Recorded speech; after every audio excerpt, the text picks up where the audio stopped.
Hey, how you guys doing? I'm glad everybody can see me again. It is now officially daybreak, and we're about to get a snowstorm, but it's not going to be a storm because it's going to get rained on tomorrow and it'll wash any snow away.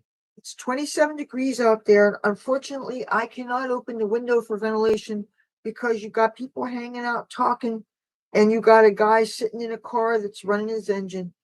And let's hope I don't get overcome by fumes this time. So what do you think of the purple that's back here? Do you think it's purple enough? Or is it going to look too blue? Or you think I should stick to this in the front? Well, either way, I'm going to not waste any time. I got my door open there. I have to be really careful of this wrist because arthritis is really bad. This kind of motion is just not good. But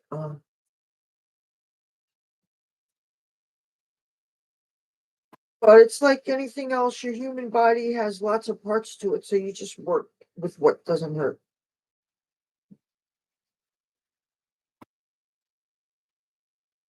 There we go. And and you know what? In the interest, I'm going to close my door for a minute. Oh, another thing that happened today. You don't know. While I was resting, I got a cramp in this leg from here all the way down. First my feet started getting real sore on the top of my feet. I don't fucking understand this. Like right on top, and I massaged them, rubbed the top. Then this leg cramped, and I had to hobble to my mom's bedroom, and she's like rubbing it down and stuff. I felt so much like an invalid. The other roommate was in her bedroom talking to her about, business stuff. And I'm in there, hobbling in there, and totally interrupted him. And I didn't mean to do it, but I was really in pain. Well, it got kind of sort of okay. I was doing things like this, to try to get the circulation back. See, I forgot to eat yesterday. Um, you don't get to be 104, 100, 500, 6 pounds through accidents. You do. Have you ever heard of this thing called intermittent fasting, where you only eat for 5 hours a day? And it's not as restrictive as it sounds, and I'm not tempting anybody to do anything unhealthy, so don't flag me for that. Most people do it anyway. When you only eat from lunch to dinner, then you don't eat before bed, and then you sleep. And if you get a normal 8 or 9 hours, and you just don't eat until the afternoon. It only involves skipping breakfast, really, and not eating too late at night. And I'm a kind of person that I can be a total snacker. And of course, I could snack on unhealthy things. Really, the only thing I had yesterday before my mother made me that powdered, chicken bouillon, and then I had the ramen an hour later because I was sick to my stomach. And so you think maybe I should smoke the last of this so my stomach doesn't get funny? Plus, they say weed's a painkiller. I don't know. The jury's out on that. Oh yeah, these lights were giving me a headache. So I was having these symptoms. I threw up a little bit. The lights were giving me a headache. I was dizzy, kind of. I had to lay down, and just in case, because I do have heart stuff in my family, I told my mother to check on me every 15 minutes. And I know I had to keep on doing this, so I figured as soon as I feel better, I would get back on because I need to get this done, and I'm not going to let you guys down. And the sooner I get back to my normal, colorful self, the I'm sure I'll feel a lot better. So, you too, don't judge me, okay?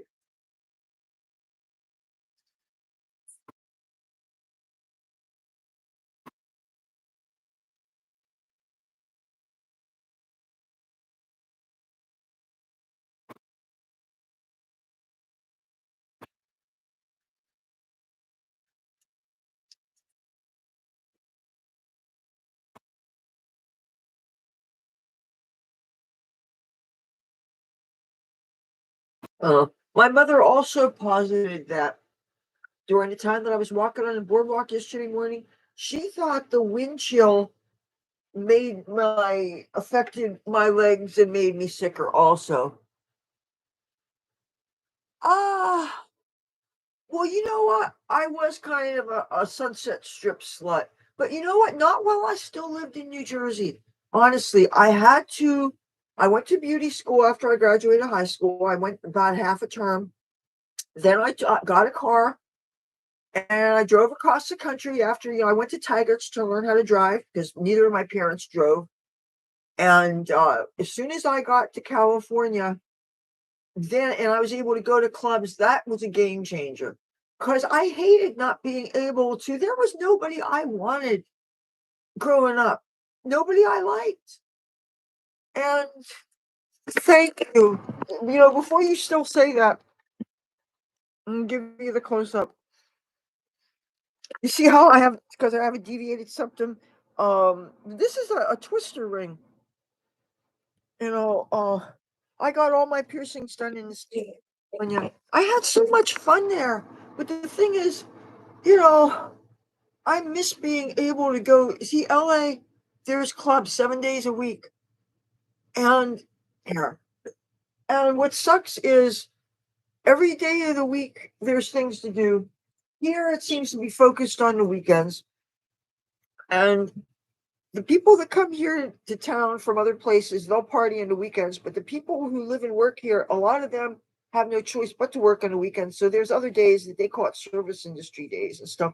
Like usually people that work in the casino, hotels, and things. But I've never worked in the service industry. I've only done music industry stuff, rock star stuff, showbiz stuff. That's really, aside from when I was a security guard here at what is now called Boardwalk Hall, I I've only done, and I did a brief little bit of telemarketing when I first went to Los Angeles. And a lot of showbiz people do that.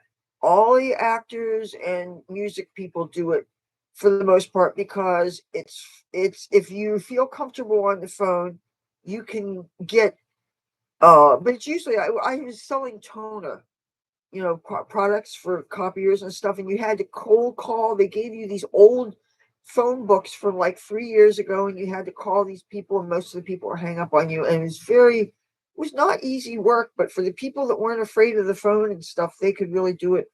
But and I slept in my car for a while, and I discovered squatting. But sleeping in your car is safer in the beginning because you don't have to worry about trusting people or trusting the wrong people and get caught in a building and worried about the cops and worried about getting raped and all those things. If you're in your own car and you're locked in your car and you're hidden and you're covered up, then you're safer. And as women, we all want to protect ourselves.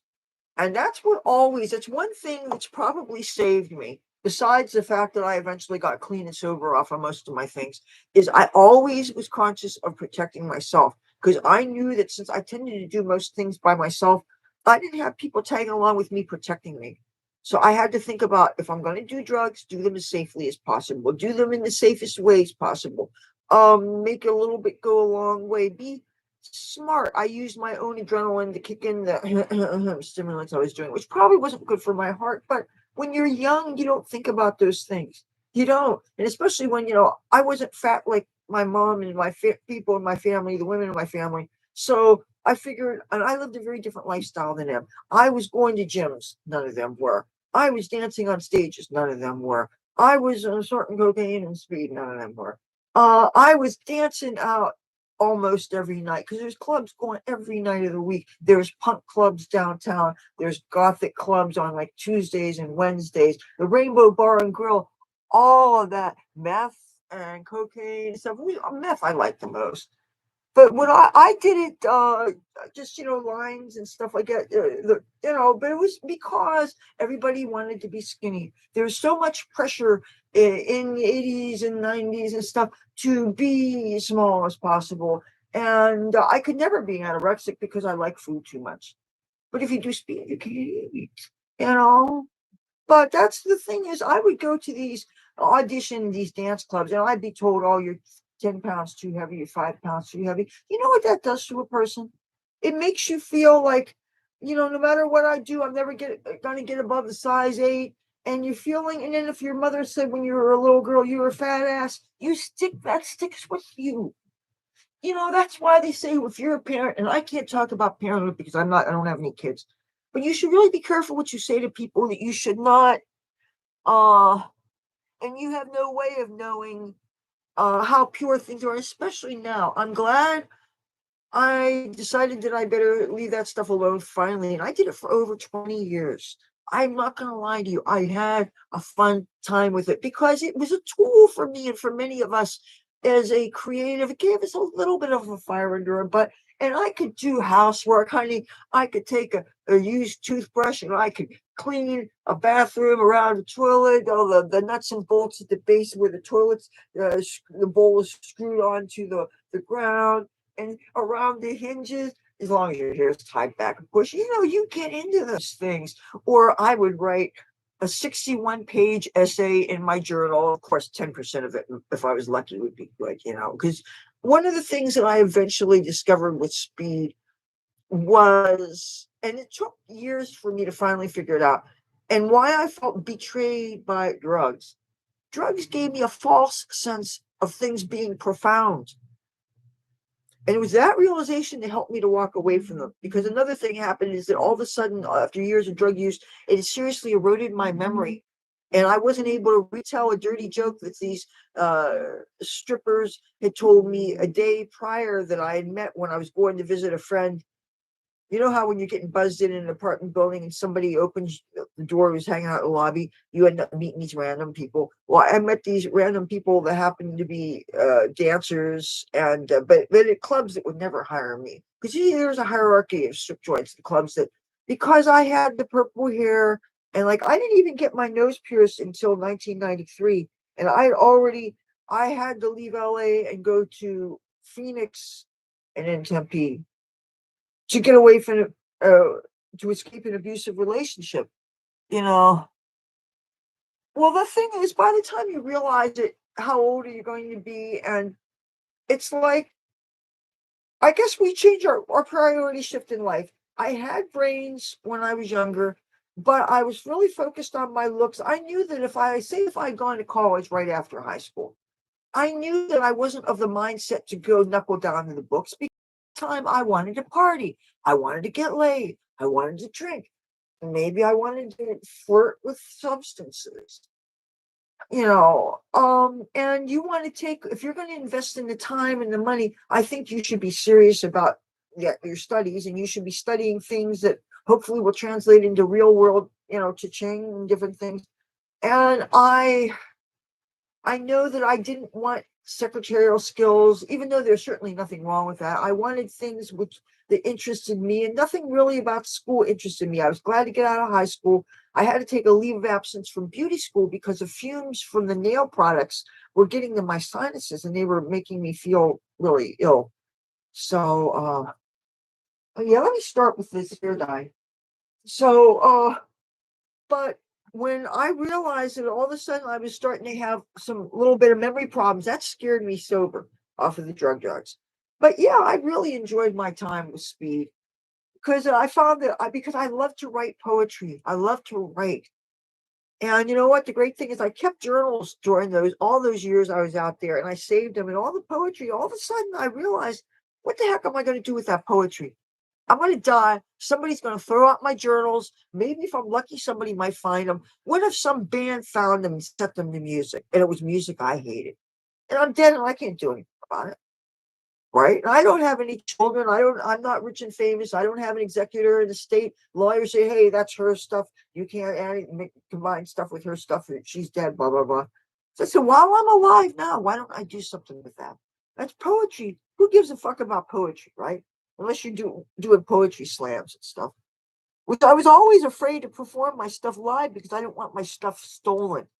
I was afraid, unless the guys were really fucked up, I was afraid to read my stuff or share my stuff with other people. I hear all kinds of stories about guys in bands or guys auditioning for things, and they share their songs with people and they get stolen. Oh, no. No, no, no, no. I will make, in November of 2024, I'll make 23 years clean of that stuff. Yeah. It was useful for me until it started to harm me. And no. The only chemical I would consider doing, and I sure wouldn't do it online, would be MDMA if you get the real thing. And the thing is, now you got so many new kinds of synthetics are so dangerous, and you have to get test kits for these drugs. And the test kits cost so much money, and then the drugs themselves cost money, and it's not worth it.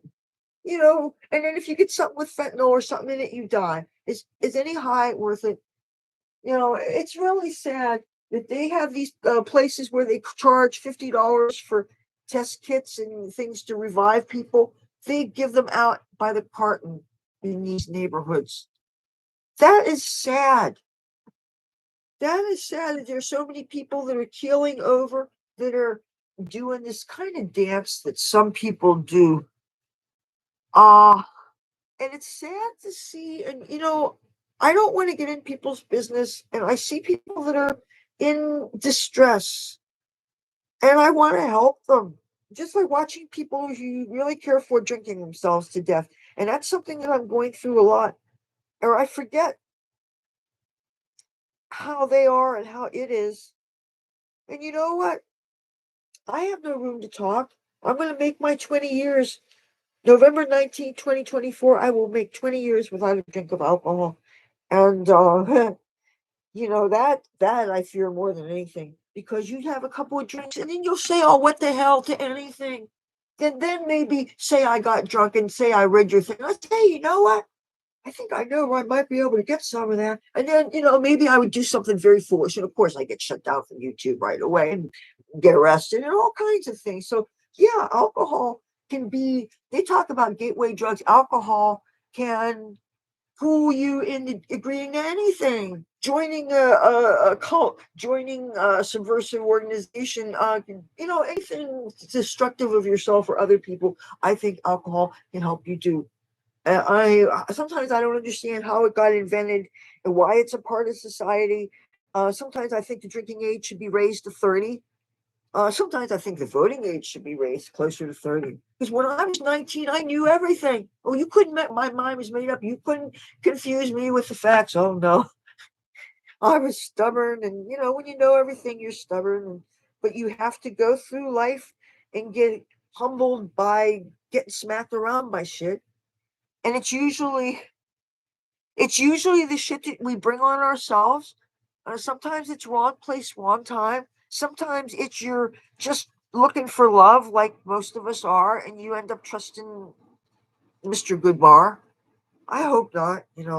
Oh, by the way, I'm referencing a book. It's a fiction. It's a real creepy book story called "Looking for Mr. Goodbar," and it's about a woman that hangs out in singles bars looking for love, and she ends up finding a really scary, creepy, bad guy.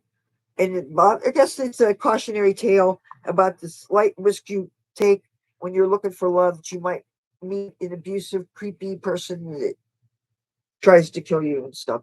So anyway, I want to talk about more positive things, but yeah. So I tend to put all kinds of weird references when I talk. Most of my references tend to be about uh rock and roll stuff and San Francisco stuff and homeless stuff and stripper stuff and drug stuff and you know stuff I've observed, the behavior of my friends, because I have some friends that are sleeping under the boardwalk in Atlantic City now. And it's sad that I go out with sweatshirts and clothes, and I go to places where I can find them. And but sometimes people see I use clothes. San Francisco, it breaks my heart when I see what they say, what is going on there now. When I was homeless, really, I know this sounds cavalier to say, I was homeless there most of the time. And 95% of my experience with that was fun. Honestly, it was like a slumber party. When I was growing up, my parents never let me have kids over for slumber parties. I don't even think that was a thing when I was in grade school. On TV, the old time TV shows showed it was a thing.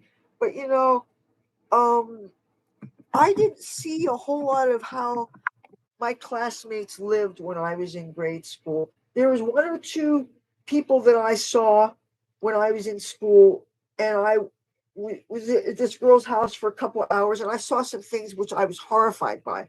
Like this one girl, her family bred dachshund dogs. So if you're breeding dogs, that means you're going to see dogs, and I'd never seen animals like this before. And can you imagine being an innocent seventh grader watching dogs doing each other? I was horrified. I was fucking disgusting. And of course, and then I saw in one room the bedroom door was open and their grandpa was laying down in a bed with a sheet, and another sheet was on a I guess a clothesline, but it was used as a partition, and it just looked really sad.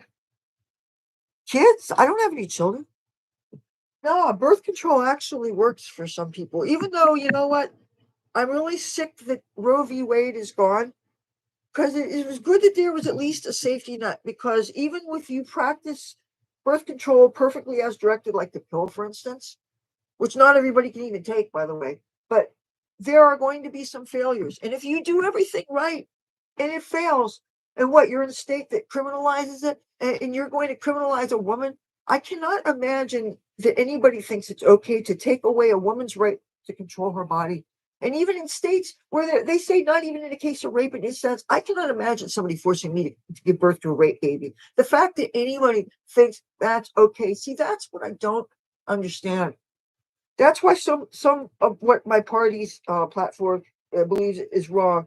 I am a feminist, and I can't. If I hear a woman yelling outside because some guy's manhandling her, I'm a little chihuahua that'll turn into a pit bull. I don't like to see people being abused, and women especially. And even though, okay, especially if I have pain some part of my body, might not be able to pick up a pipe with this hand. But damn it, I would want somebody to be there for me.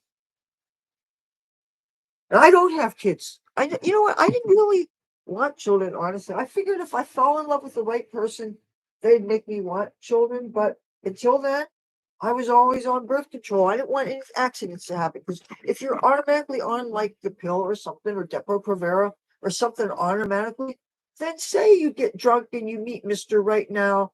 All you have to worry about is getting an STD check afterwards, but you're pretty sure that you're not going to get pregnant by some one night stand.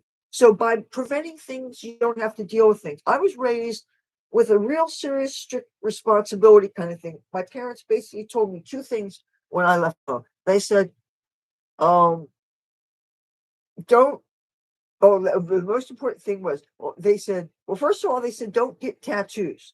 And they literally threatened me with being disowned if I got any ink, which at the time I was very resentful. I was very mad. I was like, what the fuck? This is my body. There's so much awesome stuff I would like to put on my body. But the thing is, I'm glad I listened to them, even though I was made fun of by so many of my friends out there.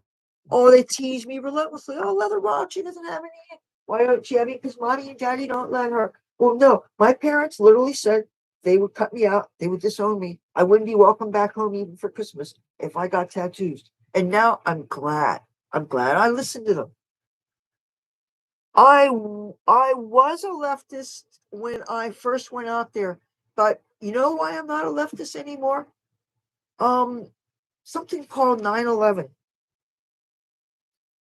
I used to be a Democrat. Then I was a Green for a while. When I was living in San Francisco, I was very much a Green. But now there were some demonstrations that I knew that I didn't want anything to do with. Like, for instance, all the free weed demonstrations, the cannabis demonstrations, of course, I was a part of them. They tended to be in Oakland. But one demonstration that I stayed very far away from was, there is this guy who killed a cop in Philadelphia, and the man's name is Mumia Abu. uh, I see the Greens. What I love about the Greens are they care about the environment. They have sensible solutions for a lot of things. Now, I don't agree with all this the Green New Deal thing. Like, for instance, the electric batteries in cars. I used to love the idea of electric cars. I used to think, well, if everybody had electric cars, it'd be like, I'm imagining, imagine a little Hot Wheels and a little transistor battery running on a little track. They crash into each other, nothing happens. They bounce, no explosions, no nothing. But in reality, real batteries, even the batteries that power a laptop computer like what I'm using, they can spontaneously combust. They create fires that are hard to put out, and they chain reaction things. So you don't necessarily want to have it in the bus that you're living in. Okay. Plus the things involved in the manufacture of these electric things, involving child labor, involving destroying very big parcels of land in villages in places in China, and I'm sure Africa and India, and places that are not America. So we're not harming ourselves, but we're exploiting other parts of the world. And I think that is morally wrong. That, especially considering that we in America have been accused of so much imperialism and stuff through the years, even though I am proud to say that I am a colonist, not an immigrant. My family came over from the British ships in the early 1600s, or, whatever. My grandma had a family tree, and my grandma, this lady here, I showed her face earlier. My grandma, but I was very into political activism there in San Francisco. But with this Mumia Abu Jamal, he was a blatant cop killer, and he shot a cop in cold blood. Because this happened in Philadelphia, and I'm here in Atlantic City, we get Philadelphia news on the TV because we have cable. Because we're at sea level, you need cable TV to get any broadcast signals. I actually grew up with, you had the three networks, and you had a public access cable TV channel that was like the public schools, and I one other channel, and that was it here growing up. You know, now cable TV is ubiquitous, and there's all these channels available and stuff. But the simpler times when you had less choices, and then TV wasn't 24 hours, it shut off at, I don't know what, midnight or something. And they had these test patterns and stuff, and I have vague recollections of that. And I thought that was really cool. But growing up here in Atlantic City, it had some things that were uncommon to some towns, like 24-hour bars and stuff. But anyway, getting back to San Francisco, there was lots of activism and stuff. And I love the hippie aspect of it. San Francisco always brought out my psychedelic, imagining it's 1969, it's a summer of love kind of thing. San Francisco, I actually found love twice, and it was interesting. I discovered polyamory, and that monogamy is not the only thing that's out there. As a matter of fact, I discovered that with polyamory, it's much harder to find yourself in an abusive situation. See, if you're with somebody who demands monogamy and treats you like property, and it doesn't occur to you that you have any options, because you figure, okay, I'm with this person now, he's physically stronger than me, and it's like, especially when you're living with them.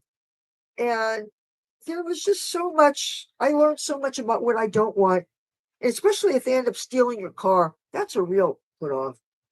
But 9/11 happened, and that changed me from Democrat to Republican, but not a real hardcore Republican. There is actually an interesting political scale that you could take, and I don't remember the name of it, but there's a graph, a square, and a quadrant, and I'm very much in the middle, but I veer right in the middle, but near the top, it kind of top middle, but I veer a little bit right. But I'm very centrist. I'm very libertarian, and most of my policies. I'm very live and let live, as long as I don't play into the, like, for instance, I understand that the BLM movement is really Marxism, and it has nothing to do with advancing the civil rights of Black and brown people. And I really thought it was very telling that when all those demonstrations for them were going on, and they were burning down cities and doing all this stuff, it's funny that they didn't get prosecuted, and yet January 7th they did, or 6th, 7th, wherever. And I was supposed to be there, but because of the pandemic, and I didn't want to expose my mother. See, once the pandemic started, I stopped traveling. I've been going to Washington, D.C. a lot since 2016. But when the pandemic hit, I couldn't afford to get my mother exposed, you know, and that's why as soon as I was able, I got all my shots except the very last when I started to have my doubts about, And anyway, I don't want to get into all those reasons because YouTube won't let us uh, tell the truth about. That's another subject there. As soon as you deviate from, oh, I'm glad I got my shot. I can't wait to get 100 more. Maybe I'll stick it up my ass next time. Well, before I go out the door, there's a certain tune that YouTube kind of expects you to say. Yeah. So that's kind of like I feel bad that the Republicans feel they got to go to that value voters summit.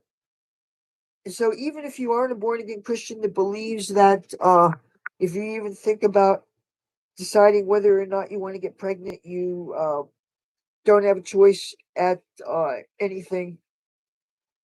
Those litmus tests, they exclude so and alienate so many other voters, I think. But how I deal with it is I just prioritize what's most important. That's the only way I can deal with anything. In the end, we got to think about our survival.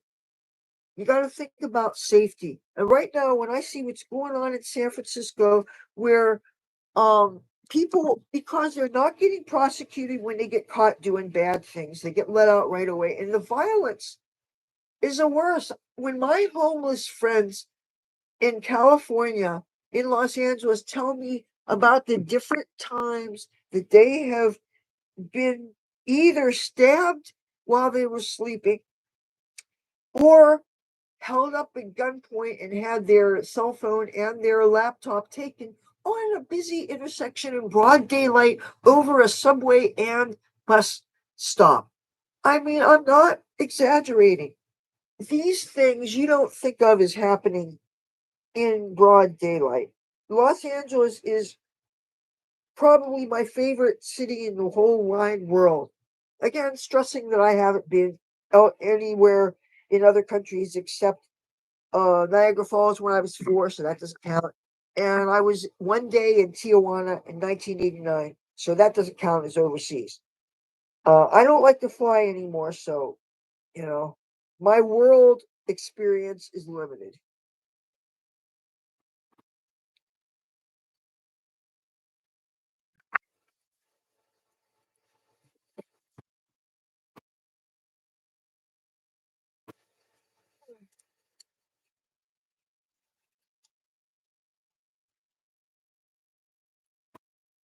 And 9/11, when that happened, that was such a destabilizing and traumatizing event in my life.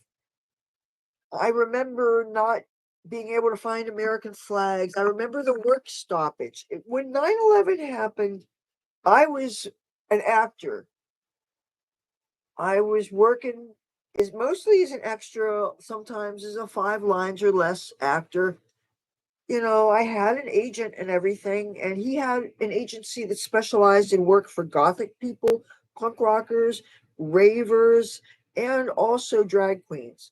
And he was kind of a drag queen himself. He was like not transgender, he was more transvestite, except he actually got Premarin to get the breast development. But when 9/11 happened, one of the many things that happened besides the obvious tragedy, the events of the killings and stuff, and the change in how we view security and stuff, is the people in all these outside industries where all the work stoppage happened, not just travel and tourism, but the entertainment projects that they stopped promoting, including my own, the movie Rockstar, that was supposed to come out. That came out actually on the 7th of no of September. When September 11th happened, obviously Warner Brothers stopped promoting that. Uh, Mariah Carey had Glitter come out that day, and they stopped promoting that. Just anything that happened, all of a sudden 9/11 happened. It was traumatizing. All of a sudden, you didn't feel safe where you're at. You couldn't find American flags. All these things happened. Now, fast forward to what just happened to Israel on October 7th. that traumatized me all over again. Now, I've never been to Israel.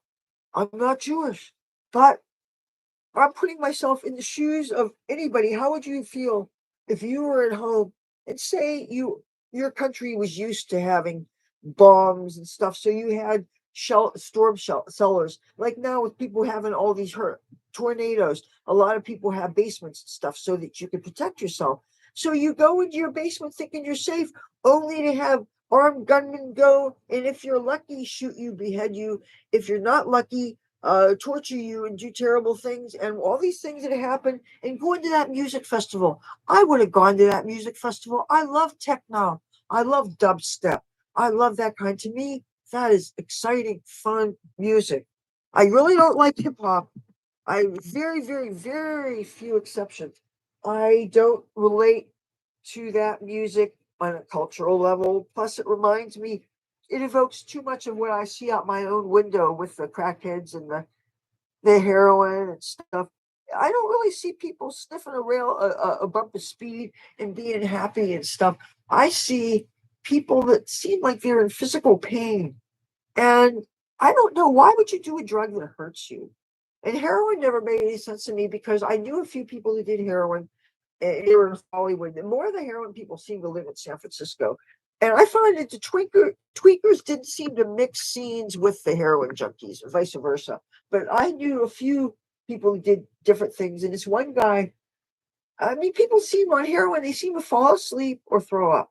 And that doesn't seem like a very fun high to me.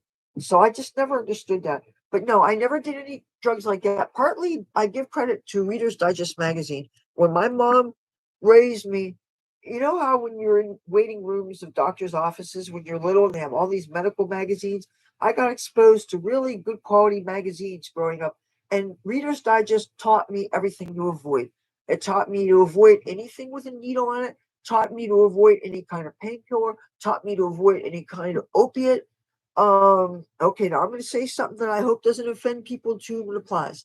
It warned me about the Church of Scientology. And going to LA, they have a celebrity center and they have this thing where you get your free personality test, which is really, they stick you up to the E meter, by the way. And that's how you see they target rich, famous people, right? Get them to tell them their deep, dark secrets. So, like, say I was Joe Blow, famous person, and my deep, dark secret was I was a secret bedwetter. And say they hook me up to this thing, it's like a lie detector, and they take notes. They audit you and they take notes on, oh, this person's a bedwetter. And then later, if he tries to leave them, then they say, I'm going to tell everybody you wet the bed. And he doesn't, he's what makes $1 million a picture. So he doesn't want everybody to know that because it's been purple since I was like 17. That's why. Now I answered your question. Yeah. I did have a time where, okay, when 9/11 happened and I went to the first anniversary, the memorial at Ground Zero, I did dye my hair one side blue and one side red. Okay. And for about 6 years until um a year or so after Peter Steele of Typo Negative died, I had lime green roots. I mean, lime green bangs. But that was just a phase.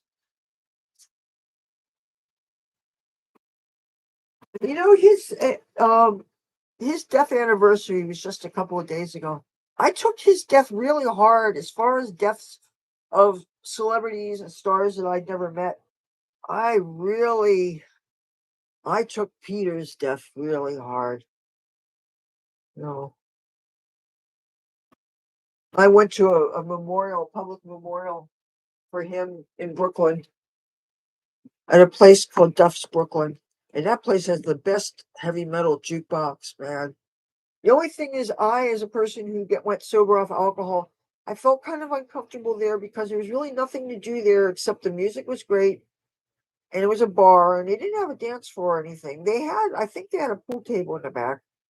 Oh, and they had Japanese anime and softcore Japanese porn anime stuff on monitors above the bar. So that was really cool.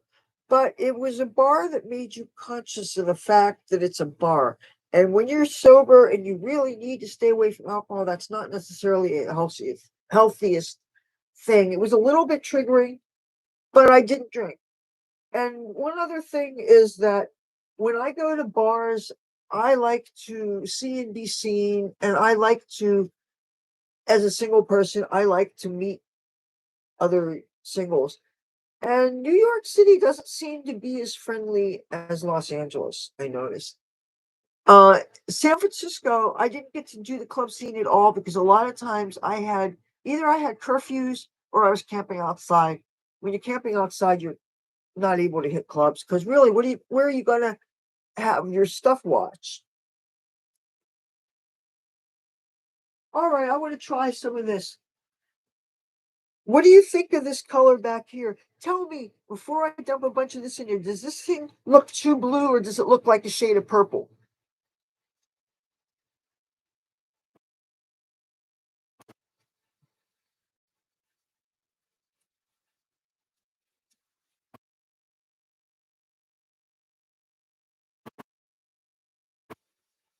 Ooh, okay. Well, I'll only use a little bit of it.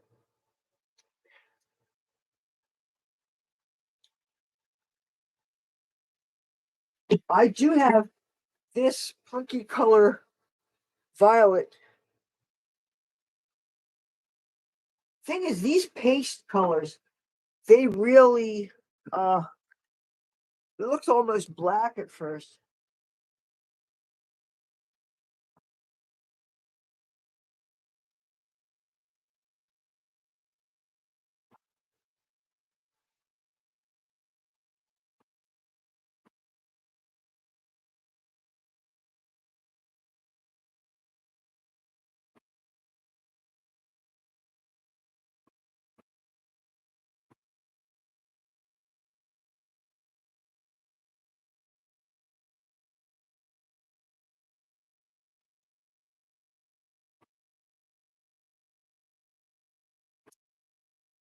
Yeah, I've been using this color for a long time.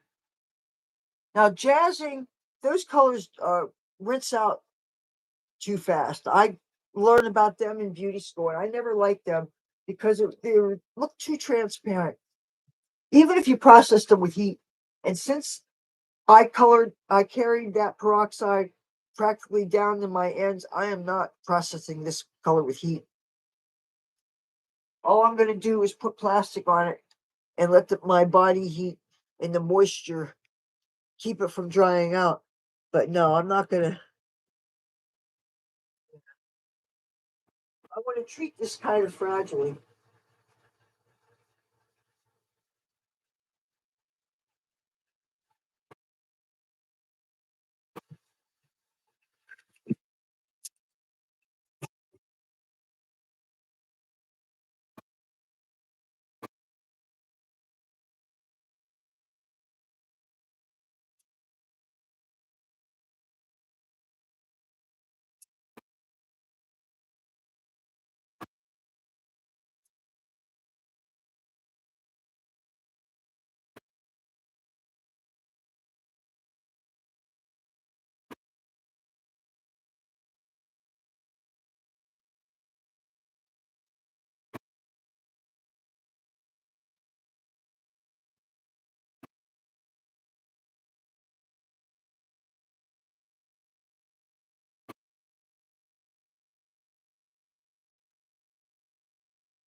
So this I might have liked in a squeeze bottle.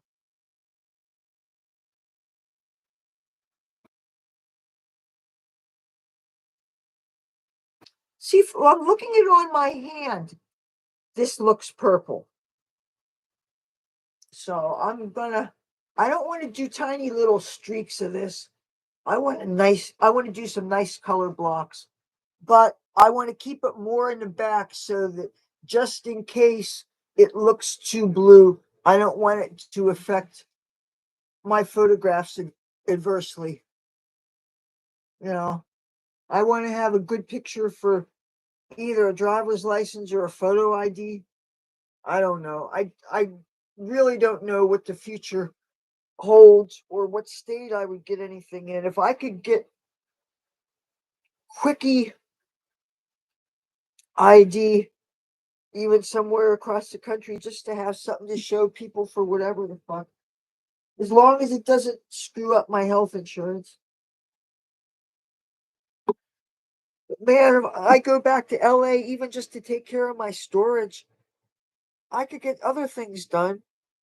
I could get a dental surgeon and get these pieces of bone fragments out of my gums that I need to get done so badly. And that, can you imagine having straight pins sticking in your gums in the back of your mouth so you can't see them in the front, but they're in the back?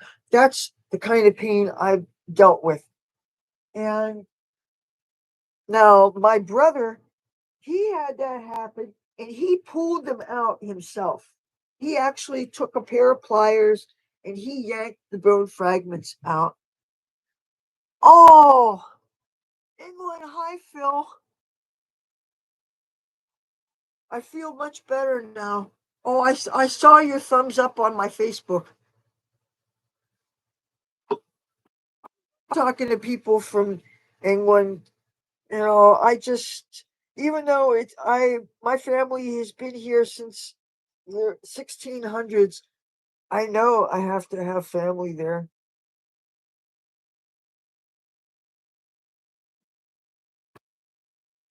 And I have reason to believe that very distant relatives in Scotland and Ireland also, but mostly England.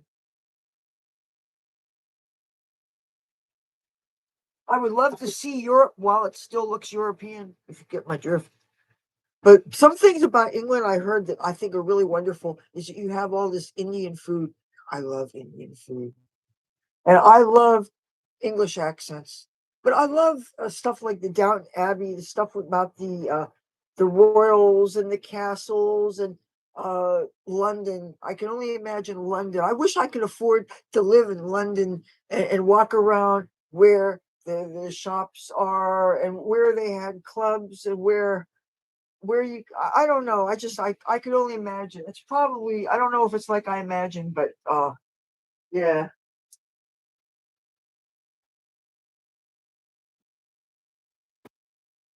Oh, the 60s America glamorized England.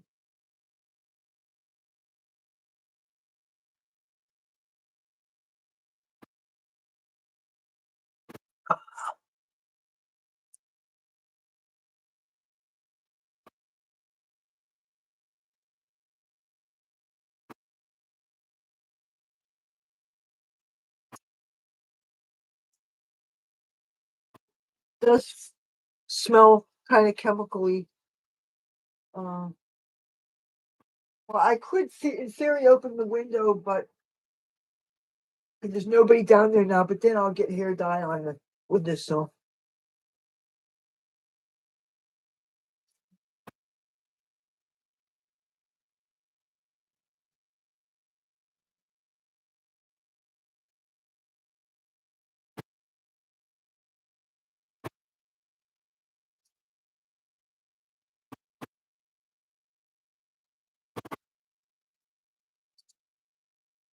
I want to make sure that I don't have any white spots on my scalp. I want to get that totally covered.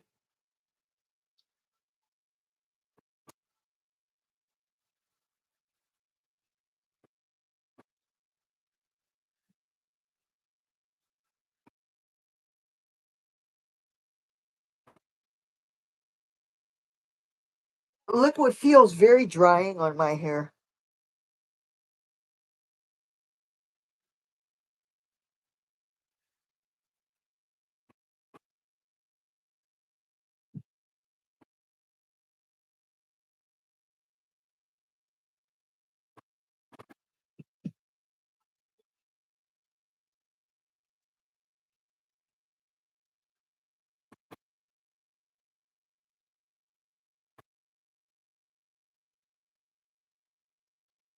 I can't open this window because the window doesn't stay open when I push it open. It doesn't have that thing, that cord that pulls it up anymore. And I've got cardboard. I have a cardboard sign that helps to blot out the sun. And I have cloth kind of strewn across in a way that if I open up the window, the cloth will fall down. And that's kind of in lieu of a curtain, so it looks real ghetto. So that's why I don't generally open up that window if I don't have to. But that said, because there's no screen in it, it's easier to open that window to look out if I want to actually stick my head and look out. Meanwhile, there is a screen on this window here, but the cats tore it out. So just like the blinds are only on this side and they're damaged from the cats.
Still waiting for Amir Udin to come in because Amir, when you do, I have something to show you that you always ask for.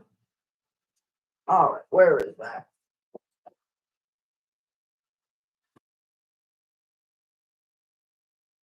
I'm still waiting for some people that can read Chinese characters that can tell me what that jewelry says. Amir, I got my Niosh, man.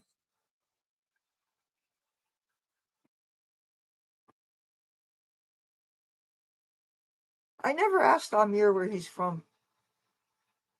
If he's from India or Bangladesh or the Middle East or something. I've met people from all over.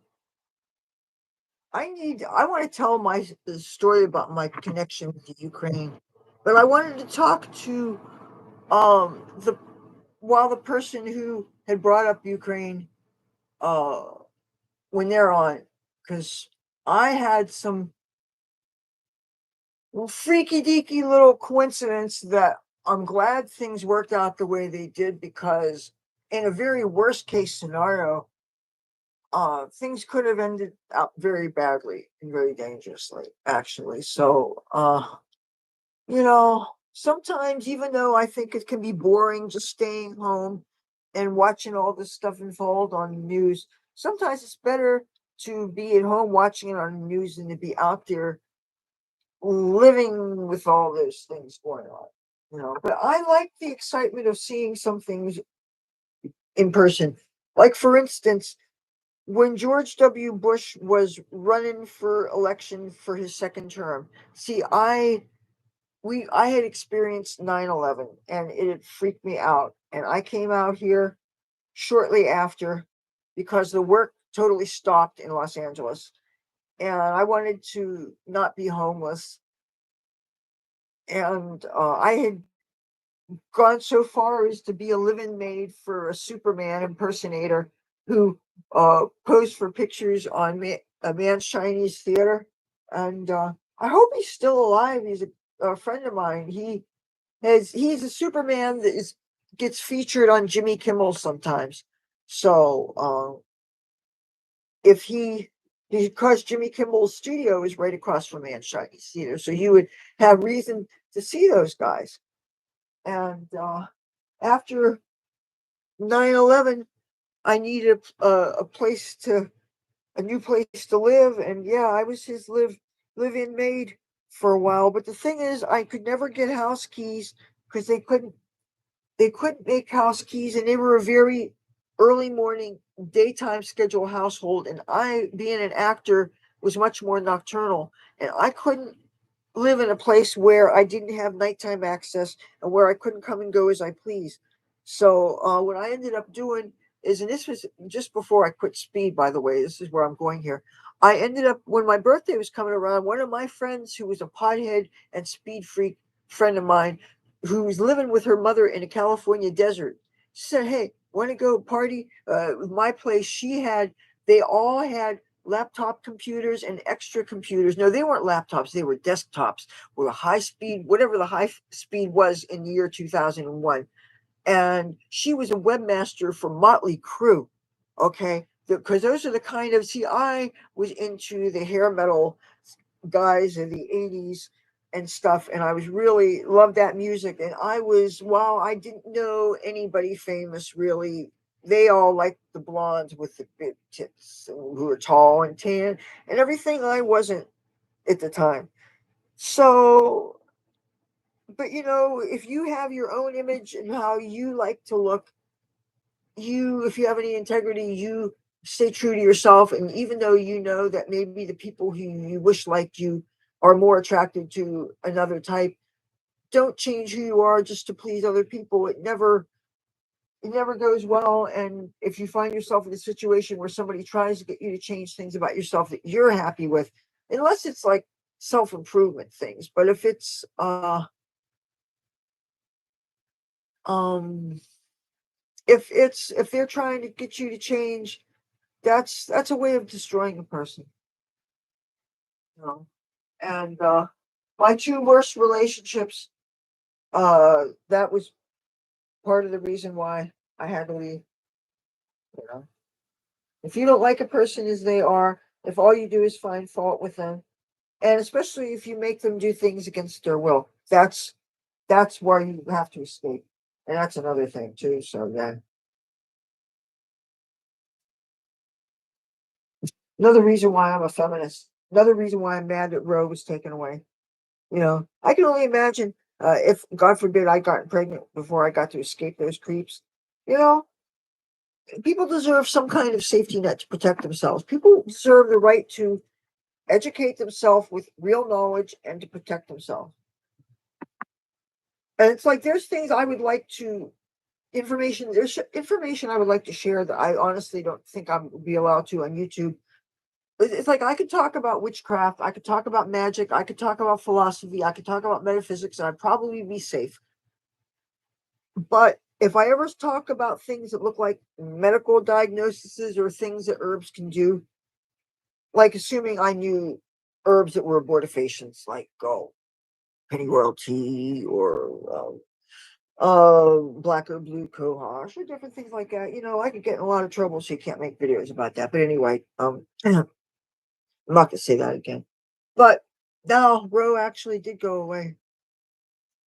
Yeah, but my experience is not really so much with medicinal herbs, it is with occult purposes. That's where my field of interest is, because when I was in high school, I was into organic gardening, and I was into health food, like medicinal uses of certain herbs, how even common cooking herbs that you find in a kitchen can have uses. I've always been an organic gardener. My vegetable garden that I have, this year, all I did was grow those squash over my cat's grave. I never gardened when I was in California because I never was in one place long enough to. Except one year, I had a window box on my balcony near my kitchen. I was able to grow cooking herbs. I didn't get to see a full harvest on those plants because I ended up escaping that son of a bitch anyway. I had to go. That's why I had to go to Phoenix. And the great thing though about that was, ultimately, that's how I met a bunch of deadheads in Tempe, Arizona, and they invited me on tour, and I got to go Southwest Grateful Dead tour. And I mean, my life would have been so different if I hadn't gone there. But if I hadn't gone on that Grateful Dead tour, I wouldn't have gotten to ride to San Francisco in '93 and got to spend like 6 months there just partying and just Oh man, I lived such a bohemian experience. I was reading on the road. I was reading poetry by oh how Allen Ginsberg. I was reading the beats and I was immersing myself in hippie culture, and it was like it was 1969 for me, including the LSD. And I did it again the following year, and I did it the following year. I had such a good time in San Francisco. Again, while it was safe to do so.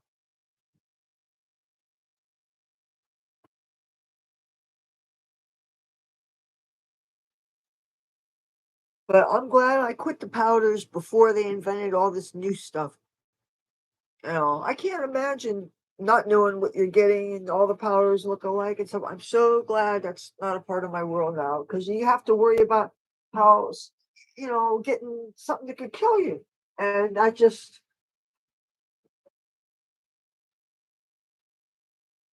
what I worry about is if they start adulterating the weed that they smoke and then they throw the roaches on the ground. If I pick up a roach, I don't want to be picking up something with fentanyl or something. But so far, I'm all right. Now, if it tastes too tobacco-y, because I always take the tobacco off. See, I don't understand blunts. I hate the taste of tobacco. And if a person doesn't smoke tobacco, why would you be taking this kind of deep inhale that would make you choke, and it just puts all that tar and nicotine and all that yucky stuff in your lungs? Plus, it takes away the really great taste of the weed.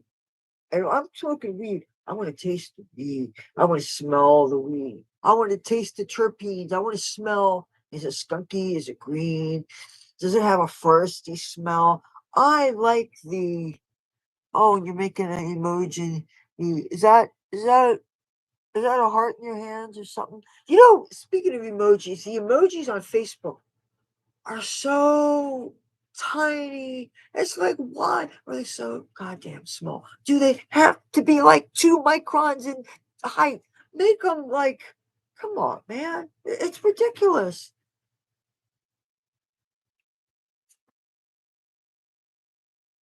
No, you have to worry about accidentally using the wrong emoji to get a person the wrong idea, or if you accidentally post the wrong flag when you're sending a flag, maybe you're talking to somebody overseas, and some of those flags look kind of similar when they're really small. You don't see the detail. I once sent somebody the Iranian flag by mistake. I forget what I was actually trying to send them.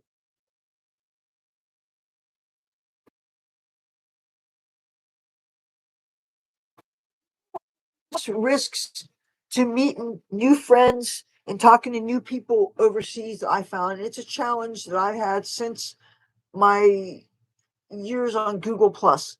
Is, say I meet somebody and their name has this interesting ethnic way to it, and it tells me things which may or may not be true about their religion or different things, and I'm thinking, okay, why are they sending me a friend's request? Are they I mean, I actually had a real fear because, like, I got 2 friends requests that were from Iran, and especially knowing what we know about what the government's doing to the people and stuff, I could see a person being afraid, especially if you don't come from a Muslim family and you don't really have any blood connections that you know of to that part of the world.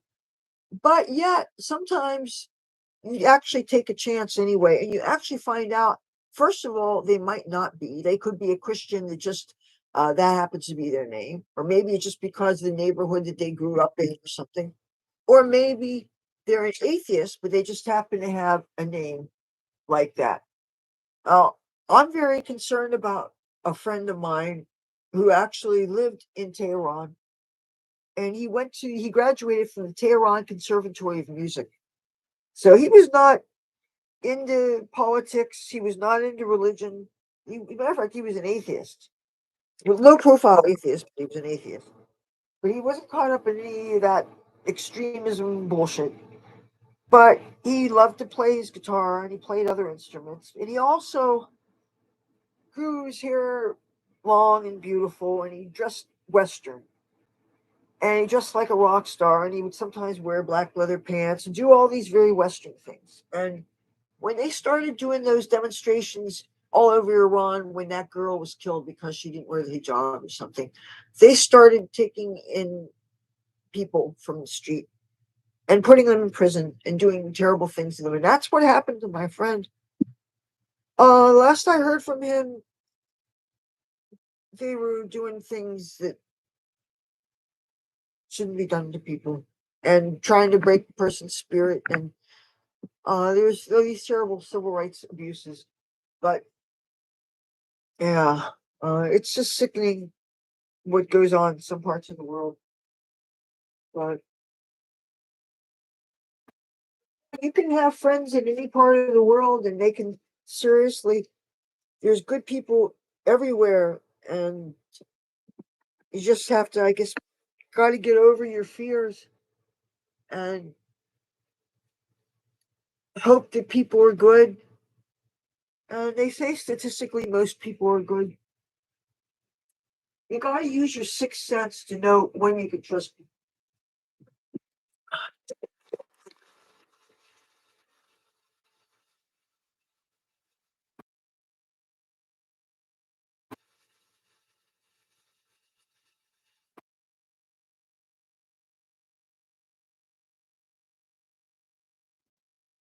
Easy liquid.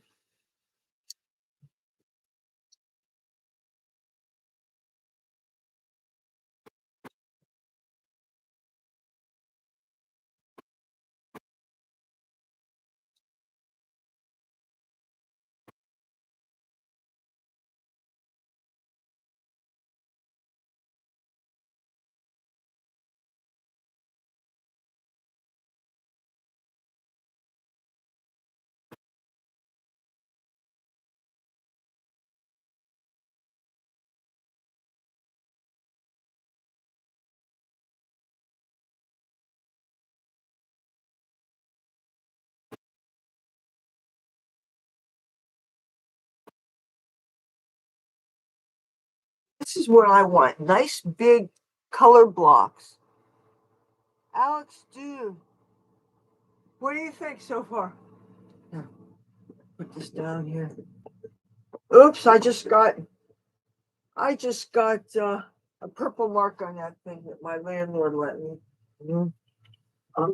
Or maybe I don't remember if it was a loan or a gift. You know what?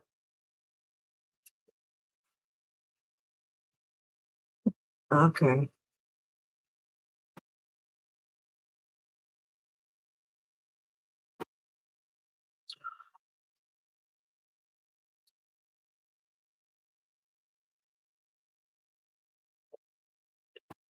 There. Except for this little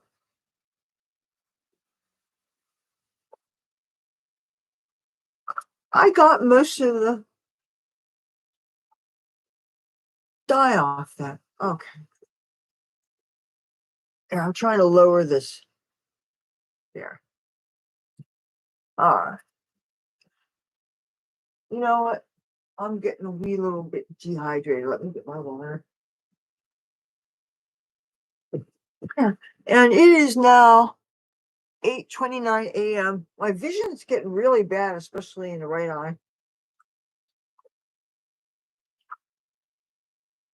I think if I do make that temporary 2-week trip back to Los Angeles, I'm gonna go get my eyes checked again. I'm gonna do what all the fucking illegal aliens do there and just go to County USC General Hospital or whatever and wait. They triage you and get whatever needs to be done. You know? I mean, it's not like I didn't pay into the system. It's not like I'm not deserving as an American citizen. And considering that I still haven't arranged housing there, so there's a chance that somebody that I knew when I was out there, he might know somebody that still lives there, but who lives all the way out in up in the upper San Fernando Valley or something, or like Granada Hills or something. But you know what? I can get on the bus. They have buses. They have light rail.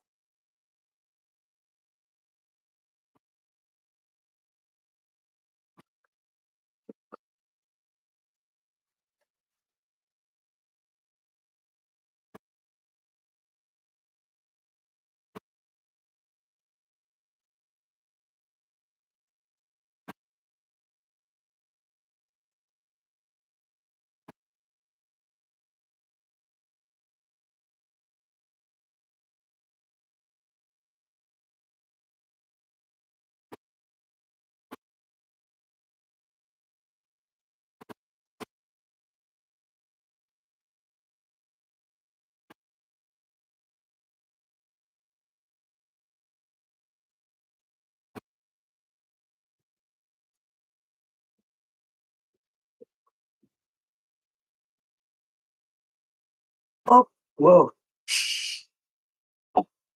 It's not a lot, is it? Is it live, folks?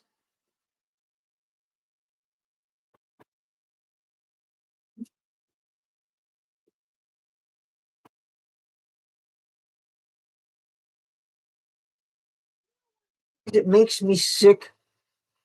How about is AI and all the things people are creating all kinds of art. It's not by humans, it's by AI. I think that is so morally wrong. How I'm feeling. Let me tell you, yesterday scared me. I forgot to eat yesterday. You know, I usually make it a point to not eat before filming because I don't want my stomach sticking out. But yesterday it wouldn't have mattered because the nature of what I was wearing didn't show my stomach anyway. And where I was going yesterday morning, I didn't need to be particularly fashionable, and I was wearing a long leather coat which covered me down to my knees. So I didn't need to worry about my stomach looking flat and whatever. But I got started smelling these fumes, and I started. I felt a little bit sick to my stomach. I threw up when I went in the bathroom. I didn't tell you guys this because I didn't want to scare anybody, but I actually threw up some, but it was liquid and it wasn't very sour, which is interesting because sour indication of the hydrochloric acid and stuff. And but I needed to lay down. But I told my mother to check on me every 15 minutes because they say, in case some people they're having heart attack symptoms and they go to sleep and they never wake up. But if she checks on me, I'll be okay. Because I was sweating, I was getting these sweats. I was dizzy. I was slightly nauseous, but I hadn't eaten, and I forgot that I hadn't eaten. The only thing I ate was a few pieces of chocolate. Oh, and you want to know what I did? And then after I laid down, I figured let me rest. My mother made me some chicken bouillon, plain chicken bouillon. Then an hour later, I made myself some ramen noodles. Then I tore up a piece of cauliflower, a little yellow orange sweet pepper, and a little bit of canned ground pork. I threw that in and tore up a few pieces of raw onion, and I boiled that, mixed it with ramen noodles. I ate that. So I replenished myself physically. I had 2 cups of coffee yesterday, though. But even these lights gave me a headache. And then I rested, right? I didn't fall asleep. I was just resting. Then this leg cramped from here down. Well, first the tops of my feet were sore. Then I got the cramp here. Then I got a cramp in this one. So all these things happened to me yesterday, and that was just the strangest thing. And I've got arthritis or something on my wrist. I made a mistake of I went in the back bathroom and I put my weight on this hand. No, no, no. That did not feel good. It's like where does this shit come from? So yeah, that was yesterday was not easy. But I'm finishing it now, so mhm. You know what they say, the show must go on. That's just the way it is.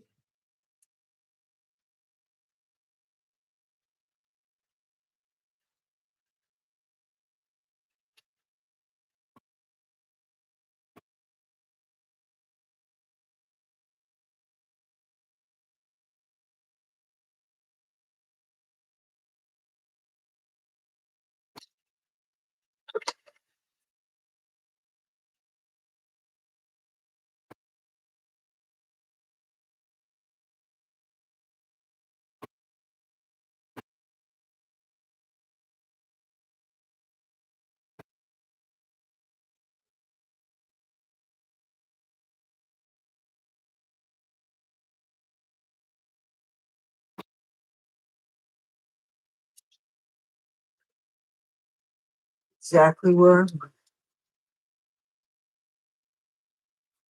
Okay.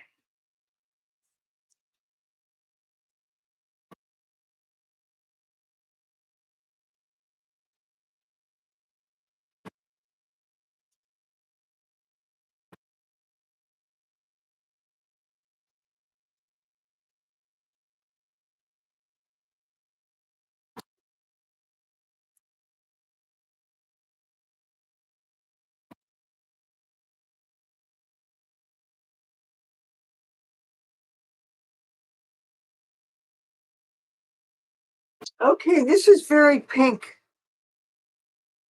Snowing here. Oh man. You decent guy. I have an indecent problem. All I have is ashes, man. It's empty. Oh, so empty. That sucks. Let me see if we see any snowflakes here. Mhm.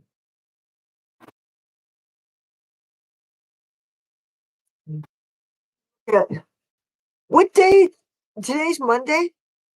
I heard it's a holiday, so the place up the street's not going to be giving out the hot meals.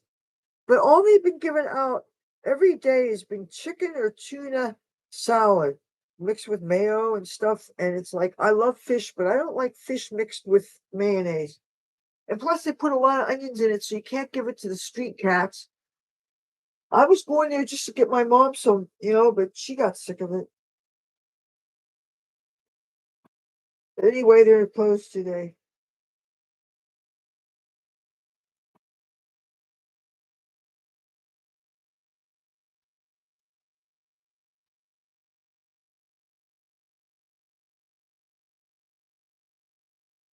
No weed is a tragedy. Well, it's an inconvenience, but supposedly somebody that I lent a little bit of money to is going to give me my money back plus an extra 10 plus some weed.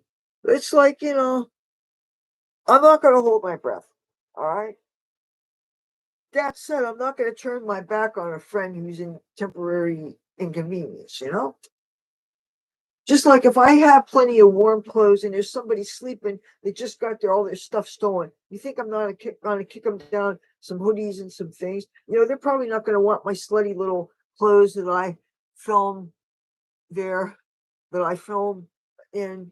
I wear clothes for all seasons year round because maybe some days the heat may be so hot that to wear something that would keep me warm and cozy would be too much. So I can wear a t-shirt. I can wear fishnet stockings, all these things in the middle of winter because I'm inside. Now outside, I'd be more likely to cover my ass, but it all depends because some days I'll wear skirts outside, other days I'll do the sweats and stuff. But I really always rather dress nice and dress attractively and stuff. But sometimes I'm thinking I just don't want it stained up. Like I don't want these blue pants to be stained up, so I'm wearing these things that are already stained, or that I don't mind getting a tie dye look. So there's a reason why I'm willing to look like a slob now. And I didn't bother with the belt and everything because I wore a bra yesterday. I wore belts and all these things that probably I was constricting my waist. When you do the waist cinchers and stuff, I heard that they can sometimes contribute to some health uh, things that aren't too particularly healthy. Uh, but that said, if I'm going to be on camera, I'm going to be wanting to look as attractive as possible. So yes, we will suffer for fashion's sake. That's just what people do. I mean, whoever invented high heels, now that's a sadist right there. And I'm saying that only because I really can't wear the high heels that I wore before. It's such a shame that I literally can't. Well, thank you. I am. Uh, if I could find something that I actually did right now that I could show you, but well, do I really want to get things on things? As a matter of fact, I have a pen an ink drawing that I drew on the back of a notebook in Hollywood when I was just on speed and and it was a bunch of guitar bodies up against each other, and one of them had zebra stripe on its inlaid neck. It was all these different sizes and shapes of guitars, and most of them were electric, except one was an acoustic.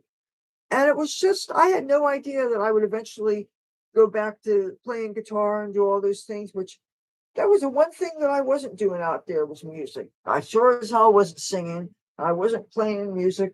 I was hanging out with musicians sometimes.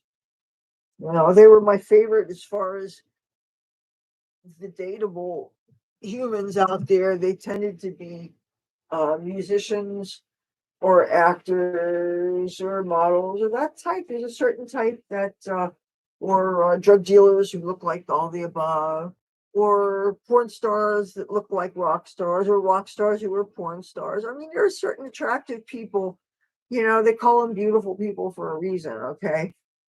Uh, but when you're a movie extra, even, and you do certain kind of gigs, which I did a lot of nightclub scenes, so you get to know the people that are working those kind of gigs, and it's so much fun. And you make friends with the people you're working with, and they always feed you, and they always pay you. And if you're lucky, you'll get to work on a movie that's gone for 4 or 5 or 6 months, and it's like an ensemble that you really get emotionally attached to the people that you see every day. You know, and I'm still friends with a lot of them. Of course, sadly, some of them I'm not in touch with anymore over political differences. It started with the Occupy Wall Street thing, that people started getting angry at the people that uh, felt bad for the businesses that were adversely affected. And then when 9/11 happened, there was people that were on the right side. And now with this thing between Palestinians and Israelis, there's a lot of free Palestine people that, so, and I really came very close to getting my channel taken down by YouTube because of views that I was espousing, and the fact that I dared to support Trump and all that stuff. And I'm not going to back down on that, but I am going to be much more careful about the things I talk about, so that, because YouTube is just targeting my live streams. Okay, I'm going to ask you something. What do you see here?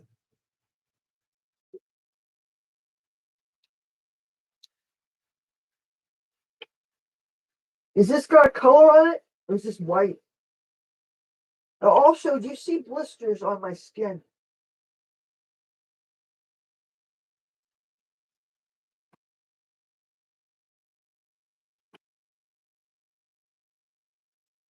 Um, I could go. It's white still. Okay, good. I'll cover that up. Uh, do you see a lot of what looks like blue in the back, or is it some shade of purple?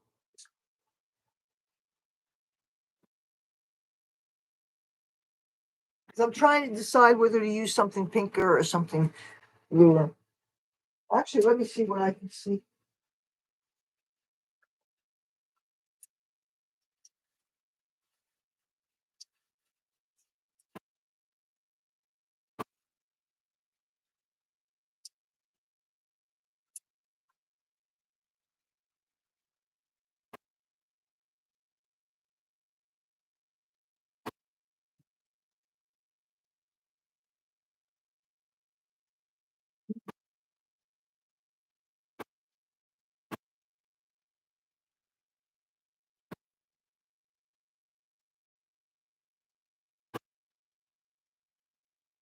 Uh,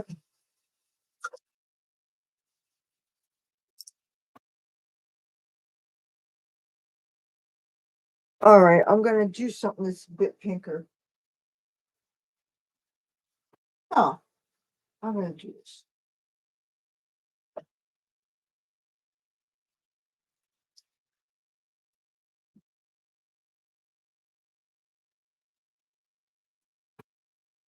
I don't care if it gets on my neck. Don't bother. I can always clean up in the shower eventually. But I end up sleeping in this. I leave this soak a real long time. I'm gonna hope that this dye I can leave on as long as I use my other things. This is the unknown thing here.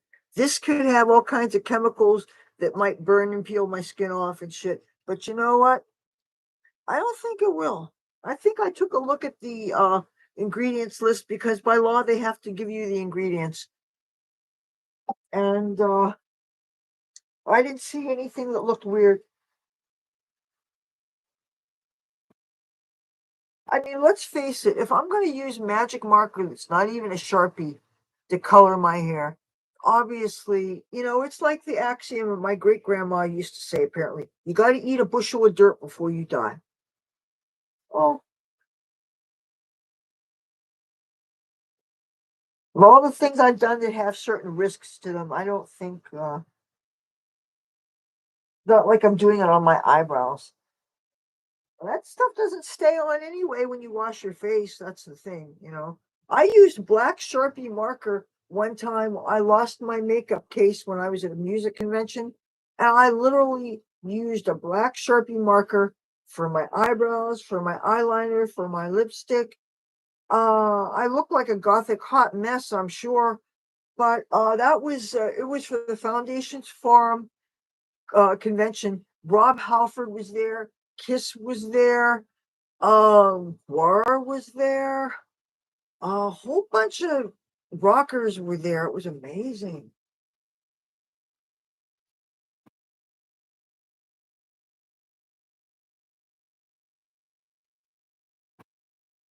Like hair, it's getting in my eyes. I don't want it to get in my eyes with hair dye in it and burn my eyes. I've got a lot of hair dye in my eyes since I started doing this, by the way.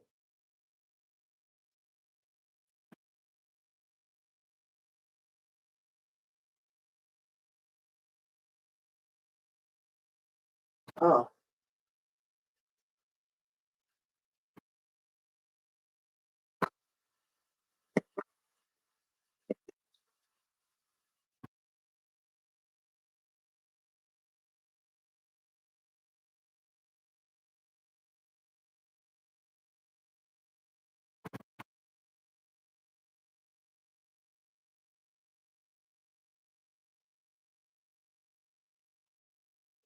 have the thing loosened up.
Oh, I gotta be careful and not use too much of this stuff. This isn't even a long-lasting dye. This shit's supposed to be. I think they call it almost temporary color, but if your hair is really seriously bleached, it can last a lot longer. And I always want my dyes to stain my hair as long as possible. That's kind of the point. You know, I never understood why they didn't develop really bright colors like this were permanent in the beginning. But you know what? I think one of the things is with a permanent color, the longer you leave it on, it goes past the point where the color is really nice. It starts to look bloodier and browner. And the one time that I found this permanent purple and I left it on a bit too long, I'm used to having colors that I could sleep in. When you have something that's even 2 hours, when maybe the timing should have been 45 minutes, I did not like that purple dye. It made my hair like a shade of brown, a reddish brown, and I hated it. I washed my hair and washed my hair and washed my hair and washed my hair to death to fade it back down. And then I was like, ended up looking like I was strawberry blonde when I was playing guitar up at the ocean and hard rock and stuff. I hated looking normal. Just really bugged me.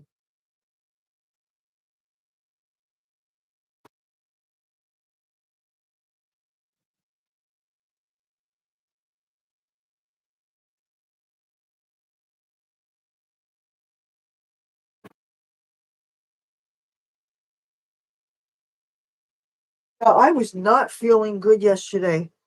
I felt so sick and I was so embarrassed. You guys don't know. This happened to me kind of suddenly. I had no idea to expect fumes coming from my own hair dye. It was overcoming me.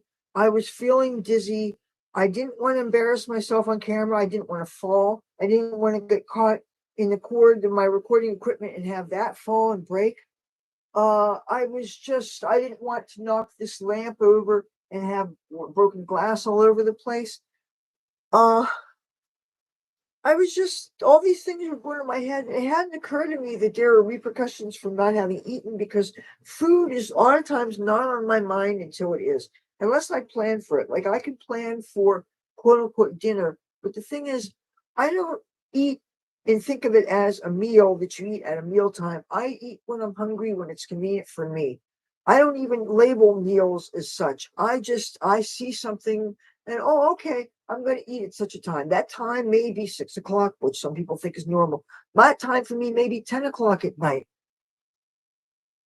Oh, you see, now somebody was telling me about Discord the other day, but they said that you have to be real careful about comments that people make in the chat room. And they said that people can inadvertently, like when I talk about some of my dirty stories, or if I talk about, say, I knew a porn star and they told me gossip on the set, they said that they might have young people in that, and they may have people in the chat room that are grooming underage people. And I don't want to inadvertently get help anybody do anything bad like that. And when a person told me that, that made me nervous.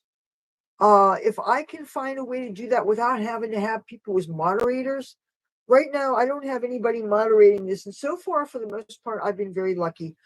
Only one time, a bunch of gamer types got in my chat room, and things got out of control, and they started making fun of me and saying things that were like kind of fucking with me in the chat room, and that felt really I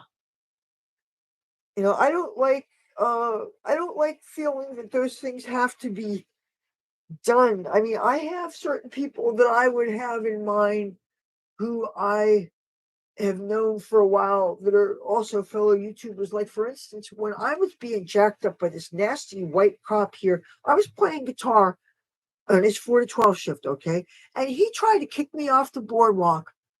I mean, I'm not hurting anybody. I'm playing my guitar. I had a hat out there, as buskers do, right? And he said that he could find me up to $1,000. And he said I could be anywhere in Atlantic City except uh the boardwalk. And it's like the boardwalk is the safest place I think there is here in town. I don't want to be on some side street. I don't want to be where I can be mugged. I don't want to be where I can be approached from 360. You know, when you're on a boardwalk, you can only be with the ocean at your back or with a building at your back. Nobody could sneak up on you. It's so much safer. Plus, you know that there's Wi-Fi there. You know that there's a police presence there. You know that there's foot traffic going back and forth between the casinos. You've got runners. You have bicyclists. And oh, he said keep it small.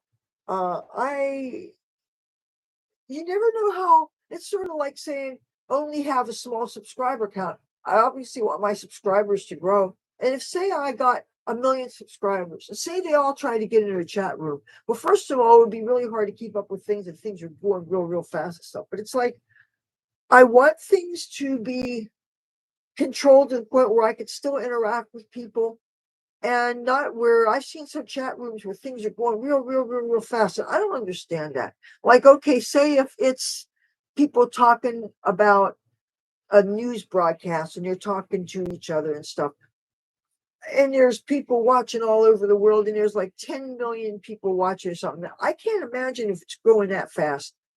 So maybe if you, I like the idea of having things where there's a delay, where if you make a comment, you have to wait for a minute to make a comment. But then what if somebody's asking somebody a direct question? If somebody asks me a question, I would like to answer them as quickly as possible. You know, I've done had these streams where somebody asked me about how the fill in the blank cuisine is at what restaurant here in town. Like, somebody asked me how a $30 hamburger was. And I said, how do I look like I have had a $30 hamburger anywhere?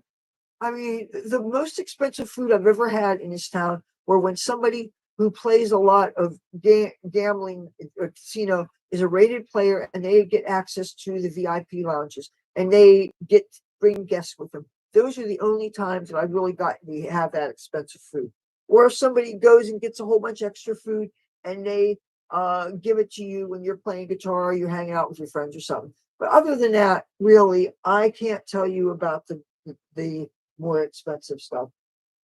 You know, and the ones that I have been in, they tend to be the Asian restaurants because that's my favorite food in the whole wide world. Like I was just looking, I look at menus all the time. I was just looking at the menu for this restaurant called Kwai. It's on the casino floor. It's Caesar's, and it has Chinese and it has Thai food in it, and real expensive though, but real good. And it's like their pad Thai. Uh, it has everything it's supposed to have in it. Oh, I'm losing my voice. I don't know what the fuck's going on. Their rice tastes good on its own. It tastes, I mean, it smells good. I think real jasmine rice or real basmati rice. I think it's jasmine rice. But I love good rice. Oh, I want to show you something sublime that on its own with salt is amazing on rice. Hold on.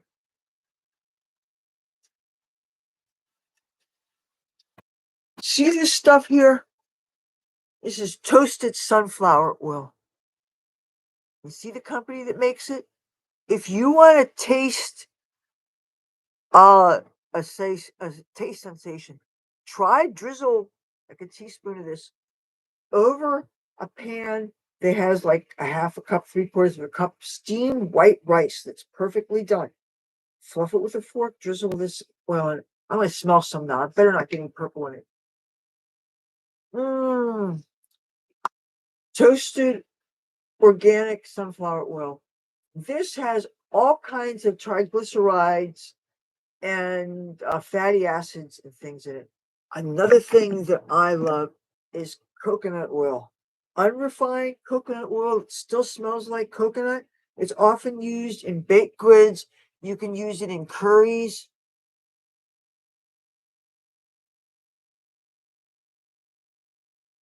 Ah. Oh, so it's like a subsection that's like stricter criteria VIP lounge kind of thing. Now, how does that differ from having setting up a Patreon where people pay for extra content that's like behind the scenes or maybe a little on the sexier side, like people do a lot of this OnlyFans stuff. And the thing is, for a while there, and there's other computers and tablets, I shot B-roll. I showed uh I shot B-roll. I shot bloopers. I shot some close-ups of garter belt and stocking stuff to be just a little bit more titillating that I figured people would want to get in subscription things, but I never did anything with them. Uh, but on the same token, I don't want that to affect. It's like I don't care what people think of me, but I don't want it to damage what my overall objective is. Even though I'm not a goody two shoes to begin with, but I sure don't want to do anything porn. But I'm thinking I already have this garter belt and stockings fetishy aesthetic, and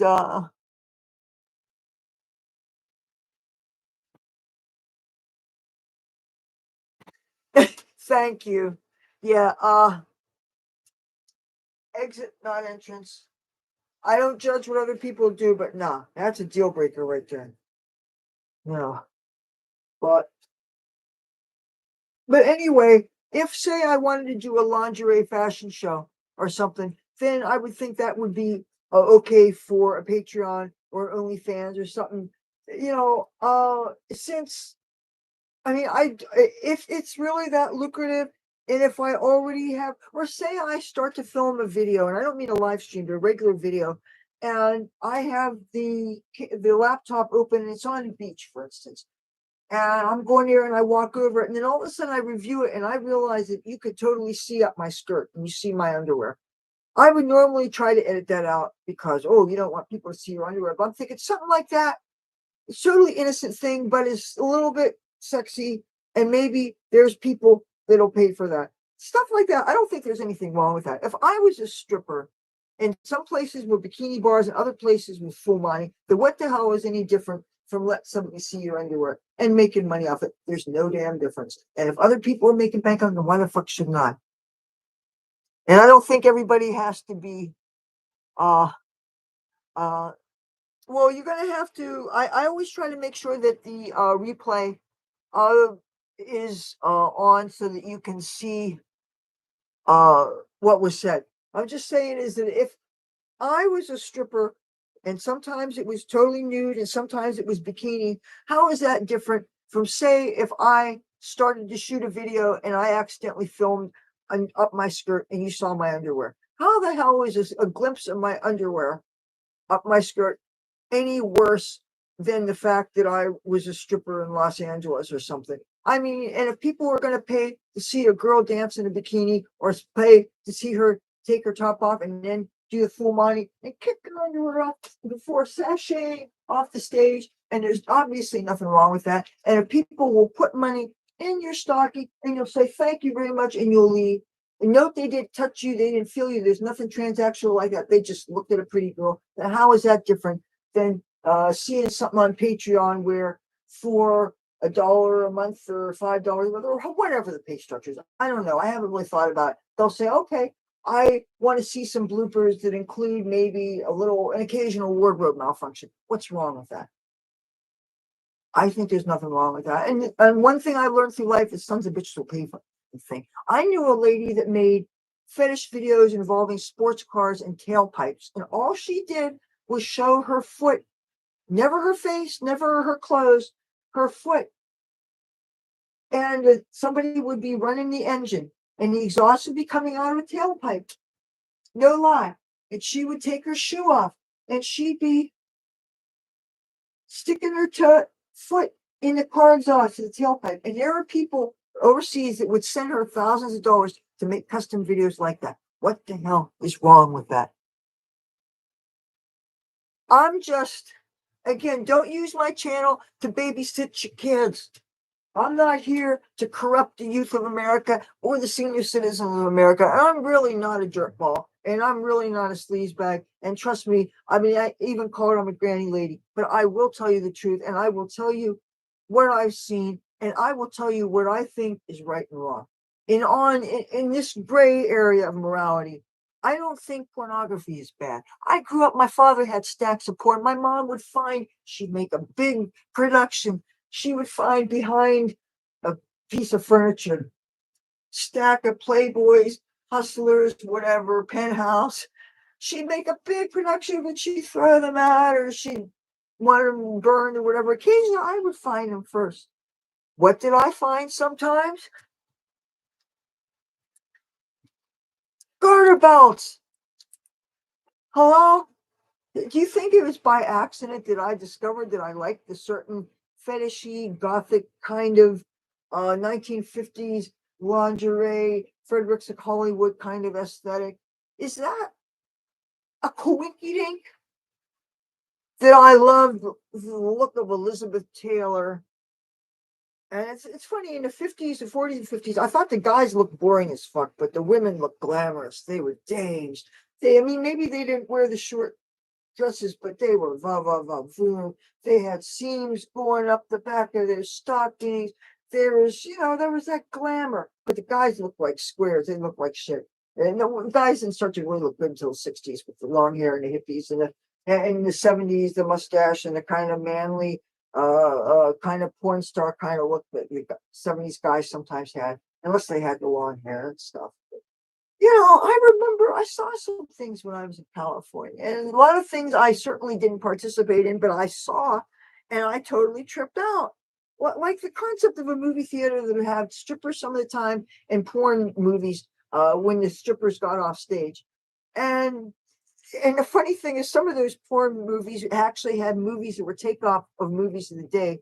And so they were funny, and they actually had plots, not much of a plot, mind you, but like plots that were very vaguely based upon the movie that the name is inspired by. And some of the actors would have wigs so they would look like if it was a movie that starred Johnny Depp originally, they would have an actor that had a gothic wig, for instance. I got to see a movie called Edward Penis Hands.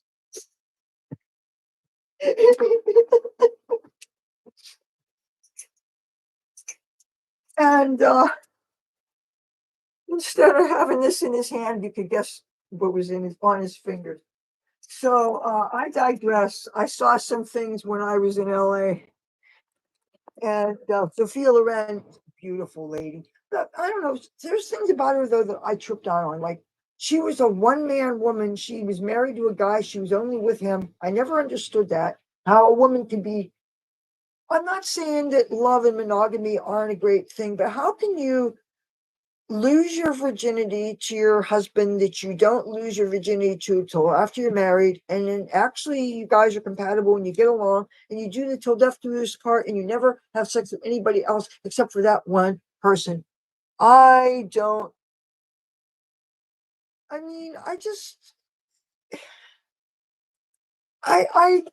don't know the appeal of being so inexperienced.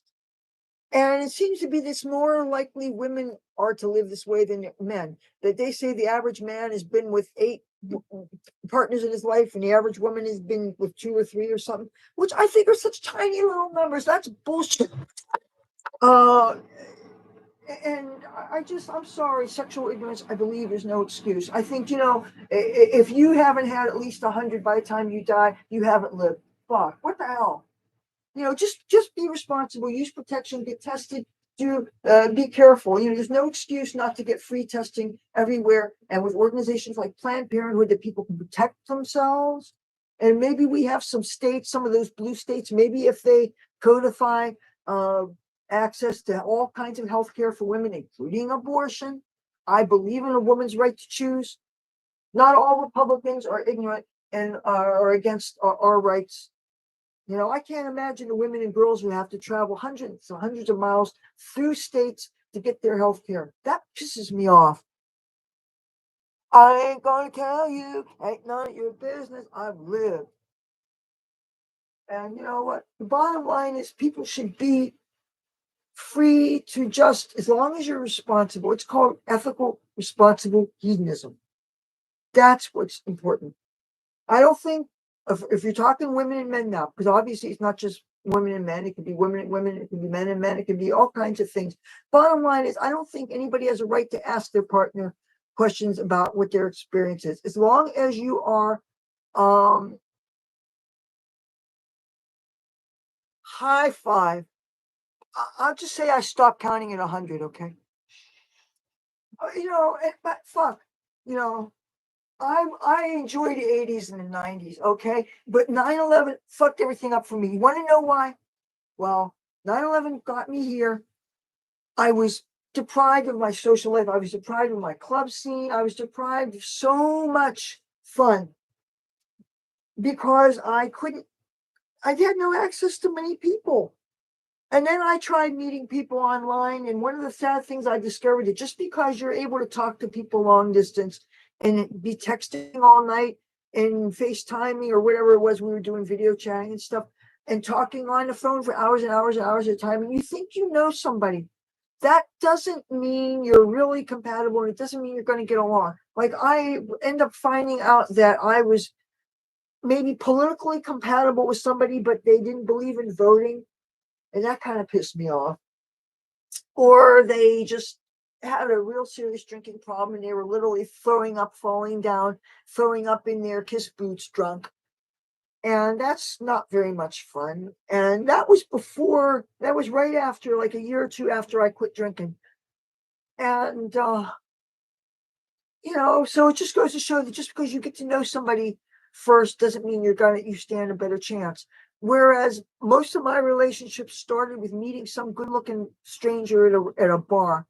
In LA, there are so many clubs to go to. That's how you meet people. Whenever I go to New York City, like in LA, in San Francisco, you can meet people walking across the street. You can meet people outside. New York City, I don't think you can do that. all the times I've gone to New York City, and granted, I don't really go there these days now because it's so expensive and stuff. Or like I find out too late when there's something exciting going on there. Now there's pretty much just a bunch of idiots demonstrating for Palestine, trying to shut businesses up and assault people who they think are Jews and stuff. And I remember, okay, when President George W. Bush was running for re-election for president, and there was all kinds of demonstrations on the street, and the crowds. I was watching C-SPAN. There was a guy on a three-wheel bicycle thing. It was a kind of cop. They have these little buggies that have three wheels, like a tricycle, but the front wheel, yeah, they're tricycles. And some rowdy crowd, somebody pulled this cop out of his vehicle and beat the shit out of him. And he caught it live on camera. And they caught him because he didn't change his clothes, and he wore the same exact thing the next day, and he got the son of a bitch. And of course, these were in the days when they actually prosecuted people that got caught doing these violent crimes. But my mom and I watched it, and she said, "You still want to go up there?" I said, "Yeah." I wanted to go up to the perimeter of Madison Square Garden because I wanted to go there the day the RNC NYC, the day that George W. Bush accepted his party's nomination. If you see this, this is from the Bush inauguration, because 9/11 happened.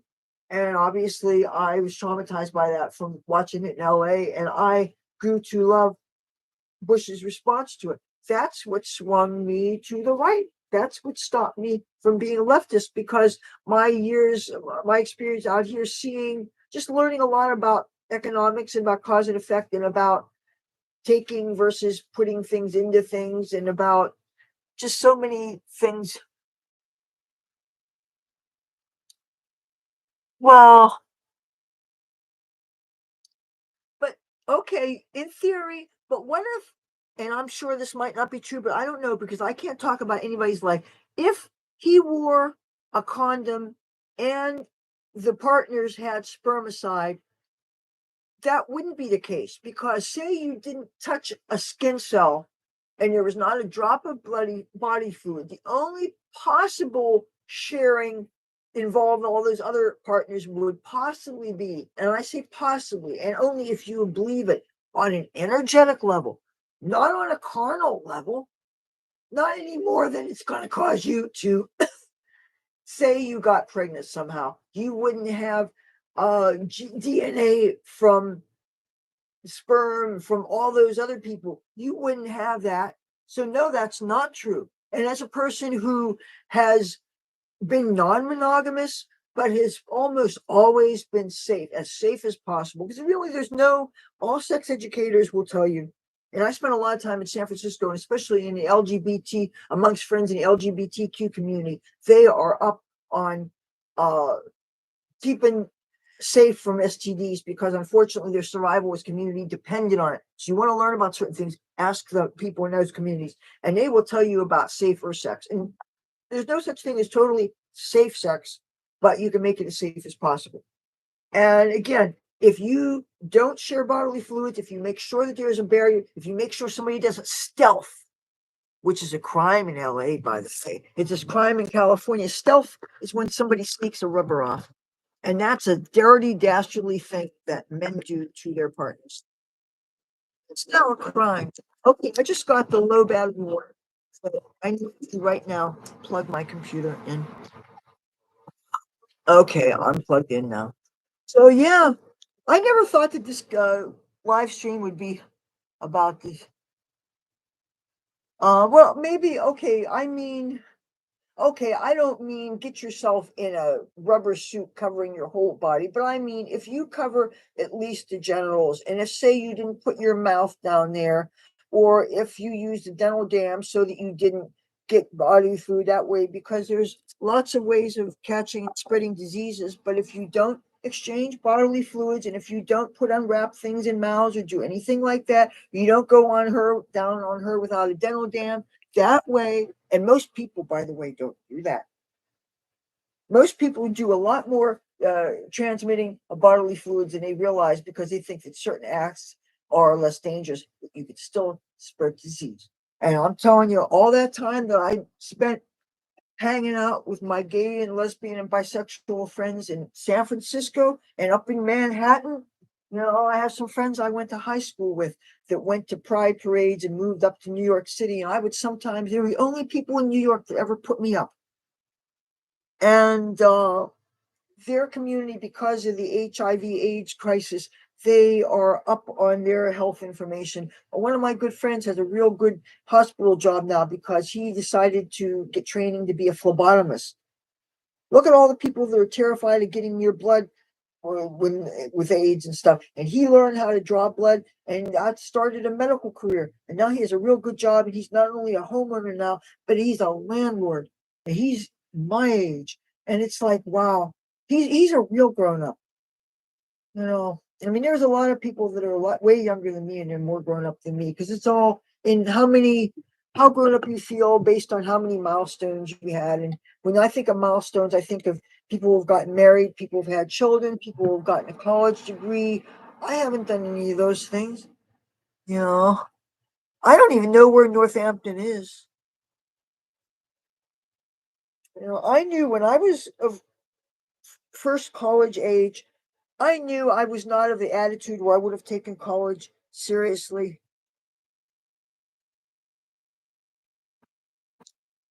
Hi, Metal Hobbit. I'm feeling so much better now. Trying to see if there's anything that wasn't covered.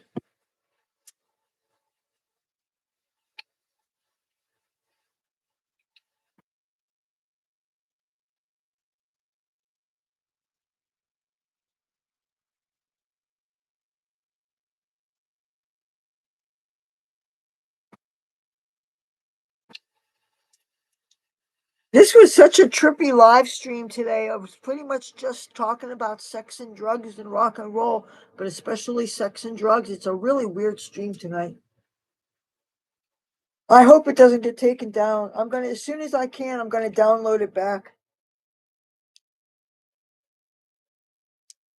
Uh, I don't have a set sleep schedule.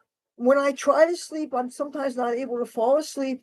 And then if I'm just watching TV, like it could be as early as 6 a.m., 6 p.m. or 8 p.m., I might doze off, and that's fucking weird. But then at night, I'm very high energy, and sometimes I rest up without moving so I don't disturb my makeup so that I can film. Or like I say, I'm going roach hunting and I go and I find Garfield the cat. I bring him in, and it helps if I already have my makeup on, so I can make a video with him. And if I have an opportunity to film a video, I have to be ready for it. So that's a lot of why I do some of the things that I do, is because since I'm uploading every day now, I need to always be ready to make content. And it can't be just any old thing. It has to be important. And I have to have something to say and something to show in order for me to make a video. So I think anything involving cats is important and worth the show. And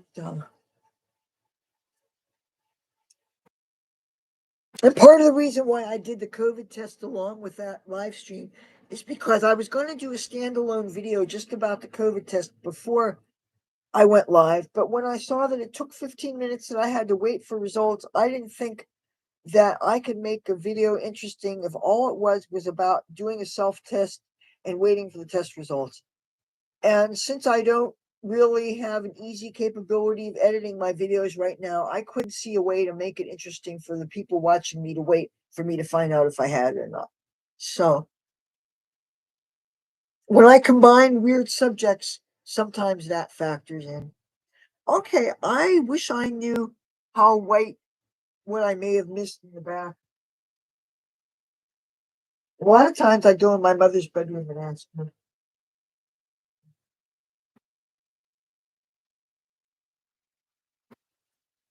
Oh, I see some more.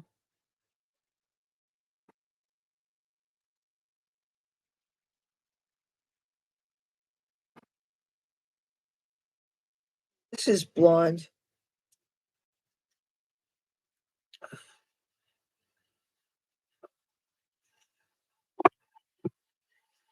This is the Punky Color Plum.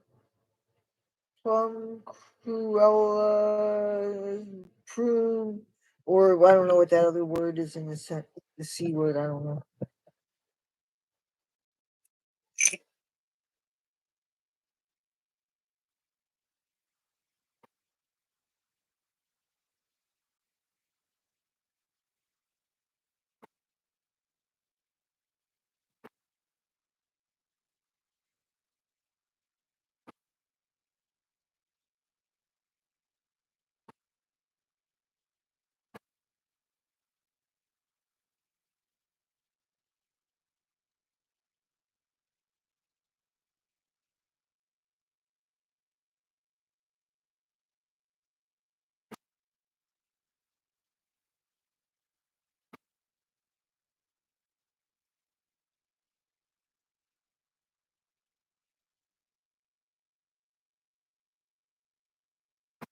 Oh, look.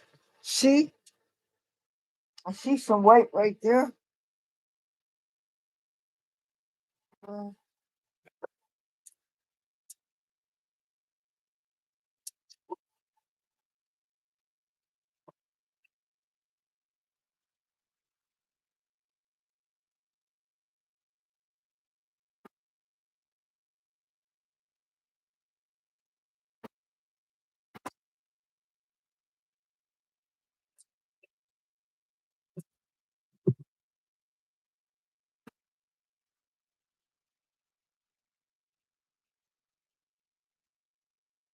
you know, I talked so much intense shit yesterday. I hope that YouTube doesn't take this down because I mean, not, I don't think anything was really bad, but just, I don't know. I don't like feeling that I have to be so constrictive. I mean, obviously, I wouldn't say this in a church or on national broadcast, goody two shoes, radio, or TV, but for a countercultural, grown up, sophisticated, maybe worldly, maybe traveled or hedonistic audience, maybe people that would go to exotic foreign destinations, or maybe people who would go to Holland when that was one of the few places where you could smoke weed legally. I would think that people like that would like a channel like mine. Or maybe people who've been in rock bands and have kind of been promiscuous who would appreciate stories about the good old days, or maybe people who were used to be Vegas showgirls, or just you got to think about. I keep on reading these things in the YouTube training stuff that I've looked at through the years, where they say that you should know your audience and create for your audience, create for an audience. And I'm thinking, who is my audience? I don't know who my audience is. Ah, well, if you're happy and you feel good about your life, that's all that's important. Just because a person doesn't understand something, like I don't understand the people that can be priests and can be celibate, or like some religions where they try the only real indulgence as far as sensual pleasures with them is their food. If you've ever eaten Hare Krishna food, so much of that Indian food is so wonderful, except for when they throw paneer in things. Paneer is a cheese. I don't like cheese, but all those curries, oh man, I love them. So if I say I was invited on tour with Paul McCartney, and he's a serious vegetarian. So I wouldn't be able to eat meat on that tour unless I snuck out for KFC or Popeyes or something. Popeyes is my chicken of choice, by the way, especially their spicy chicken. Oh man. Uh, but I would be perfectly happy eating Indian food. And some of the Asian vegetarian stuff like fried tofu. Oh man, I love that. Uh, fermented black beans. I love kimchi. I love vegetable fried rice. I love a lot of. I've never met a vegetable I didn't like, and most fruits I like, except I don't like. It smells real funny, real stinky. Papaya. Cannot stand papaya. And I don't like raspberries, but like those are the only fruits that I know I don't like. And I probably wouldn't like bitter melon. I know it's cooked in Asian cuisines and stuff, and I've seen it in some stores, but anything bitter doesn't seem like it would be very pleasant to ingest. I don't know how they serve it. I got a can of jackfruit. I have no idea what to do with it. I understand it's used as a meat substitute and it carries the flavor of any dish. And I have containers of coconut milk so I can make curries with it. And one of my favorite seasoning oils is toasted sesame oil. You can't cook with that because they say when you cook with it, you heat it, it becomes carcinogenic. But I love that oil. I love to add a little bit of that in my finished Chinese food or stir fry or even after I finish cooking ramen noodles. I feel like I still have some. Yeah.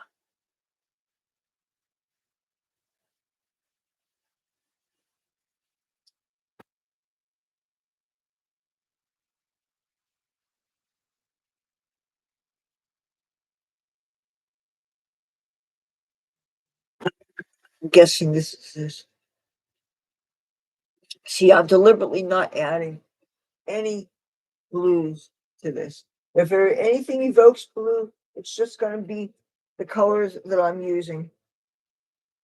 I used such a big color palette last time. I'm not exaggerating if I tell you I think I used 10 different colors.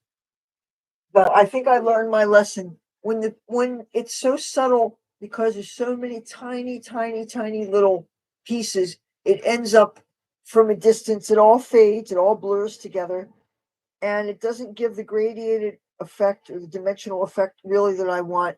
Plus, it looked too blue. And I was so worried that what if I had a chance to get photo ID and what if they argued with me about I'm saying my hair is purple and they're saying it's blue. And I was thinking, how do I arrange my hair so that when I take the photograph, they see the purple in the front?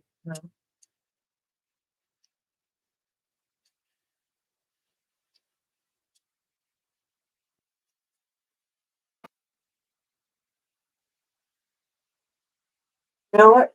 Excuse me for a second. I'm going to go in my mother's bedroom and I'm going to guess she must be up because it's 9:29 a.m. And I'm going to ask her if I need covering.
Okay. Sorry about that. My mother found a whole lot. Uh, hey, did you do that when I was gone? My mother looked me all over and I missed a whole lot of spots. I could have passed as acidic or something because my mom said that there was a whole spot bigger than a yarmulke. But anyway, she told me everything that I missed. So, all I gotta do now is find a plastic bag and cover this bad boy up. Because that way, to minimize the drying out, well, I want to make sure the ends are covered really well. Because I don't like when the ends fade and end up looking kind of lighter. Gonna make sure here looks shorter. Yeah, I would worry about some Section 8 buildings might not even allow pot smoke in the apartment, even in places where marijuana is legal. And where I heard there were places where before weed was legal, smelling weed would be grounds for having you terminated from your lease. And that's absolutely disgusting that that could be a risk. There's apartment buildings here that was a thing that people were afraid to smoke in their buildings because there would be these people patrolling, like security patrolling up and down the halls, and that would be considered quote unquote drug activity, and a person could lose their housing. And I could never really visit my friends that lived in those apartments anyway, because in order to visit there, you had to have show your photo ID. Okay, I'm gonna find a. Oh, I know. I have something has a those shower cap things.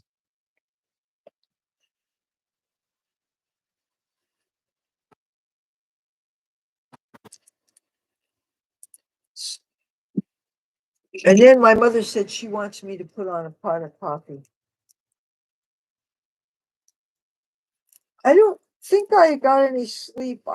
That's the thing. I didn't fall asleep when I got those leg cramps. I just happened to be resting and laying down on my bed when those that happened. I'll show you one thing that prevented leg cramps for a while. You'd never believe it. Hold on.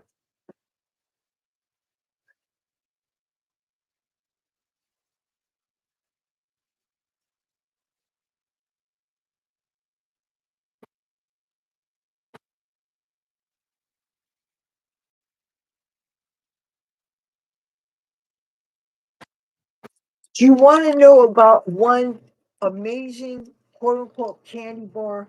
It's by Kirkland, which I believe is the base the house brand of Target, I think, or maybe Walmart, I don't remember. It's too far away for me to go to shop unless I shop online. But these bars, they're like those kind bars or those Cliff bars. All it is this and dark chocolate. Doesn't have any nougat in it, doesn't have any other extra stuff. It says with cocoa drizzle and sea salt. These things, there must be something about nuts and preventing leg cramps because nuts are a source of.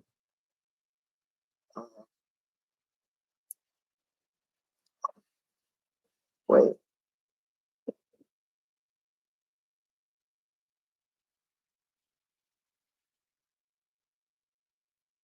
okay, I can't see if this is 15 grams of protein or 5 grams of protein. Oh, it has 190 milligrams of potassium, which is 4% of your daily value. Now, depending on how many of these things you eat in a day, you got a source of calcium there. JB, hello. These things are so good.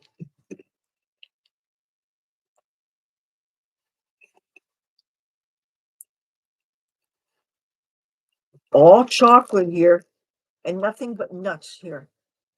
I got a source of these. Somebody dropped off like a case of them. And most people around here, the crackheads and stuff, they don't want stuff like that, or people don't have enough teeth to chew or whatever. And they said, "Do you want the rest?" Hell, Yeah. Yes, I want them. Hell, yes, I want them. Oh, these are all so good. These are Dove milk chocolate, molten lava flavored caramel, natural and artificial flavors. These things are good. I have been chocolating it out.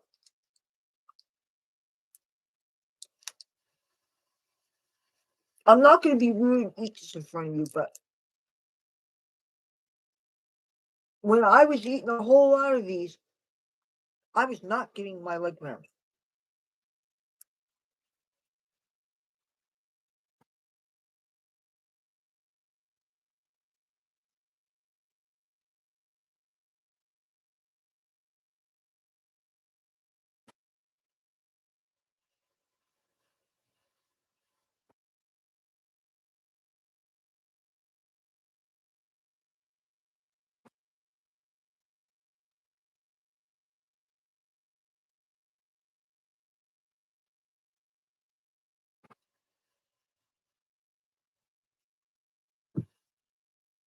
And this is how I cover this. Usually I use the plastic bag that you would get grocery shopping. But of course, this was on my ground, and this is going to be washed before I touch it on my skin because it's, on this floor. It's important to seal the moisture in with this dye job because if it just dries in the hair, it can only do so much color. Ajik Tapka? I'm gonna write that down. You guys might give me some ideas.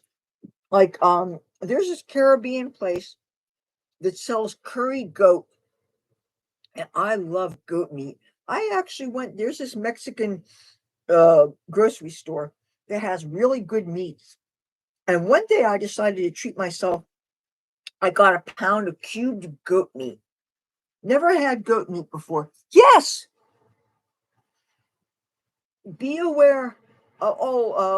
There's some people that I have had a hard time watching their content because half of their posts are just a bunch of Bible verses and stuff. And I got to the point where I was sick and tired of seeing that because it was like it was all they were posting, and I had to put a few people on mute. Oh, my guitar tech guy, he doesn't talk to me anymore because he, I don't know. I don't think he was taking me seriously.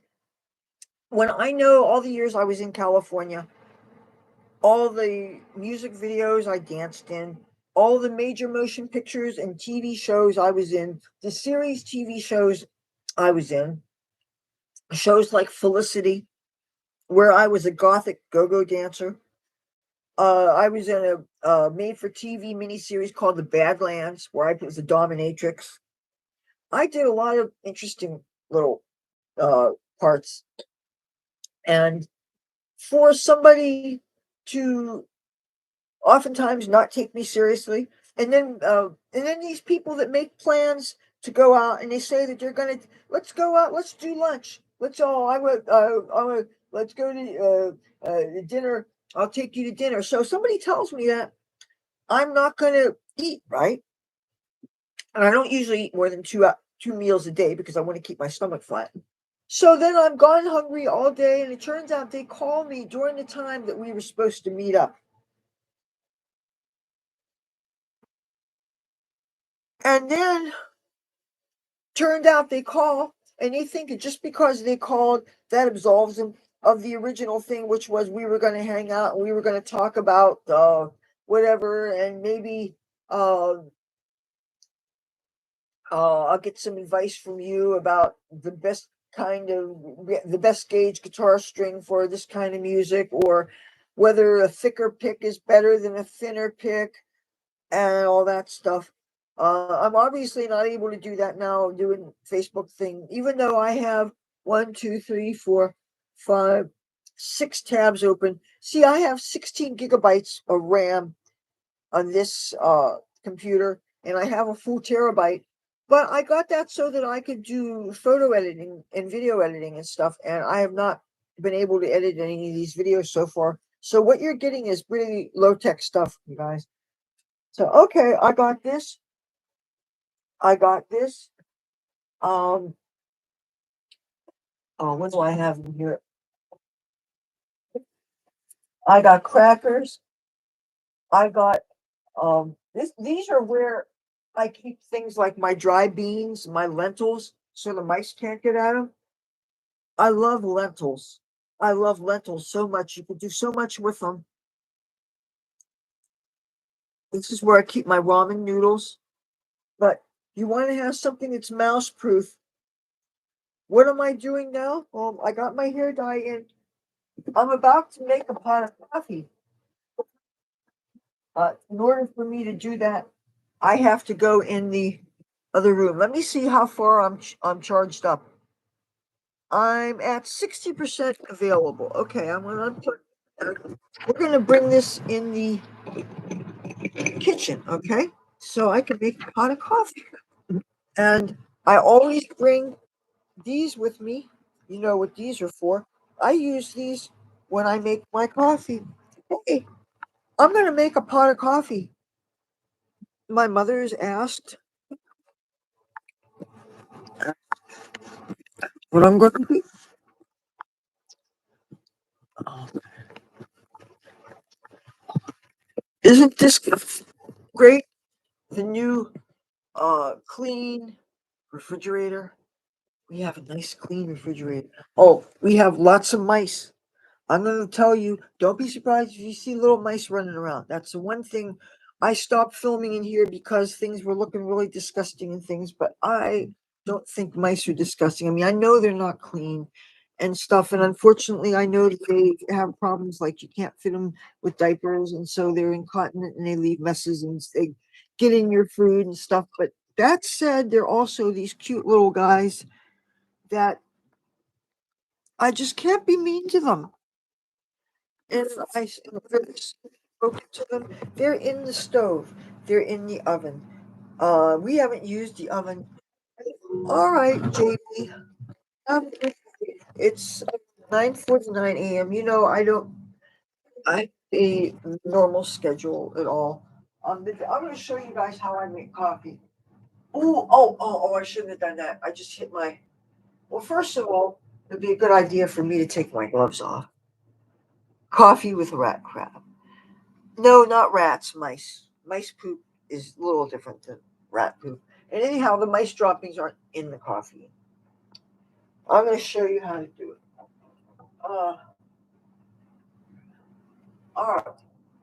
This is coffee from those little coffee makers that are in some of the casino rooms. Some of the uh, condominiums have these tiny little coffee makers, and I want to show you what their carafes usually are.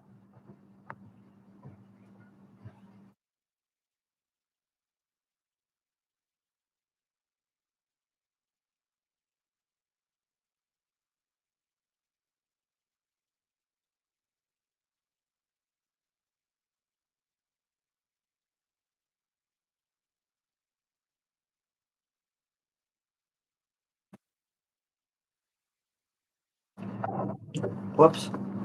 Okay, they have some coffee makers that are real little like this. And they should get two sizes of coffee. Now, what I'm going to use is this, and this is supposed to make 4 cups, mind you. This is a company called Royal Cup Coffee, and this is really good. Now, how I make it, first of all, this weaker coffee, I'm going to put in another container. Um, hold okay, for now, I'm going to put that in this.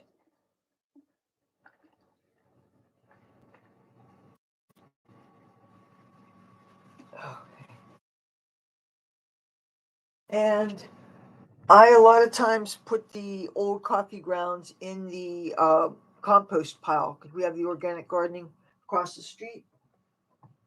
And so anything that we can do to improve the plant and animal or the plant life. You know, we don't use any kind of poisons. We don't use any artificial fertilizers. We don't use bovine or animal fertilizers. It's all just compost.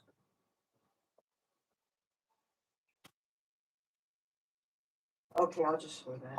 All right, anyway, how I make this coffee here is I tear this open and I take this. It smells good in here, just like a tea bag. I brew it. I put this in the pot, and now I put the water in this way, and it measures it inside the coffee maker. Oops. Anyway, that's missing a washer, so the water's coming out real hard, and I don't want it to get wet. But I'm going to pour 10 cups.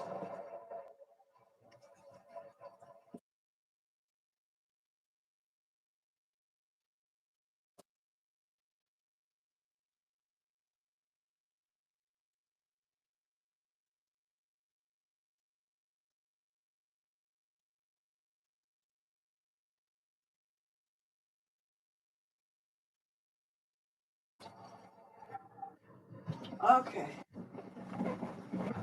A 10 cup pot sounds like a lot for that pouch, but it really does work.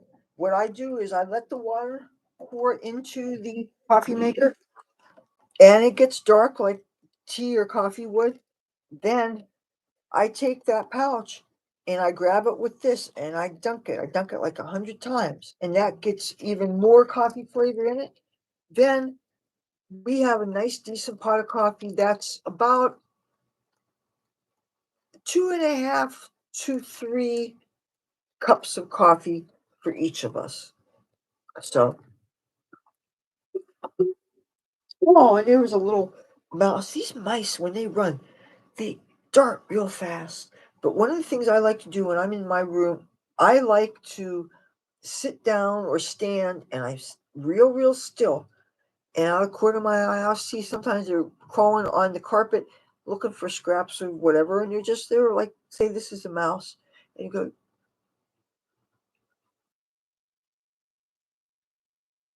and they're just the cutest little guys. And I'm sorry, but they have sweet little faces, cute little ears, the tail, the nose. And they're intelligent creatures. And I've had friends that have had mice and have had rats as pets.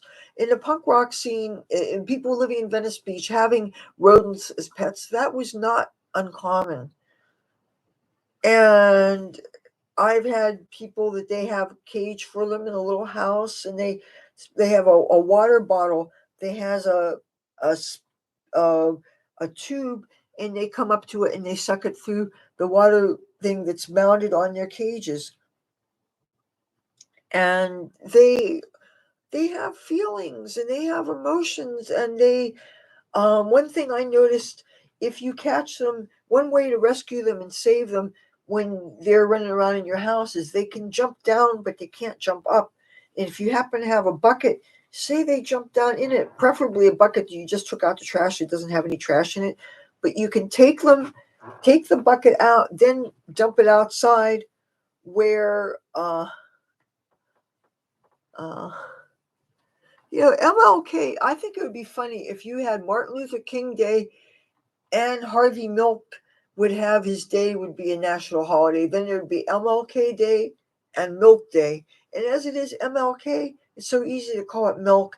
And Harvey Milk should have his own holiday. But it's like they have so many holidays. Why don't they have? They got to stop tearing down statues. They got to, if they're having all these specialized holidays, why don't they have a special day of European Appreciation Day? Do you think that would ever happen in America? Do you think something, Colonists Appreciation Day? Do you think that would ever happen in America?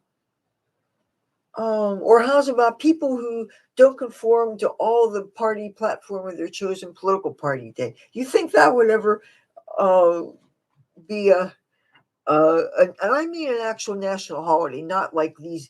Any day can have like National Chocolate Day or National Hot Dog Lovers Day. They have days.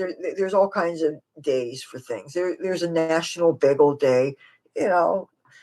But yeah, and half of these holidays are really inconvenient because they mean that places are closed when it's inconvenient.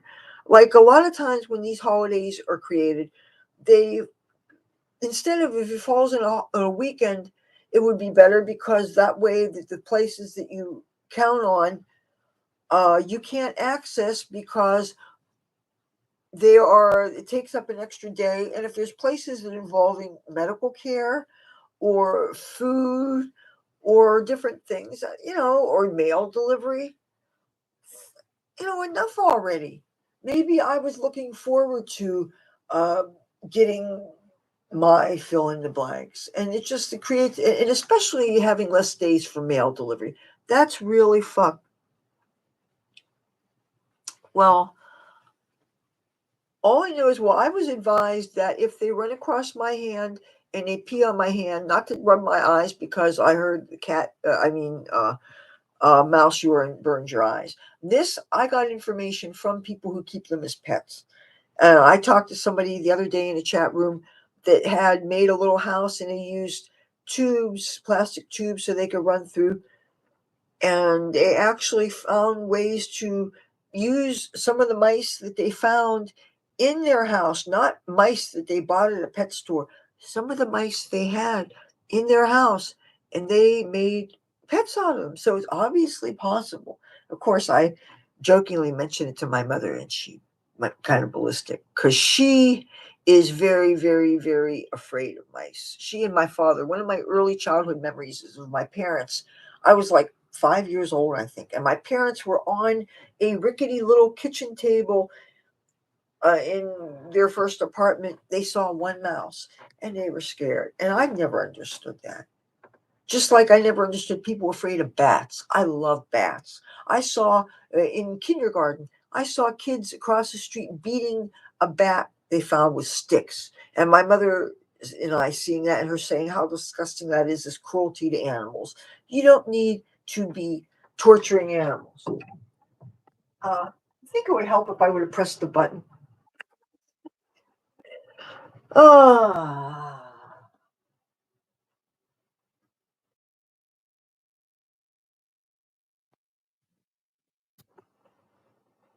now it's now it's pushing. It's going. Um,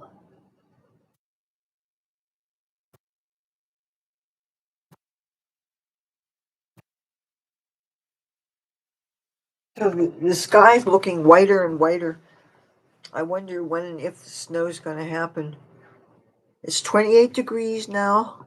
Extremely cloudy out there.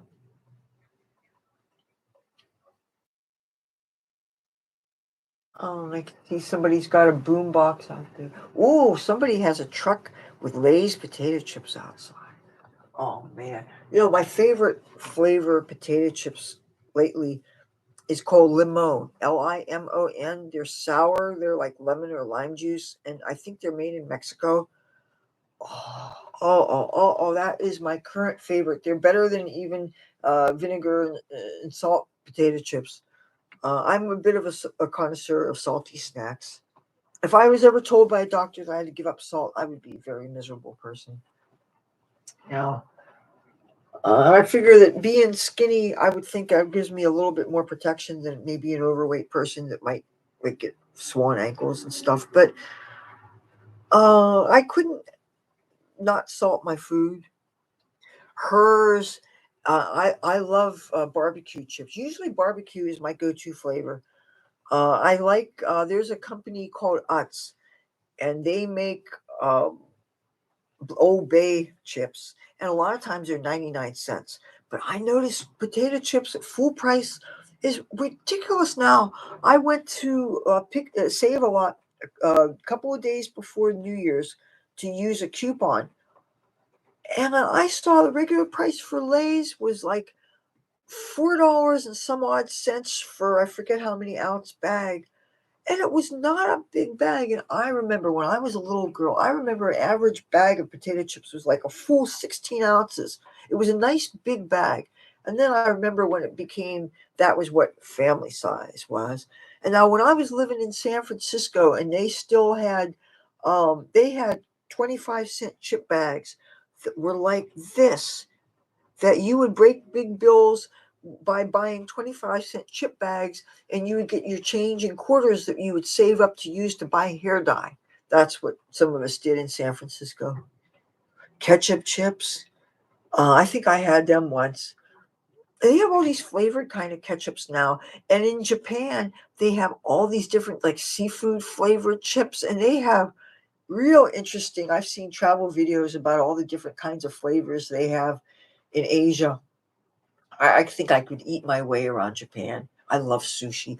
I could not say no to sushi. Eel is one of my favorites. I took. How did I? By Greyhound bus. Once I stopped flying, Greyhound is always how. One time when I was on a Grateful Dead tour, I actually did get a ride. I actually got to see Hoover Dam on my way to San Francisco. Once I realized that I could find a real community of warm people, there are people in San Francisco who they will welcome a newcomer and they will tell them where the places are that are safest to hang out, where you can get day work, where you can apply for social service benefits, where the shelters are, where you absolutely shouldn't be after dark, where all this safety information, and that's so important when people help each other. um oh well, I don't do cheese, so anything with cheese in it I wouldn't eat, but hers is really great. And that's a regional brand. I thought that was primarily Pennsylvania East Coast brand. But one of the things I noticed in California, in Los Angeles, even in Beverly Hills, they have some stores that cater to people from other parts of the country, and they stock things like Entenmann's baked goods, for instance. Let me see if I have anything good in my fridge to show off that I think is particularly good. Um, oh, this was the Snapple tea I was telling you about. This actually is regular brewed tea, but the Snapple peach and the diet Snapple peach is so wonderful. But now I don't think it's quite as sweet as it was in the 90s. That's how I got the coupon for the free Snapple, because I had some a couple months prior and I was kind of disappointed with it. It just didn't have as much full flavor as I remembered. It seemed a little bit watered down. And when things aren't quite what you remember, then a lot of times there's a number you can call and you can report quality control issues. And then if you're lucky, they send you free coupons. I don't abuse it or anything, but I know some people who always get coupons for it.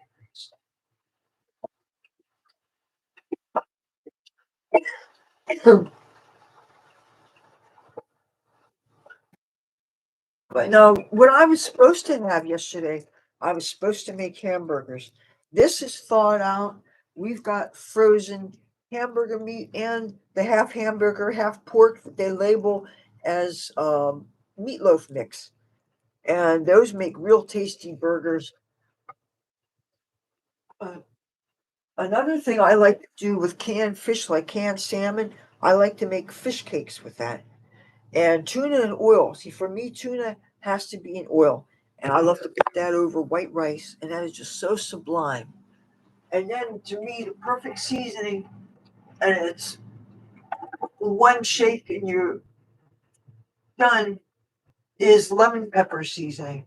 You put that on tuna and oil over rice. That is so good. But they have this other kind of seasoning that's like a lemon pepper that I discovered. I'm not quite sure how to say it. I think it's from Mexico. The Mexicans, they know a thing or two about their salty snacks. The only time I've been in Mexico is that day I spent in Tijuana, but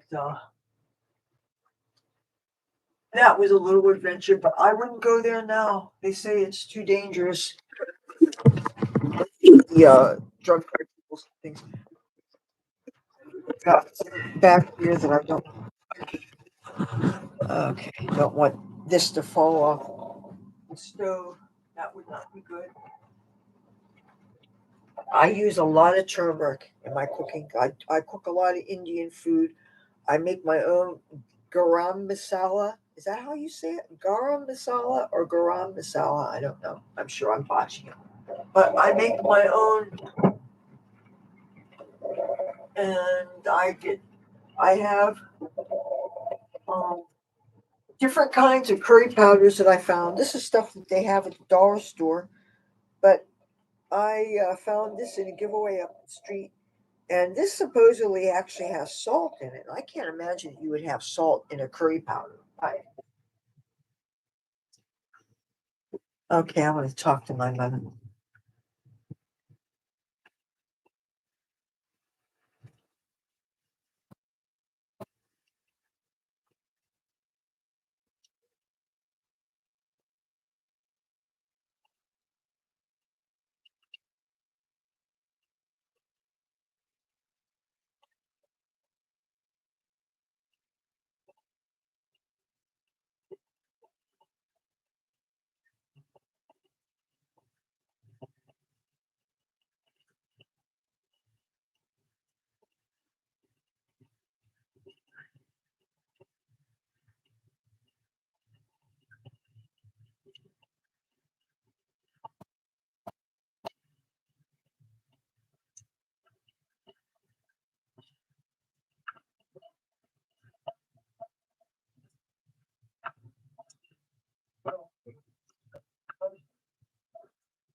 All right.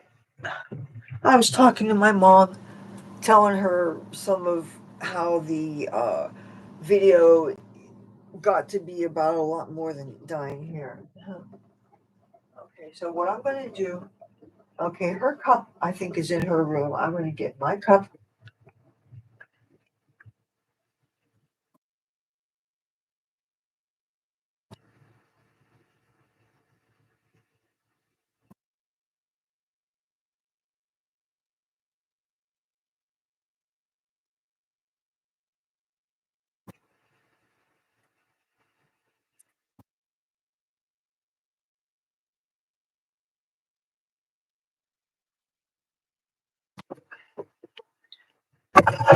All right, sweeteners. I got my cup.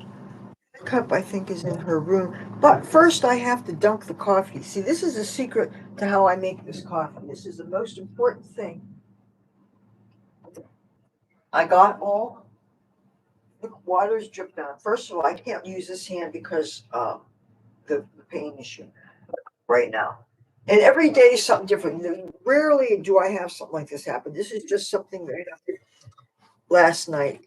Most of the time, all my body parts are fine. I don't have random aches and pains, but I did get an arthritis diagnosis a couple years before the pandemic. I got a twofer.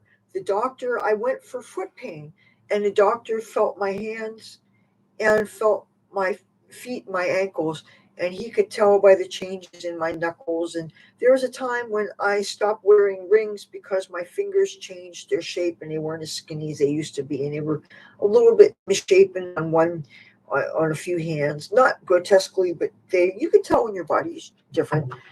And when I had bad foot and ankle pain to the point where I could almost not walk for a month, and I was really taking it easy, and it was really bumming me out because I was a dancer, and I did that was a part of my identity. Oh, you don't even see what I'm doing. No. I grabbed the edges of that pouch and I made it small like this. Now what I'm doing is I'm dunking this, and I'm dunking it about 100 times at least without splashing myself in the process.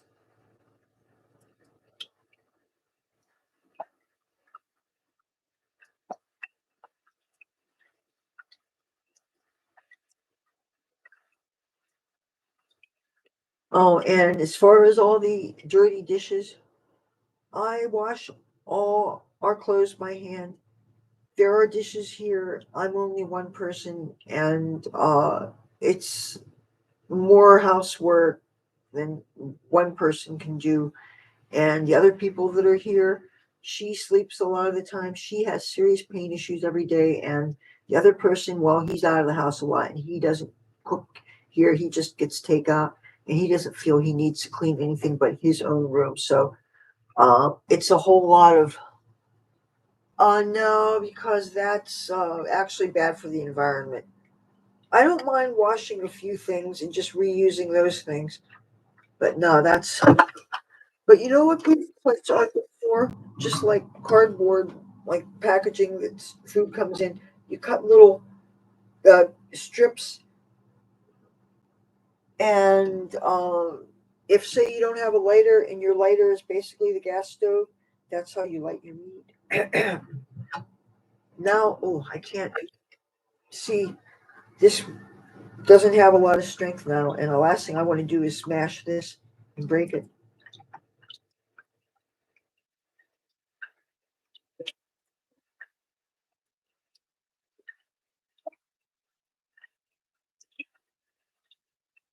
And more of these things aren't in the shelves because I cleared the shelves out so the pest control could spray in there and things. Every time the pest control comes, every person does things differently. Some people won't spray higher than hip high. Some will go fine as long as you, especially if you take the effort to clear things out so there's nothing there. So, and there are so many times when I cleaned everything up in advance of them showing up, only for somebody to cancel the appointment after I'd done all that work.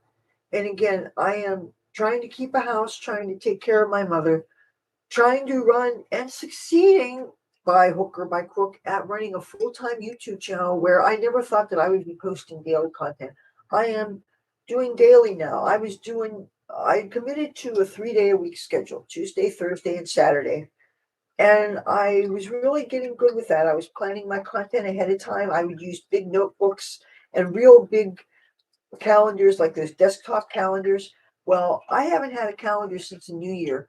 I'm basically, I don't want to say I'm flying by the seat of my pants. I'm not that disorganized with my YouTube, but I am not having benefit of a calendar and big organization. I have some notebooks that I use to uh, document my channel and plan it out and organize it and stuff. And right now, because I've been packing so much, I can't find them.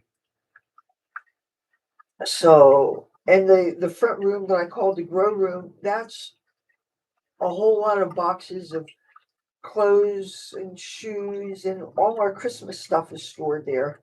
And that's also where I started my seedlings before transferring them to the garden. But we don't get real good lighting here except for the real early morning. And it's a northwest exposure, so it's not very bright as far as the sunlight goes. I'm going to pour her. Oh, I know it. And I'm probably going to risk getting yelled at. I'm going to bring the coffee into her. See, see, look, I can make an excuse that I have to set my computer.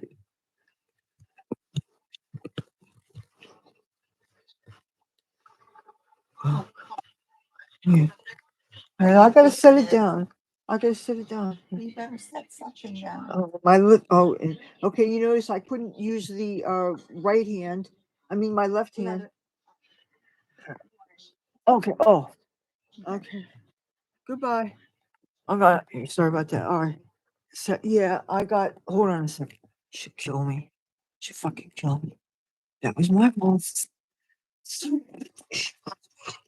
Go over here. Maybe it's convenient for me. It's not convenient for her. And anyway, I'll be right back. Is your cup here?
Okay.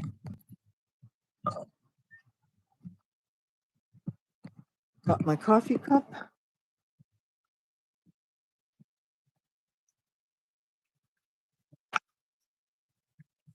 And I'm gonna plug in and put this where it doesn't need to be because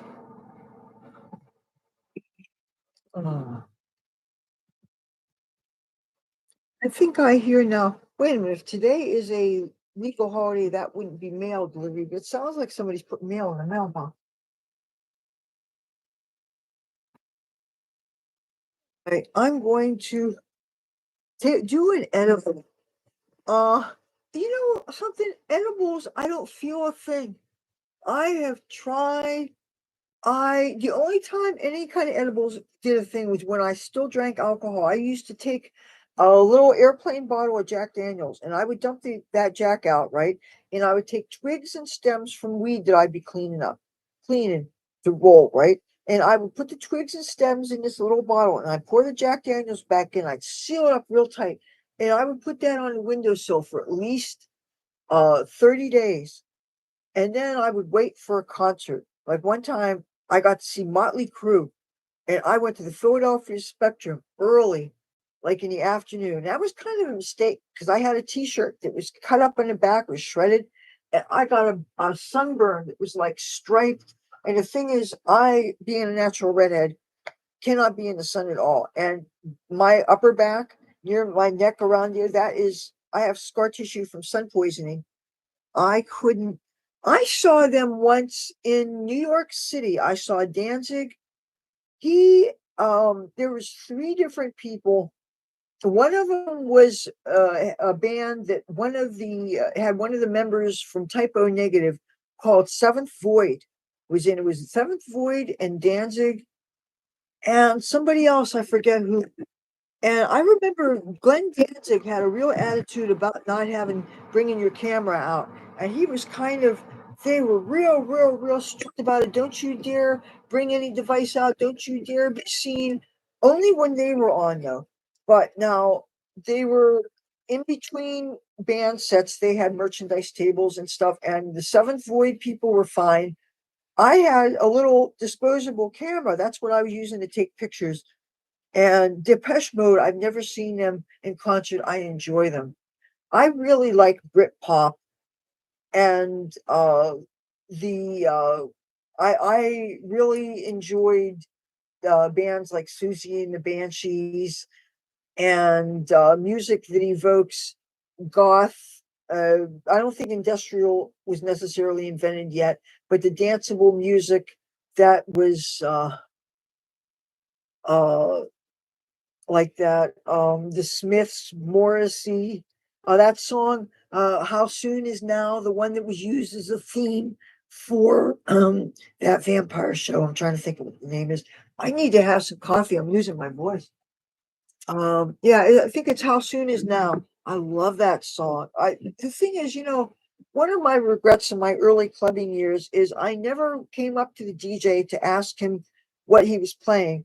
And it wasn't like they have some clubs now that at the DJ booth, they actually have an electronic screen that'll say the title of the artist and the song. And there is a lot of, when I was going to Philadelphia, industrial slash goth clubs. This one was an all ages club in the place that was called Shampoo some days, but it was called Perversion when I went. It was on Wednesdays. And by all ages, I mean they had 15-year-old girls in titty tape there. And that was a little disconcerting because you have all these attractive people that are sharing a dance floor. And it seems to me that you shouldn't be finding somebody that's attractive and yet it's age inappropriate. So that kind of bothered me. They were separated from buying alcohol because of the wristband thing, but still, you're having middle-aged people leering at juveniles, and that's not right. But that said, I liked the music a lot, and always kept. Oh, the weird thing is, security would not allow you to have ink pens on you, so I had to wrap a pen in paper and put it in the bottom of my makeup bag. And you couldn't bring hairspray because they allowed smoking. They had smoking patio, including underage people. Now I don't understand, if you can't smoke till you're 18, if you can't buy cigarettes till you're 18, how come they turn a blind eye to juvenile smoking? And that's why you couldn't have lighters, or no, you couldn't have hairspray because they had lighters so they could smoke cigarettes. So uh, when I was in my teens here in Atlantic City, they had a law against selling and wearing studded and spiked belts and armbands and wristbands. And that made me so angry because I just full on metalhead. I wore studded belt, wristbands, dog collars, fishnet stockings, but a lot of leather and studs. And especially these are not the kind that could hurt you, but like the Christmas tree spikes and stuff. And we would see the police, they would stop people walking down the boardwalk, mainly, I guess, juveniles. I don't know if this was all ages or it was just people under 18, but they would take them and say, I'm walking down the street and I'm wearing Christmas tree spike belt. They'd take people's belts and they would throw them in the public trash cans. And if you were watching from a distance, you'd watch the whole thing go down and then you'd retrieve their gear afterwards. And if you're nice handed to them, if you weren't nice, you keep them. But usually you gave them back to people, but they would like issue tickets for having a weapon. And that's ridiculous. But the cops, it's just like whenever they confiscate things of yours, like they can search you and not have probable cause, and they can find a bunch of cash on you, and they will automatically accuse you of that cash being ill-gotten gains. What if you don't have a bank? They got some strippers won a lawsuit not too long ago.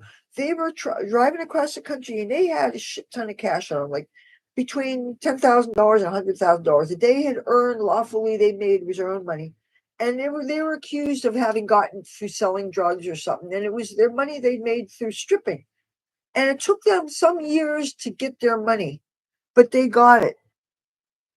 No, Amir! Amir Udin is here. No, or Udin. How do I say your name? Udin? I have something for you. No, I don't have COVID. The sign is it's negative. I don't have it. But I have something and I set it aside. Let me find it.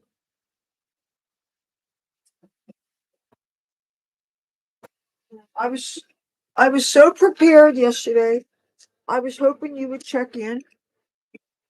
Oh, look what I got.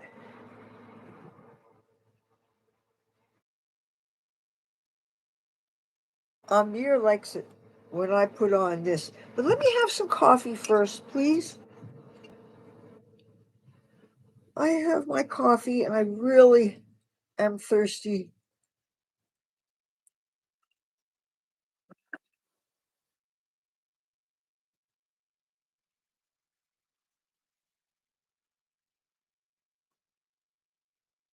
So I think I definitely make the hamburgers today, but I don't want to seem like I'm celebrating MLK Day. I mean, I think people should not have holidays forced on us. People should be able to celebrate their favorite holidays. It's like I may celebrate Christmas and not celebrate Ramadan, but then again, I might want to celebrate Holi or Holi, Holi, the Indian holiday, because it seems like so much fun. It seems so joyful. People throwing colored powders in each other's faces. That seems like pure joy. Well, I imagine that it's not the newest thing in the world, but I probably only wore it 2 or 3 times. But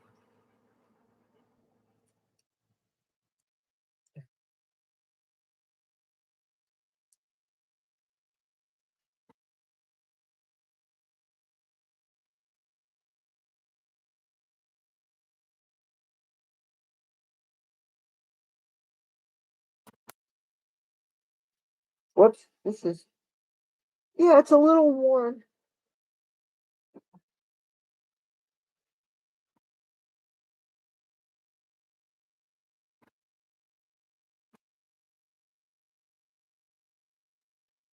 I mean, I have no problem with him. It's just he wasn't all that nice a guy. Martin Luther King, he cheated on his wife, something else.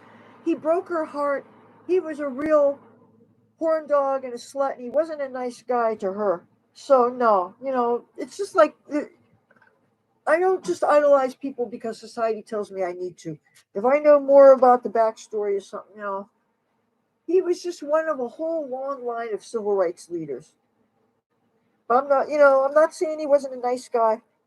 Like I found out some more things about Abraham Lincoln. They were cool. Did you know Abraham Lincoln loved cats?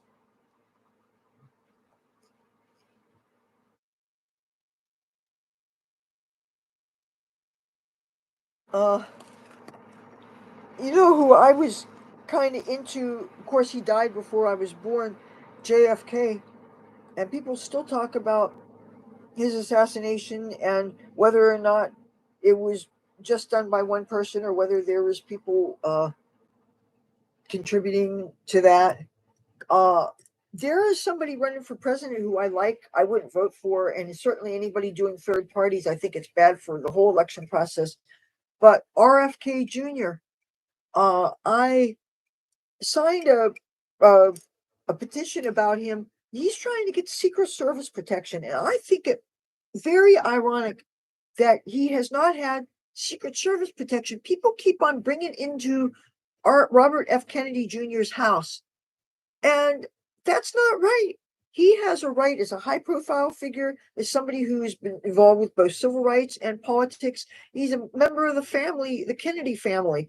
They all should have protection and security and stuff, and nobody deserves to have somebody break into their home and go trespassing and possibly putting him and his family in danger. So he should have had Secret Service protection months ago.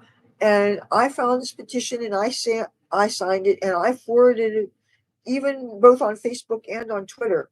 And okay, yes, I'm a Republican, but I am a very centrist, very moderate Republican, and I care about people. And oh, you want me to wear it again? Let me have a drink of my coffee, please. I got sick yesterday. I was hoping you would be in my thing, but you weren't here. I started to dye my hair, and I took the COVID thing, and then I got started feeling sick to my stomach. I hadn't eaten all day, and now they're saying that there's an uptick in both COVID and RSV and is it pneumonia or the flu? And I'm seeing a little bit more mask wearing among tourists, but I'm not seeing it among our citizens. I'm not seeing it among the locals. And as a matter of fact, here in America, a lot of times if you do wear a mask, people make fun of you. Even though I think every person has a right to choose for themselves the level of risk they feel comfortable with. And I have, when people were not able to find the real medical masks, I have friends that I made in like radiology field that sent me a bunch of the KN95, the N95 masks. Then I ordered KN95 masks in both red and purple through wish.com. Let me get some this. Oh, I almost knocked this off the thing. I don't want to break this. If I broke that, I'd get in a lot of trouble with my maternal unit. Amir, my wrist hurts so badly. It's got real serious uh arthritis. I guess every muscular pain on those body parts has to be arthritis and nothing else, unless of course I do something like smack it up against something or God forbid break something. Yeah, I will. Let me drink a cup of not the whole cup, but let me drink some coffee before I do that. Oh, and I can't pick it up with this hand. I could, but there's a chance that I might slip out of my hand.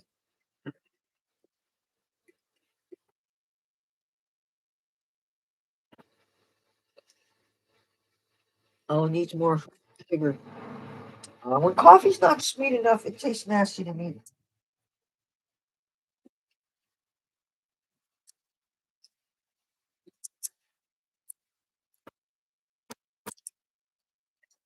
This is a generic version of Sweet and Low. This is my preferred sweetener, actually, is Sweet and Low. I don't care for the aspartame. That really kind of scares me. The chemicals in that, they say that that can be dangerous for certain people with certain neurological disorders that I don't have, but still, I don't like what I've read about that chemical. But sodium saccharin, there is really nothing wrong with that. I've never put milk in my coffee. My mother, she's the easiest to make coffee for. She drinks her coffee totally black. And how she got in the habit of doing that, when she was in college, when people would invite her over for coffee, sometimes they wouldn't have sugar and light. She would just drink it that way. And that's how she got used to drinking it that way. I don't want to get used to drinking it unsweetened because to me it just tastes nasty. And I would rather go without until I find sweeteners. And if I don't have sweeteners, I'll go to where there's a coffee shop and I'll go get extras or something if I can do it discreetly. I would sometimes go to Tropicana Casino here and they had a coffee shop. It wasn't a Starbucks. It was something that was all kinds of breakfast stuff. And it was one of these places that you walked past and you got things. It wasn't a sit down restaurant or anything. But anyway, they closed down and it's something else now. So I don't have as many sources of free sweeteners and stuff. When the other person that lives here goes away for a week and he stays in a hotel, he brings those coffee packets. He also brings the sweeteners and the sugars. And sometimes when I get coffee from the church downstairs, they give me sugars.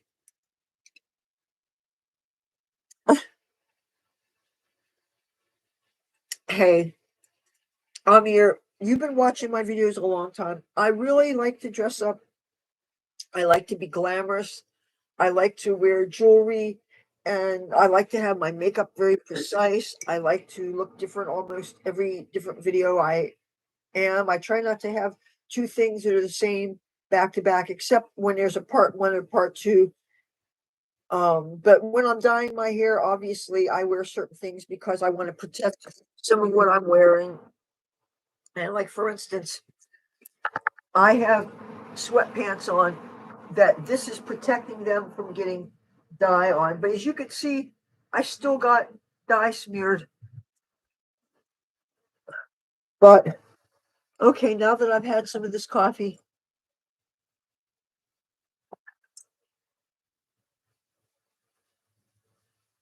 I was looking for my masks before I did the filming, just just in case Amir came in.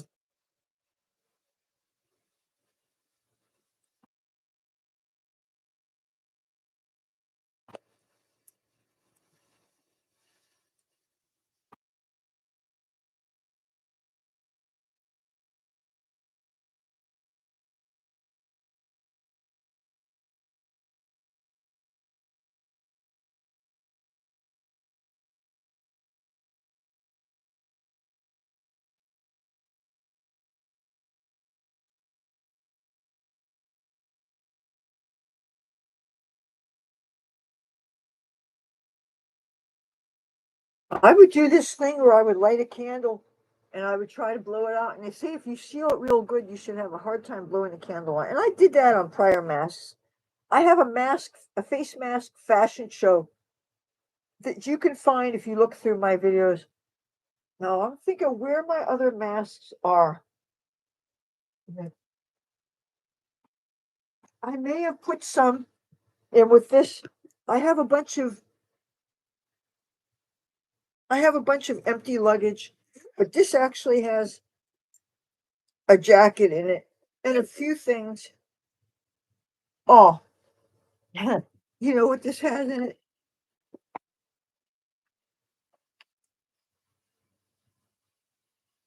I like to make signs sometimes for thumbnails that I shoot for my videos.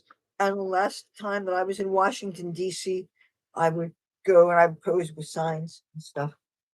But and I always carry a folder to protect things like that. Another thing, when I go to Washington or any big city, I always carry an extra tote bag to carry newspapers and magazines, because I always find newspapers and magazines. Oh, you wanted me to look for other um masks. I was trying to see if I brought other masks in here.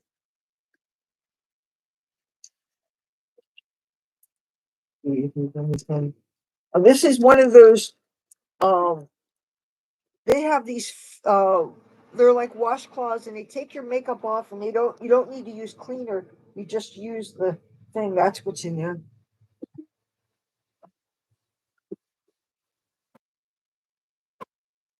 Okay, no, there's no masks in there.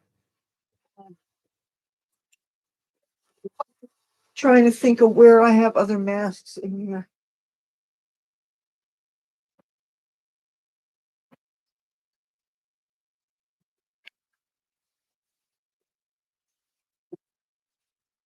Oh, some of you guys may appreciate this, some of you won't. You want to see a mask that does absolutely no good, and it's not very well made at all.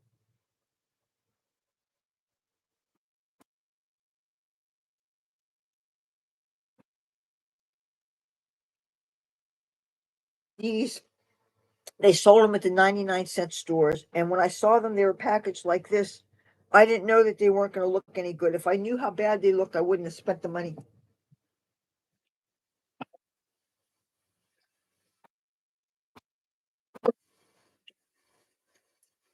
Oh, any police watching?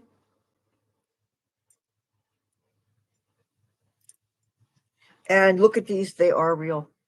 And where I got these were a tip when I was on stage in Hollywood. So one of my fans gave me this as a tip.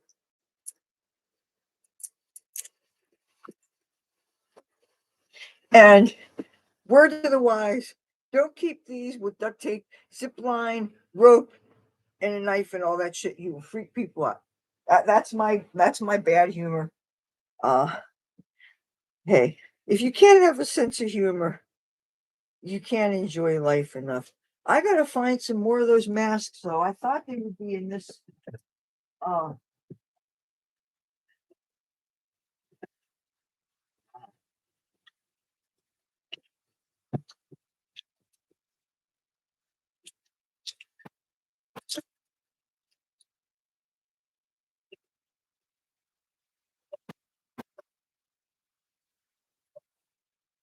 oh, Miniki Nico says hello.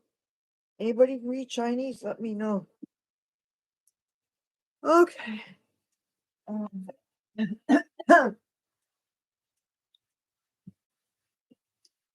all right. I'm still looking for that other mask for you. You know what? I'm going to take another bite out of this.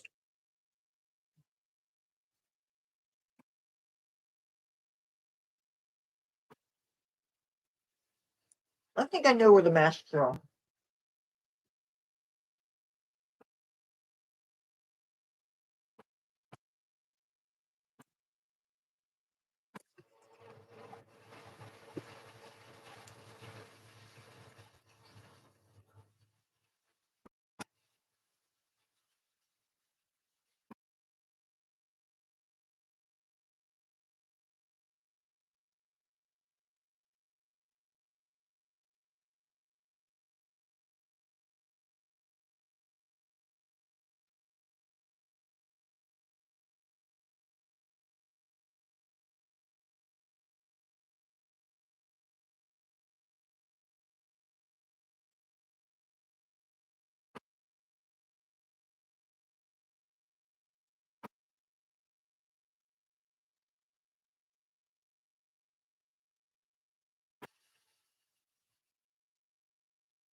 Speaking of George W. Bush,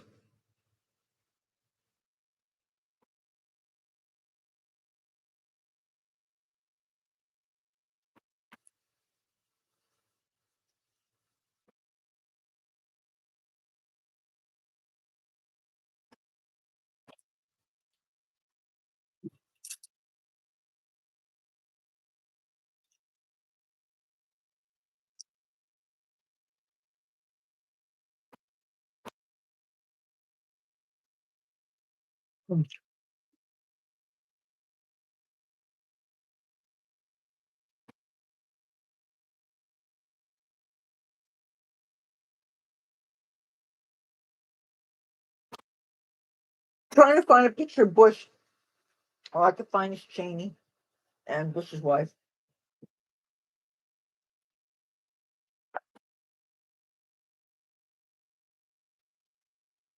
Well, I'm not going to waste any more time trying to find those face masks. I have bags where they're gathered together to keep clean, and I had a lot of things actually on my bed, and I was looking for places for them.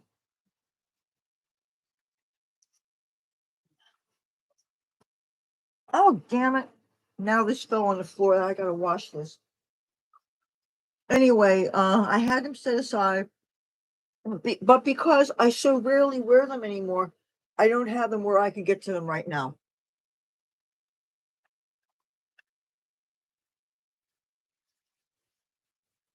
Really, the main time that I would consider wearing a face mask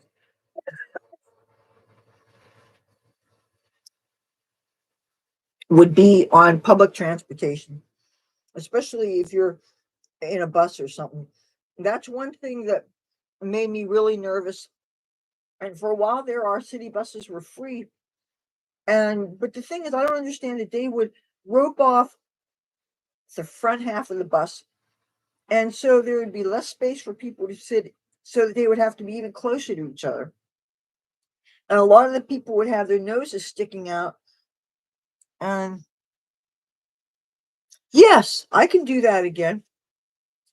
Maybe by then I will have some different ones that you haven't seen, because you see there, I see no point in absolutely duplicating something I've already done. But if I can do it differently so that it would be worth watching, that would be the thing. You want to make something interesting for people. You don't want to waste people's time.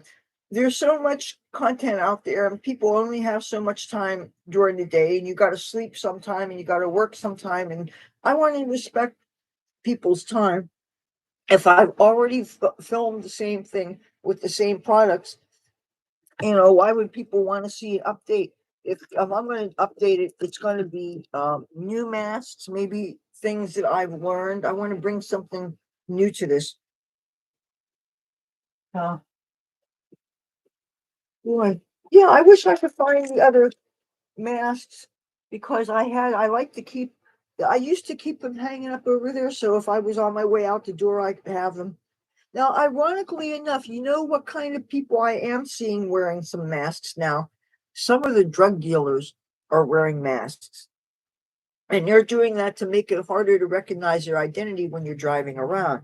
And they're also wearing something called a balaclava, which is actually just a knit, like a hat, that shows your eyes, but it goes over and covers the face.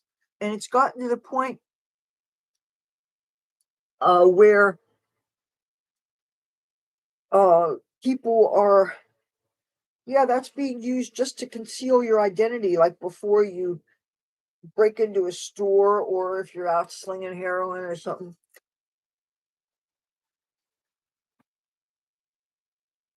I always set these masks aside for when Amir comes in the chat.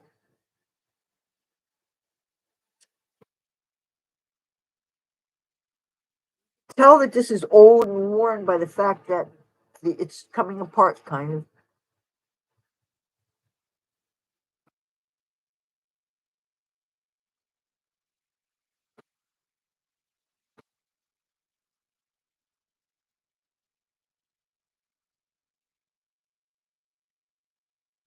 Like a duck. First time I ever saw this, it was a member of the National Guard, and he was wearing one of these, and he was it's all in his uniform, and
hold on, I got a cough.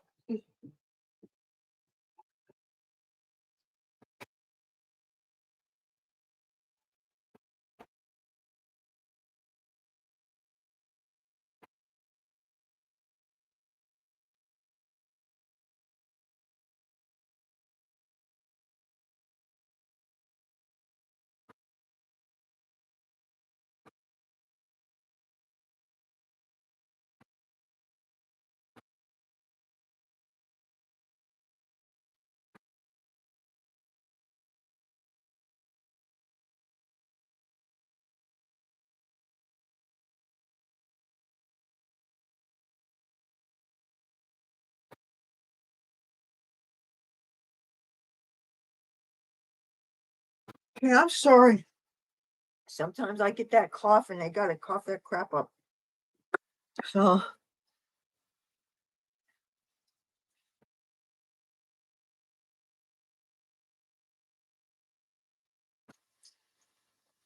oh.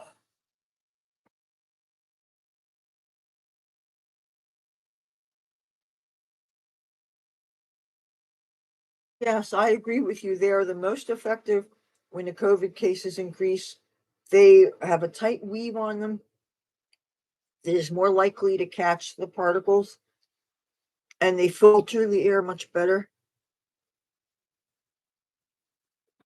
I don't understand why the people who wear masks still persist in wearing the surgical masks that do absolutely no good. The only thing, the benefit I could see is if it's cold, they allow your breath to warm your face a little more. But other than that, to use something, I think a lot of people wearing these ineffective masks just to virtue signal to each other. Look, I'm doing the superficial thing, protecting my face, making you think I'm being safe. Meanwhile, what I'm doing doesn't protect me from breathing in any particles, and it doesn't protect you if I cough. And the whole idea of wearing this protective gear is so that we are not vulnerable to these things, and so we don't spread things on. Who would want to pass germs of any kind on to their neighbors? I wouldn't want to do it. But we all want accurate information so that we can make the best choices for ourselves. And everybody has a different risk tolerance. But it's really scary when you think of things that are happening to the very young people also, getting these cardiomyopathy and stuff. I've never had COVID yet. And I'm surprised, unless I had it and didn't know it. I don't know. I may never know. Because the thing is, I remember in the beginning when they were saying that we had to stay away from people, all the casinos were closed and everything. But they said, oh, you should get exercise, you should go for walks and things. So I would go out for walks, and every now and then I would run into somebody I know, and I smoked weed with them. And when you're smoking weed with somebody, you're not smoking through a mask. You're putting something that was in your mouth in the hands of somebody else. And this is before there was any vaccine, so nobody had anything to do to protect themselves except for basic hygiene practices and staying 6 feet plus away from people. And I remember when people were saying if you were in a store, you should be more like 20 feet away from people. People were really terrified of, they weren't sure exactly how this thing was transmitted. Nobody wanted to get it, obviously. And there were so many people that died from it. And again, I have a good friend of mine who refused the vaccine, and he got it and he died. I think 2 weeks he got it mixed with like pneumonia. He was gone like that. The last picture he sent me was of his hospital room. They made a little makeshift hospital room out of a little utility closet, and you could see these hoses and these tubes and all these these hoses and breathing tubes and all this stuff. All these what do you call when you're hooked up to things? Anyway, he's gone. It's a friend I never got to meet in real life. I only met on Facebook. Um, And I've only been on Facebook since 2017. I never wanted to join Facebook. I was opposed to Facebook on principle. First of all, I remember when Facebook was just corporate and or collegiate and or high school. It was all just school stuff. Then it became corporate, and I'm anything but corporate. And finally, it became this big public utility thing, but I never trusted Facebook based on its original premise. And I went from MySpace directly to Google Plus, and I learned about Google Plus through an article on a website called AutoStraddle. There's I don't know if it's still in existence, AutoStraddle, which by the way has nothing to do with motor vehicles. They mentioned that Google Plus at that point was, in their estimation, the best social network there was. And so I joined it. I was one of those early adopters of Google Plus. I wasn't a beta tester, but I did join it in a very early, like 2010 and 2011.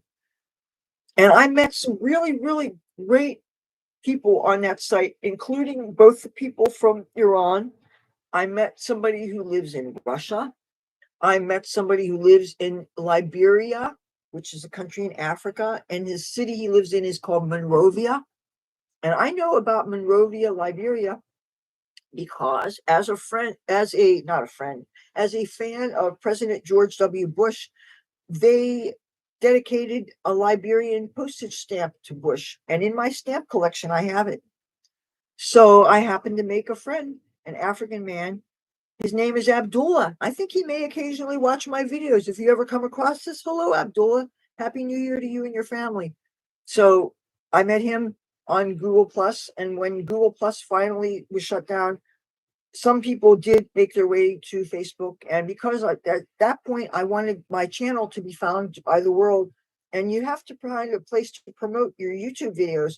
And when I was on Google Plus, they had all these little groups that you could promote your videos in. So based on what the video was about, if it was a makeup tutorial, I would go into makeup groups and I would post the video link there. If it was a video about a concert review, I would post it in the concert review videos. If it was a political video, I would post it in those groups. So, and then there were some of the subreddits that you could do some promoting in. But for that matter, that was how I did most of my promoting, plus putting things on my own page. But when I joined Facebook, out of necessity, that I post my friends' stuff I post is just to friends, but the YouTube videos I post them to public. The only time I stop posting on the public is if I have some kind of a stalker situation going on. Like I found a real yeah, I can well, one thing you have to consider is I have to talk louder in order to be heard. I have a fan running right there so that I can still be heard against the noise outside. You have a bus that's parked there. It's 29 degrees right now, which means it's below freezing. There's a bus parked there that they allow homeless people and drug dealers to keep warm in. So people are hanging out at any given time, and they could be talking loudly. They could be playing a boombox. They could be making all kinds of noise. So I have to be able to not be distracted or hear their bullshit. So that's why I have that fan on. So if I'm trying to talk and I'm wearing a mask too, that's going to make things harder for you guys to hear me. Plus, it's not the most attractive thing. Really, it isn't. And I'm sure there's somebody's going to walk into this chat that doesn't know the context. Oh, I'm sorry you didn't get to see it. Because Amir, I was thinking about you yesterday. I found this, and I said, I'm going to have this on hand. And I'm going to put this on one more time. I'm not going to keep it on. because yesterday I felt sick. I was not feeling good. The fumes from the hair dye were making me sick. I really don't think I should be restricting the oxygen getting to me right now. I threw up yesterday. I didn't eat yesterday for the longest time. I was dizzy. I had sweats that came on me. I did not feel good. So I don't want to do this too much tonight.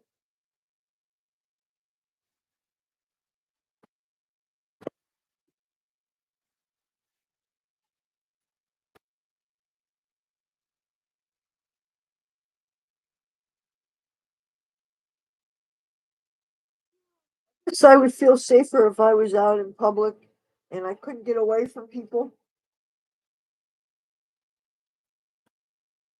And there's people who are traveling. Is everything okay?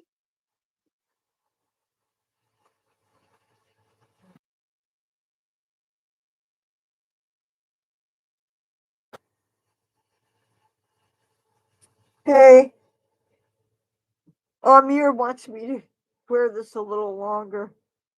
Uh, I wish I could find my other masks. I don't think they're here in this room. Let me look.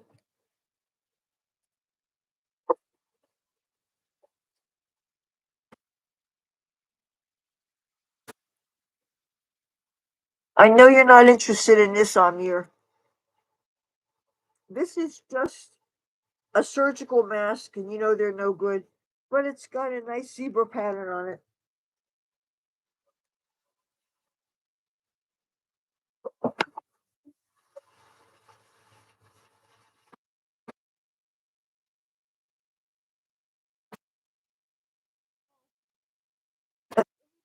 I was in the chat room and they speak Spanish. I might be able to figure out some of what you're saying. I met somebody who spoke Spanish over the summer when I was playing my guitar, and we smoked weed together. We tried to communicate even though he didn't speak any English. And it was so hard to try to communicate with him, but we sort of kind of did. We were both interested in heavy metal, and we were both interested in the occult. And he did spell work. He was some kind of a witch, some kind of a bruja. And we talked shop as well as we could for not speaking the same language. Luckily, sometimes go into botanicas where a lot of things are in Spanish.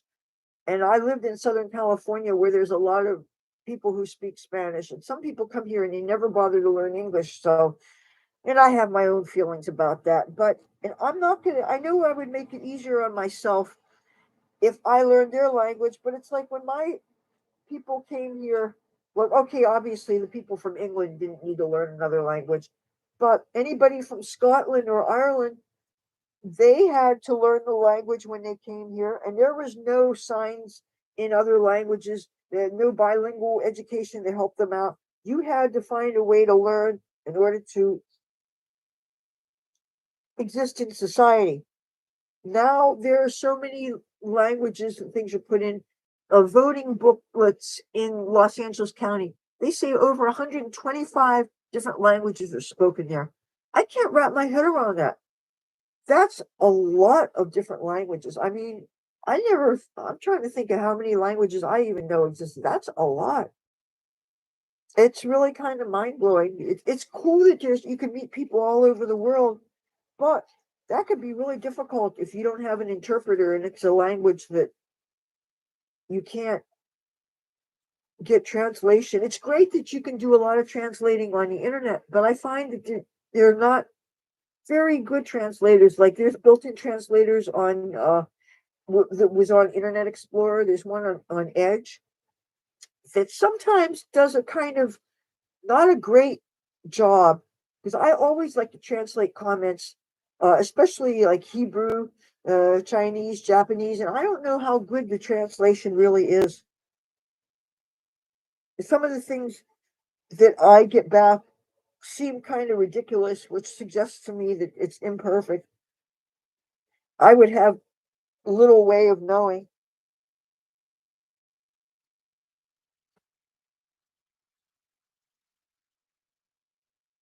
Let's check here.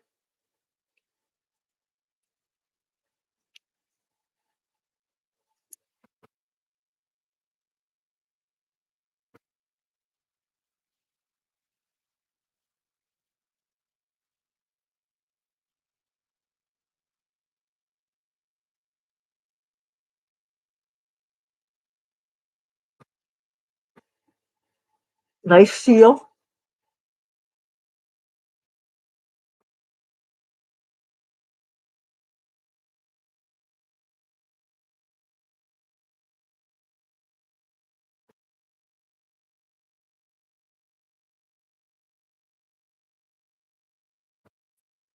I wish I could find those other.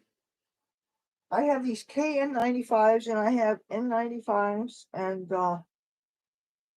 I have a couple of filters that you could stick in a mask.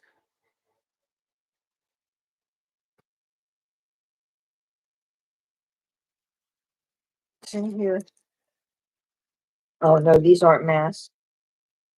This is meow. Oh, that's where this was. I was looking for this. Oh, I was afraid that this fell behind my bed and maybe the mice got into it. Here.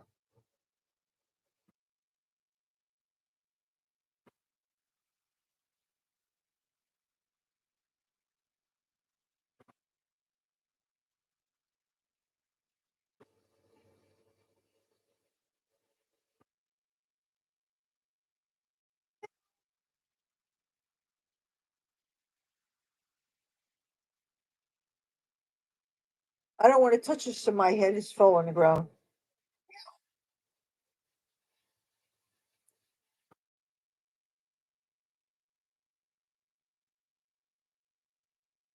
This is, yeah, this is so that the light doesn't bother me when I'm trying to sleep. And I like that it has this adjustable thing. I didn't realize it had that. That's good. This was a good quality. I paid like $1.43 for it, or some really nice low price. They had a choice of like 5 or 6 different cat patterns, and this was the most attractive one. Some of them were looking more cartoon like, and this was the most realistic of the cats, actually. And they were, I think, all different prices. Some of them that weren't as good looking were more money, but I really liked Temu because I was able to get free shipping. I used to buy on Wish, and the shipping was always more expensive than the merchandise. And I can't deal with it. I shouldn't have to pay shipping. I would rather, I don't mind getting a cart full of stuff and then getting your free shipping. Just tell me what the minimum order is and hopefully I can make it. And that's easy with a lot of the makeup companies. I never had an adjustable one before. Like I used to get eye masks from Claire's. I like Claire's a lot. I must like that teeny, what do they call it? Tweens, that kind of aesthetic where they wear all the rhinestones and the sequins and all the. I like that stuff. I can't help it. The tutus, yes, I get them in stores like that. I got all these colors of tutus, and if they're too short, how you can wear them is you can layer them on top of longer skirts and make like a peplum thing. There's lots of ways you can wear that stuff. I'll show you one of those tutus right now. You see what I mean? You see this tutu is kind of little, and it won't probably cover your butt. But if you wear that over a slightly longer one, you know,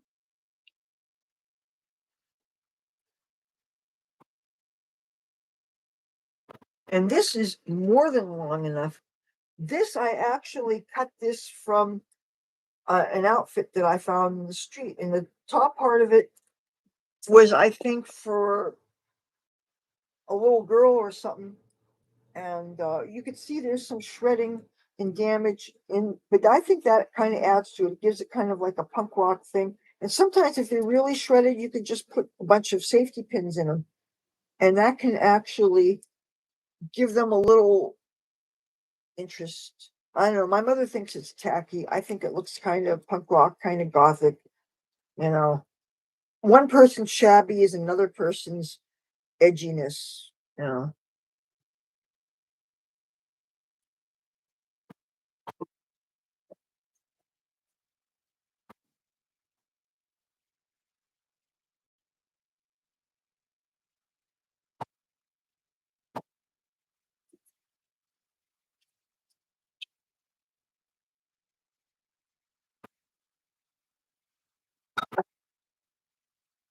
Okay, actually most of my skirts are packed up next room, but I still have about, I guess, 20 something of them hanging up there or something because I got to have wardrobe for filming. And these are, I showed these in another video. These are stencils to get the graphic eyeliner looks where the eyeliner goes in the middle. But the thing is, when I got them, I thought they were going to be harder plastic. And this is actually very flimsy paper. So I think this is going to be really tricky to try to get it to work on the face because look, they're so flexible. And I'm thinking, how the heck am I gonna? But I haven't tried yet. That's something I need to one of these days.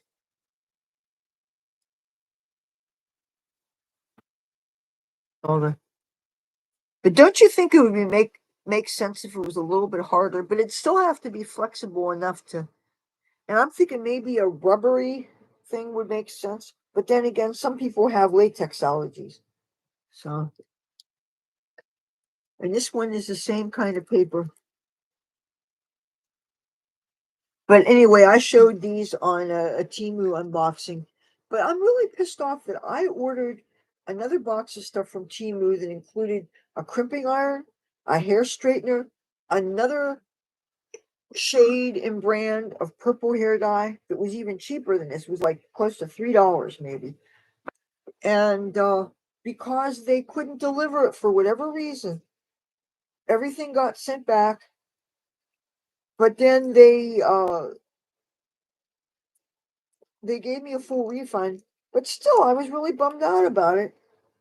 Anybody would be bummed out if they lost their if they didn't get their because you're waiting like a month for this stuff.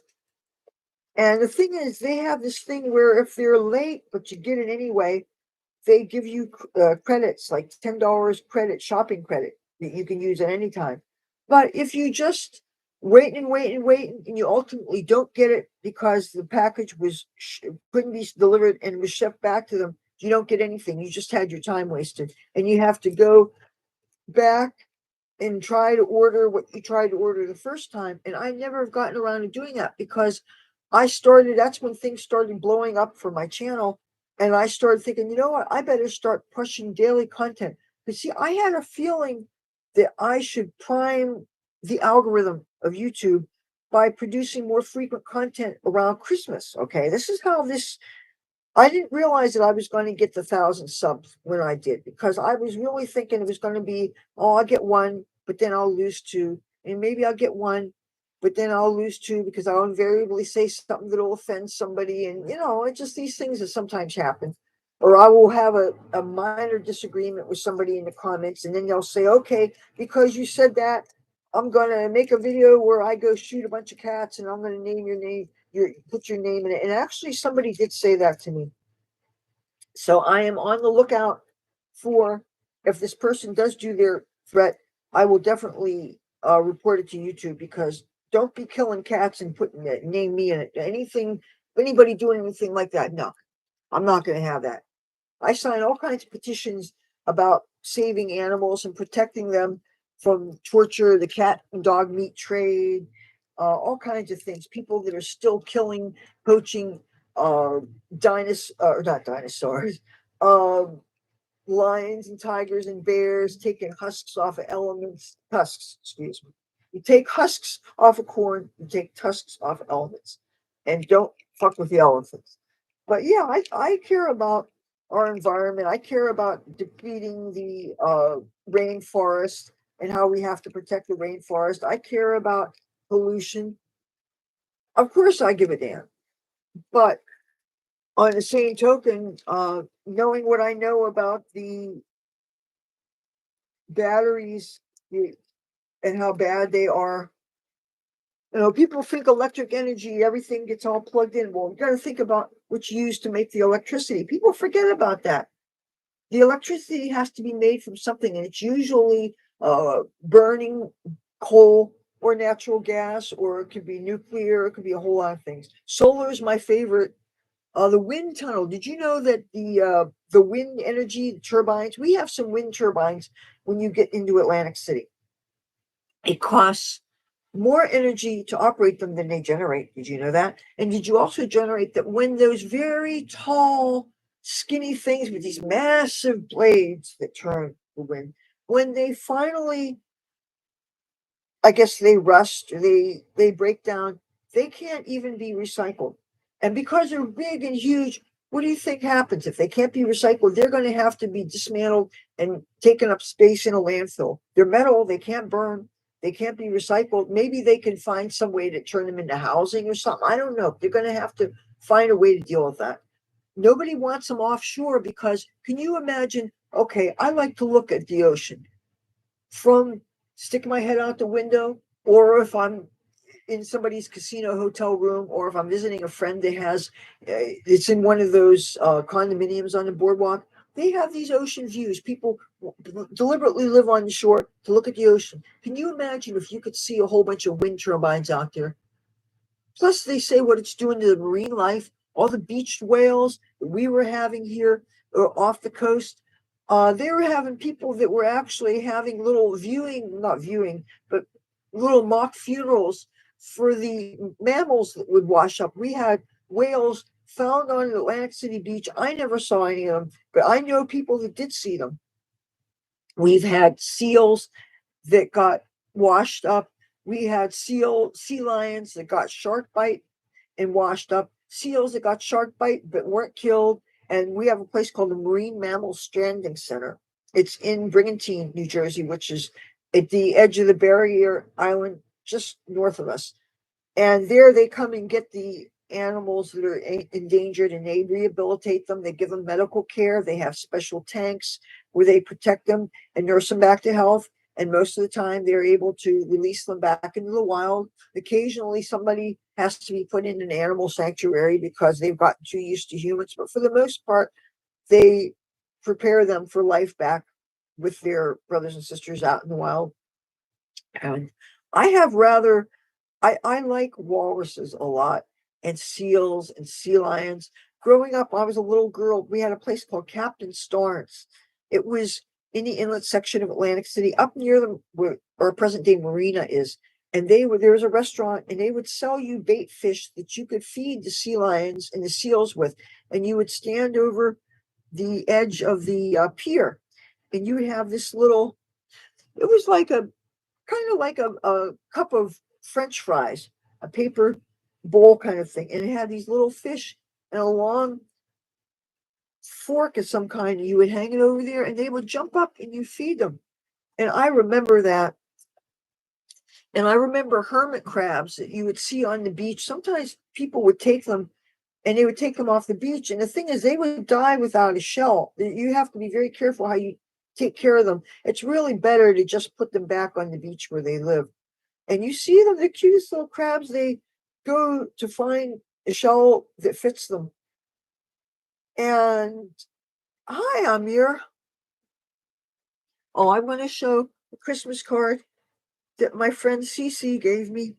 She was one of my roommates in Hollywood, and we went on a lot of adventures together. And one of the great things about being on YouTube is that sometimes you find people who you used to know from other cities and towns you lived in. And I am finding people that some of whom I even lived with in California. And it's so wonderful to find these people from my past that I had so many wonderful memories with, that I had parties with, that I went dancing clubs with, that I knew from hanging out on the scene. And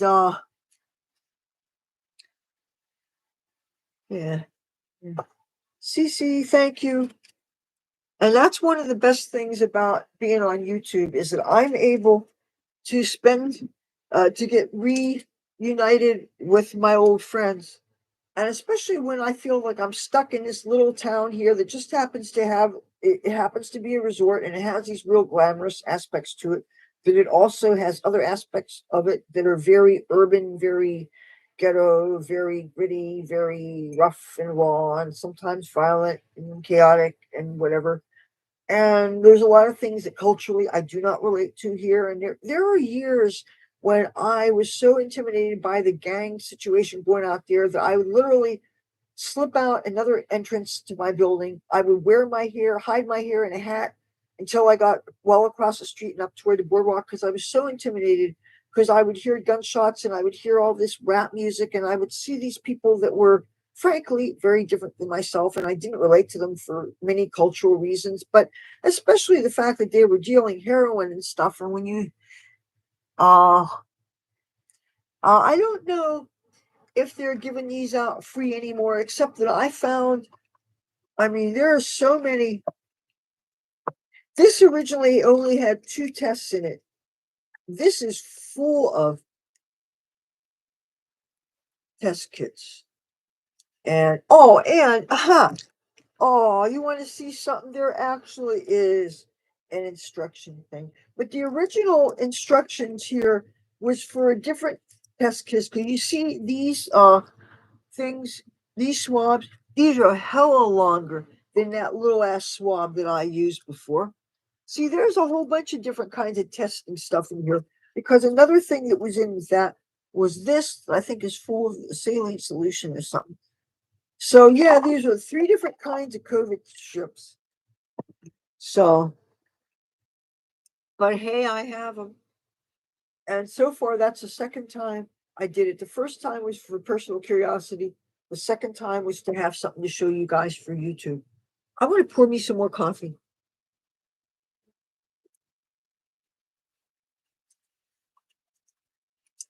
And you know what? This coffee's probably cold by now. Let me see. You know what? Yeah, it's cooling off. So you know what I'm going to do? Well,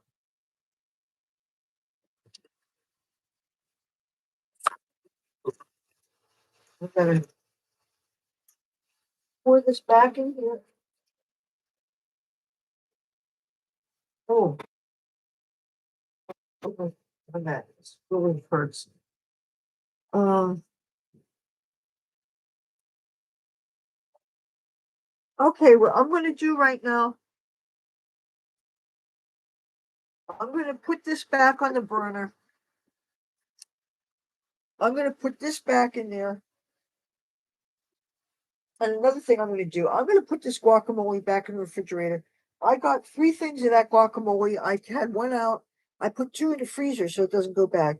I'll be right back.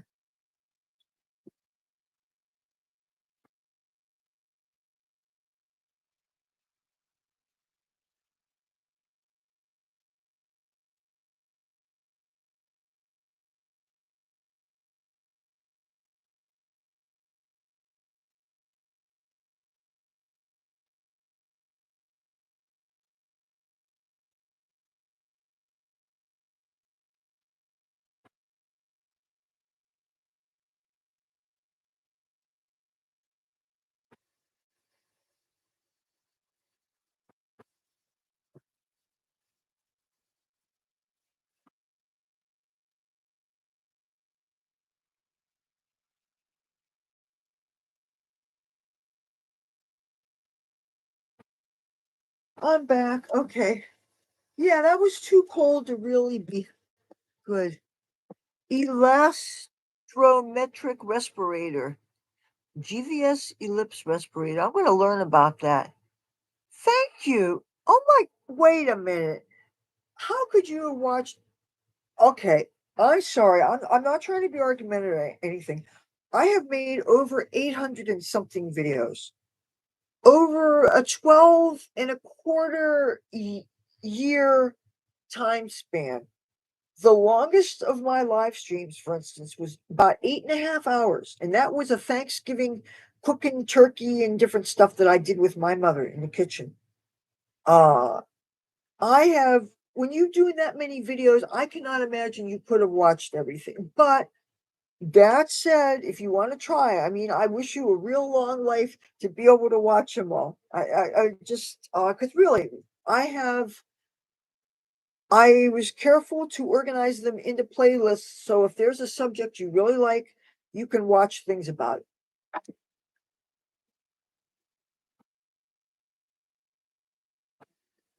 One of our friendly neighborhood dealers. Wow. Uh, there's a big difference in the quality of a lot of my videos, depending on the kind of technology I had. Occasionally, I was able to actually edit videos together, and I learned how, gradually you learn different skills. And I would have built-in video editors in some of my laptops, and I would discover, oh, I could trim sections that I don't need, or oh, I could take the very bad ending. Like the first piece of editing I ever did, I did some filming with a real digital camera. Um, what year was it? It was at a Life in Color. A Life in Color, those are paint parties where you dress in white, and they have these paint cannons that squirt paint of different, usually day glow colors all over you. And they dance to techno music, dubstep, and music. And it's usually a very young crowd, and the music is a lot of fun.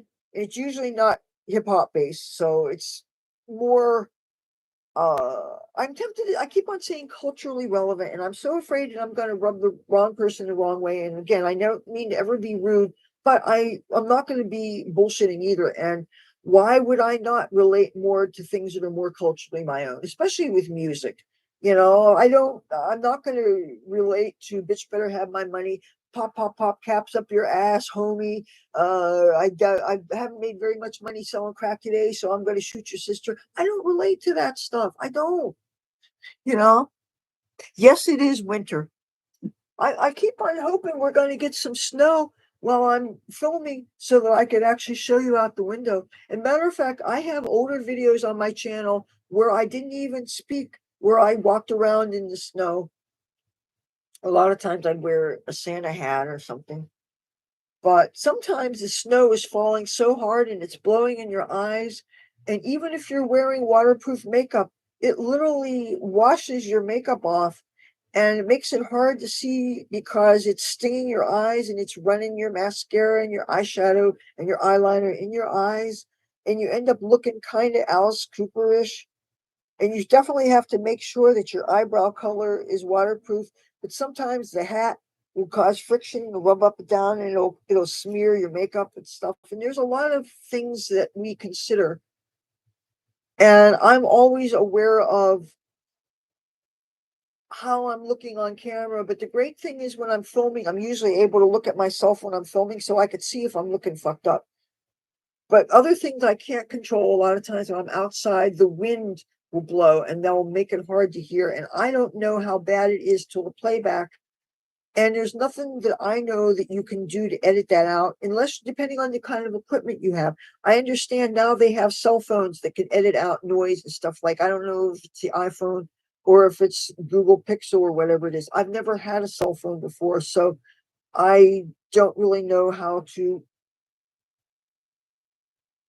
Uh, I'm gonna have to look at the playback on this. Let me find a pen though.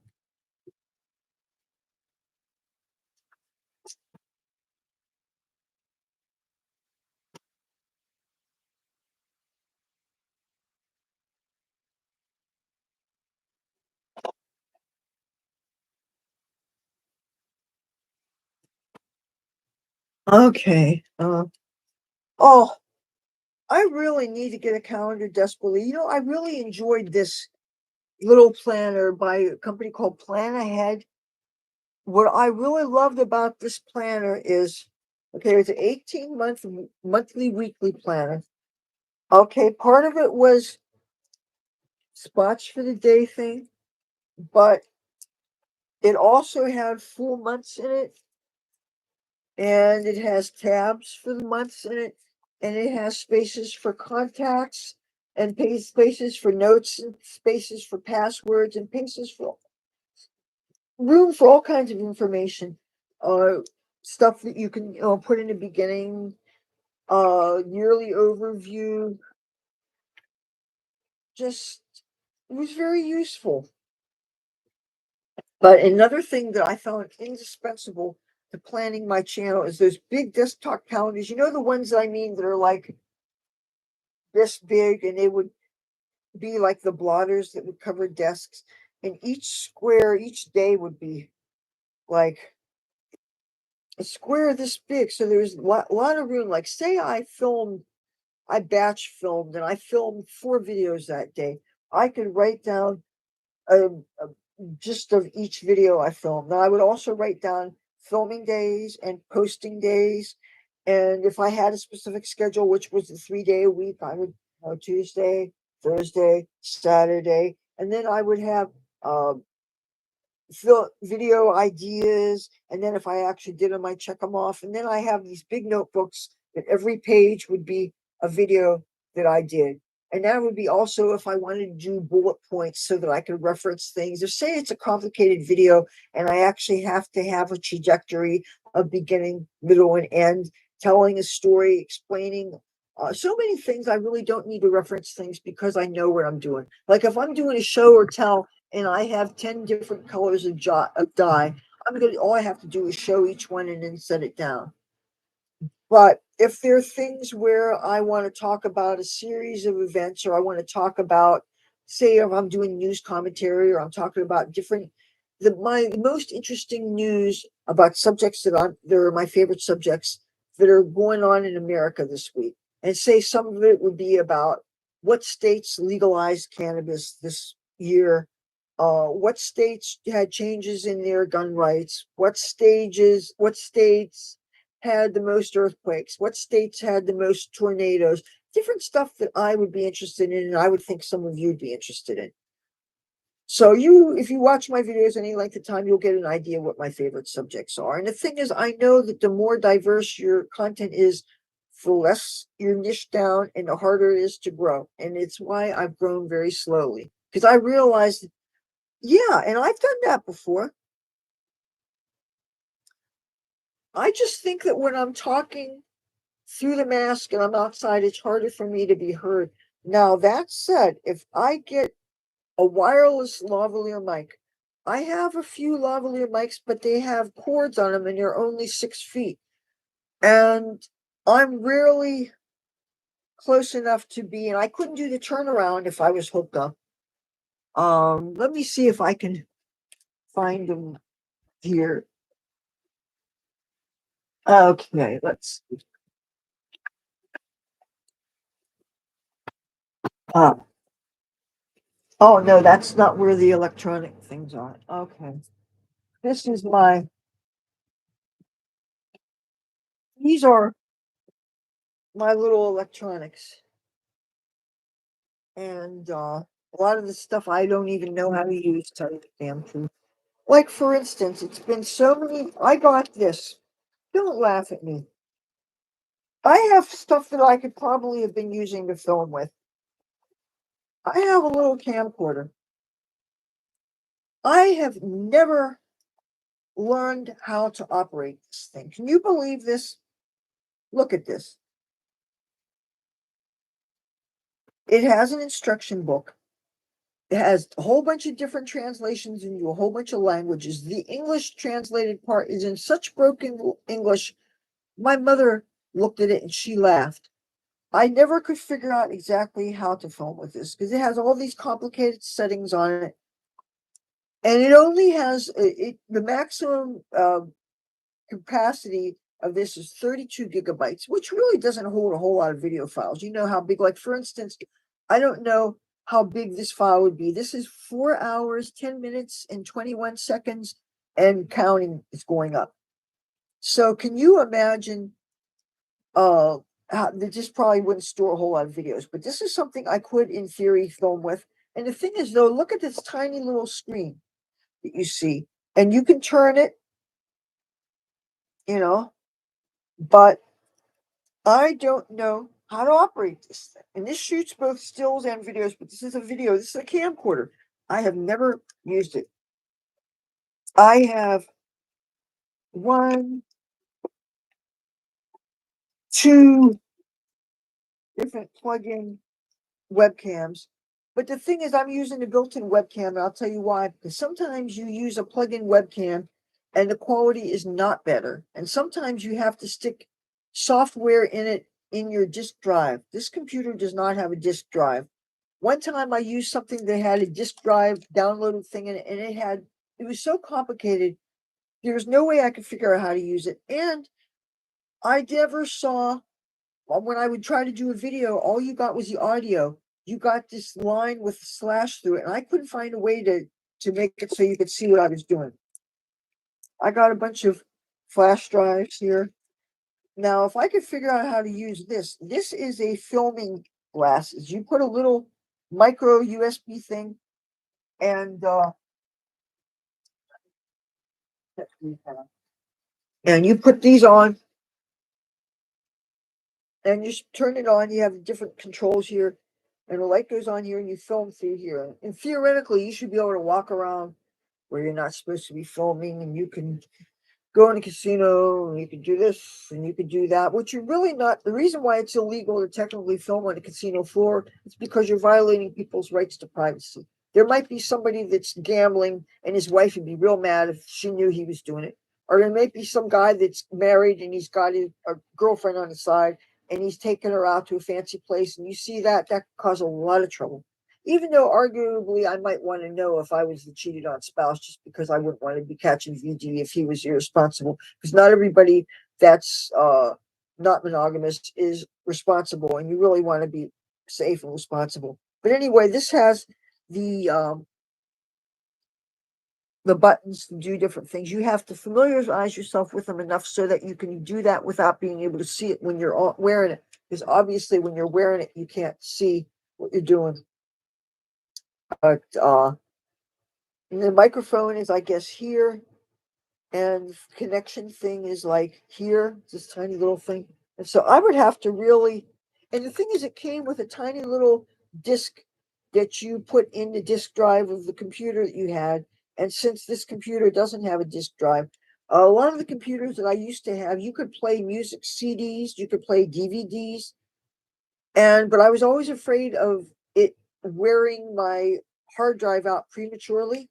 So I was afraid to use them for that purpose. The last thing I would want is to have a crash. And if I don't have my stuff backed up elsewhere, I don't want to lose my data.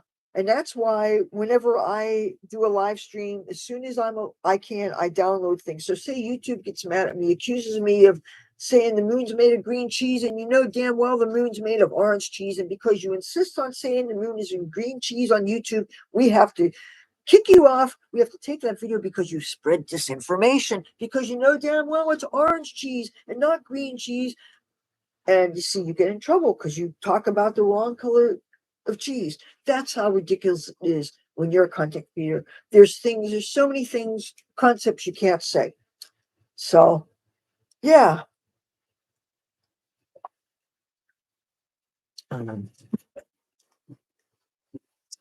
I almost put this away. Okay, this is the last time I'm putting this on. Okay, the video I did with the zebra makeup. That was okay. I think I may have done zebra twice on video. I have been doing zebra makeup since 1984. I could do zebra stripes in my sleep. I can zebra stripe woodwork. My very first apartment was in Torrance, California. I zebra striped the woodwork on it was like an individual house that was actually a single apartment where the living room was actually the bedroom. And I painted the woodwork. I painted a table. There was this round table with a pole in it that I actually made my own Christmas tree. Uh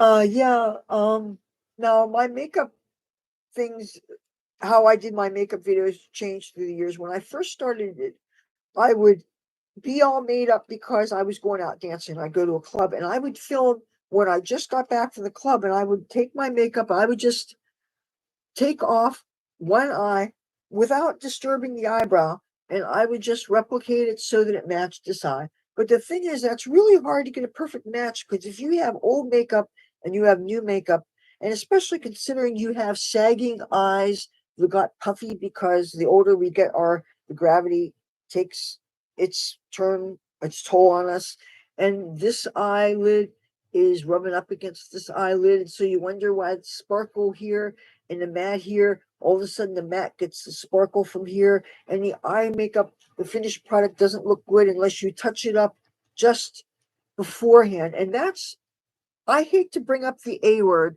that ends in G and has the middle name G in it, AGE. I don't want to bring that word up. And I hate the phrase for your age.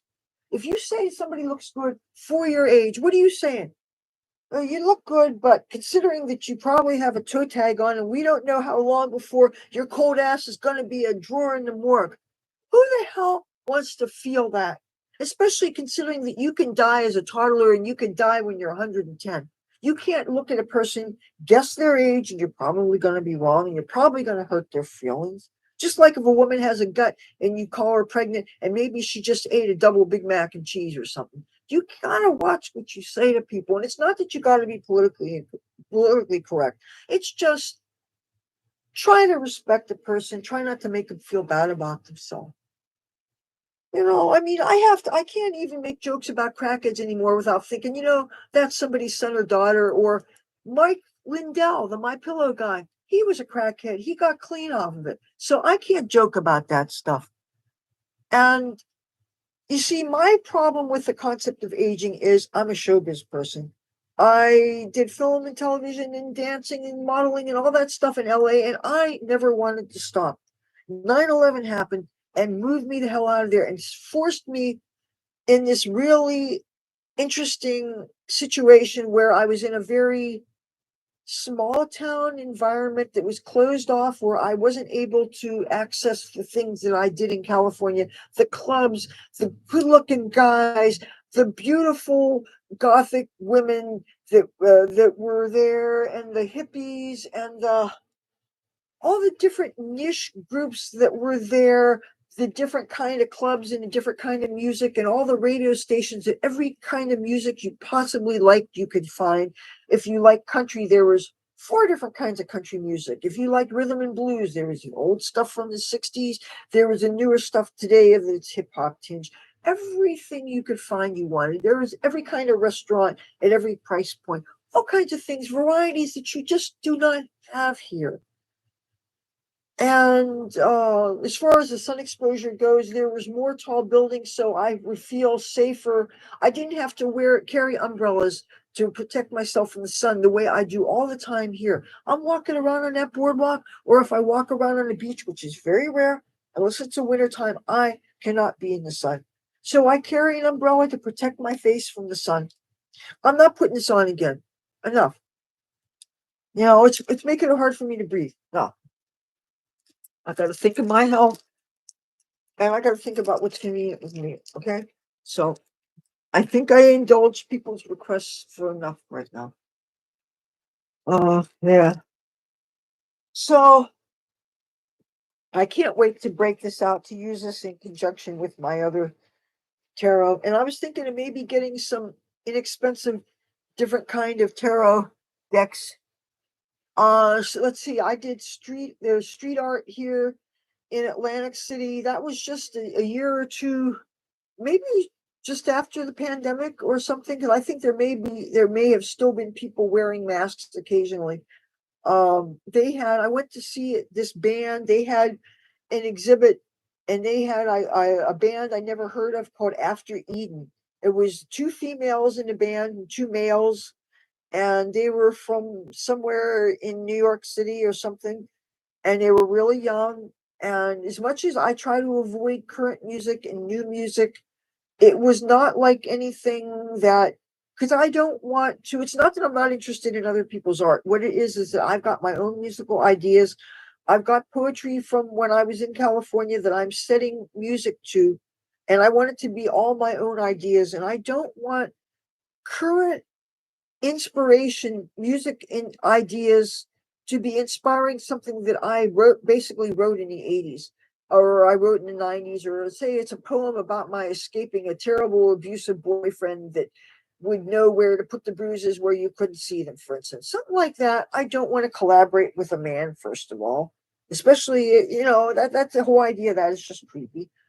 Second of all, I don't want somebody else's music attached to my words when I can come up with my own music. That's the whole point that so many people don't seem to understand. There have been so many people that thought I was being rude when they wanted to know if I wanted to listen to their latest song. And I was like, no, I'm sorry. It's not that I don't want to, it's not that I'm not interested in what you've done. It's that I don't want to accidentally plagiarize some of your turn of phrase or a melody or a chord progression or something. I don't want that to, in essence, corrupt the purity of my original ideas. And if I hear something that I never heard before and it's a current, maybe a genre that I wasn't into and wasn't part of my original musical DNA, which of course is all the music that we grew up with, the music we heard on the radio, the music that our friends turned us on to, or that our family members, because they had a good record collection and they turned you on to all this obscure hippie stuff and this folk stuff and maybe deep cuts of Led Zeppelin and the Rolling Stones and Jimi Hendrix. Man, I'm hearing stuff that I didn't know that Jimi Hendrix did that are fucking awesome. And Black Glasses with Arm Mask. I told you I didn't want to do that right now. Look, excuse me.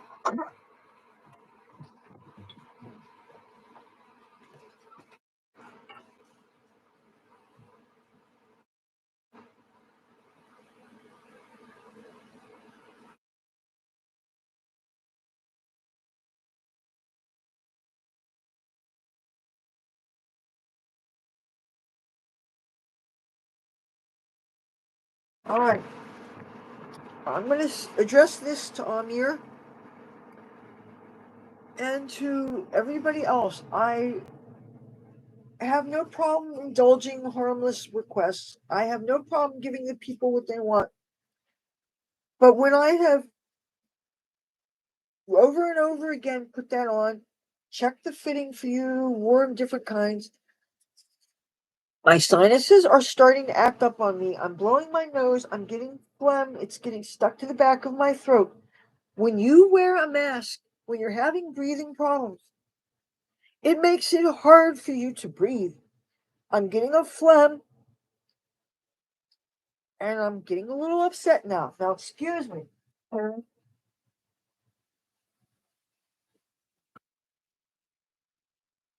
Now, I'm not going to do it anymore. I'll do this, and I can't even find that mask anymore. I decided I wasn't going to do it anymore, and I said it. All right, now I just spit on my own goddamn floor. This, just so you know, the carpet's really disgusting. My last two cats died on it. Tabby boy, well, you see the last videos of his. Anyway, the carpet needs to be replaced anyway. I can't find that mask. I'm not going to put it on again. Yeah. And the coffee needs to be heated in that thing. I didn't mean to raise my voice, but I'm sorry. I'm having a hard time when I'm wearing them. Like sometimes I would actually try wearing a mask just walking. Remember when we were so scared that people were wearing masks when they were walking outside, out in public, or even when there was nobody near you, but you didn't know if somebody was going to get close to your when you're walking outside. And the mask, when I would start to, my nose would start to run. And you know when your nose is running and you have to breathe through your mouth because your nose is stuffed up, and so you would drool and your saliva, your drool and your saliva, your snot would coat the inside of these masks and make it hard to breathe. And I set the mask down someplace and I can't find it. You know, whose channel does it say when you look at this? I believe the channel has this name on it. This name is me. This means this is my channel. When I'm starting to have breathing problems and stuff, and the mask is making it worse, and I was sick yesterday. I thought I was going to faint or pass out, or maybe even have a heart problem with what I was going through yesterday when the fumes were getting to me. I did not feel good. So I'm I would rather not do things that are maybe going to give me health risks beyond what I've already done to myself. So I'm not gonna do any more mask stuff today. Okay. Now, when I tell somebody why I don't want to do something, they keep on asking me to do it. I don't like that. Okay. And so let's change the subject because I had friends do that. I had boyfriends pull that on me. And it's like sometimes the answer is no. And when the answer is no, you want to respect that. And if you don't respect that, then well, we have a problem. So, okay. If a creator doesn't want to do something for whatever reason, you should know that that's what they said. Okay. Now let me see if the coffee's hot yet.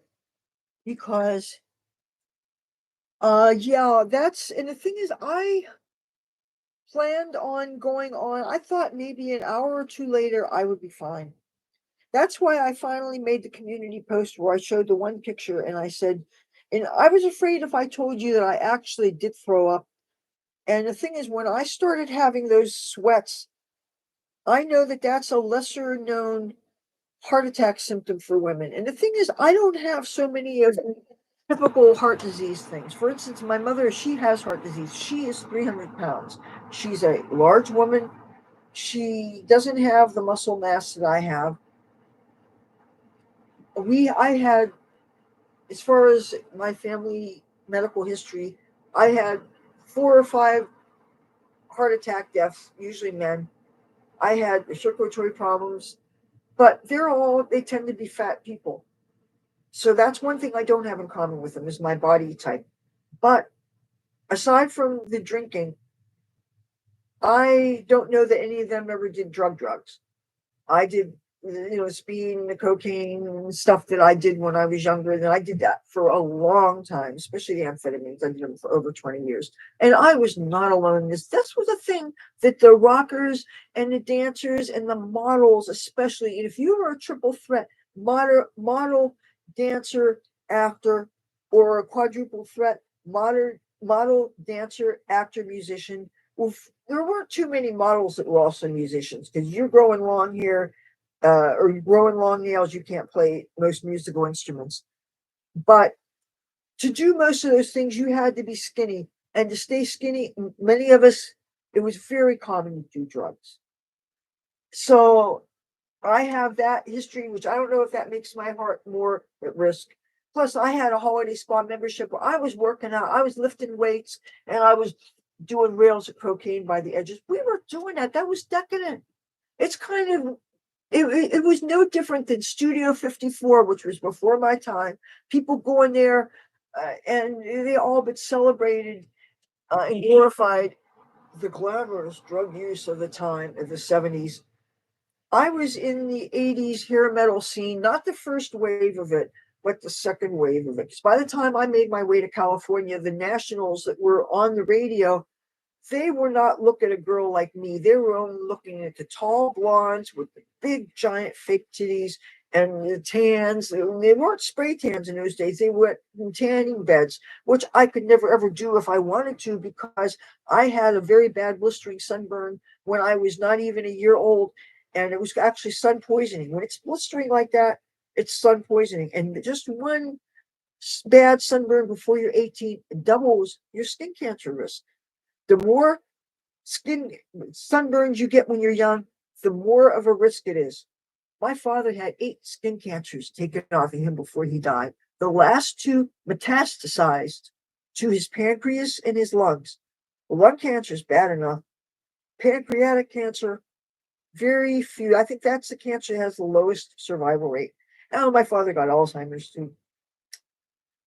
So, I knew from a very young age to stay away from the sun. My father, he worked a lot. He worked in the sun a lot. He sold ice cream on the beach. He painted houses. He was out there. Favorite drug? Well, right now it's definitely marijuana. And if you can call that a drug, if we say it's not a drug, so it's not a drug, then I would probably say MDMA/ecstasy. Love that. And for me, that, by the way, is not a sexy drug. It is a sensual drug, but it was a very intellectual, pleasurable drug. I could have long conversations that are definitely not sexual, where I feel like I love the whole world. That's how that drug was for me. I don't know what it's like to gotten the real thing and be with somebody that I want to be physical with. I got some in advance that unfortunately was bunk. And when I found somebody that I wanted to get with, it wasn't real. So I never got to do those things with it. But I did LSD a number of times. I want to look at what's out the window. People are being, I keep on thinking I hear people yelling downstairs. But oh, I got scalded on my scalp when I was a little girl. I'm thinking maybe 4 years old, and my mother had chili or a meatloaf she was baking in the oven, and I ran up to her at like hip high when she was taking something out of it was chili or something. She was taking it out of the oven, and I hit up into her, and she dumped some on my head, and that gave me blistering, nasty burns or whatever. And of course, she took me to a hospital. And when a child has an injury like that, they separate you from the parents right away, and they ask the kid questions to make sure that it was accidental and it wasn't child abuse and stuff. And that happened, and I had an association with. I remember there was a full moon that night because I saw the big full moon, and I'm in a hospital where all the lights are bright and stuff, and all the doctors and nurses are taking care of you. And you see this moon, and that caused me to have an association with healing and protection and people taking care of you and the moon. And another early hospital thing I experienced as a child, I got a concussion because I was playing tightrope walker on the edge of my bed. I had a bed that had an edge that was a raised edge that was real narrow, like as narrow as this. And I was walking on the edge, and it was only about so long because it was the foot of the bed. And my mother had one of those wooden hope chests that you might have a comforter and maybe your wedding dress and family heirlooms in. And she also we had a water aquatic turtle named Termite. It was a red-eared slider turtle, if you know anything about turtles. And anyway, I fell off the bed and I hit my head on the corner of this wooden hope chest, and I spilled the turtle tank, and I started flopping around and doing whatever you do when you get a head injury. I had a minor concussion, not a major concussion, and I think I was 5. And my parents, of course, they took me again. They called the ambulance, took me.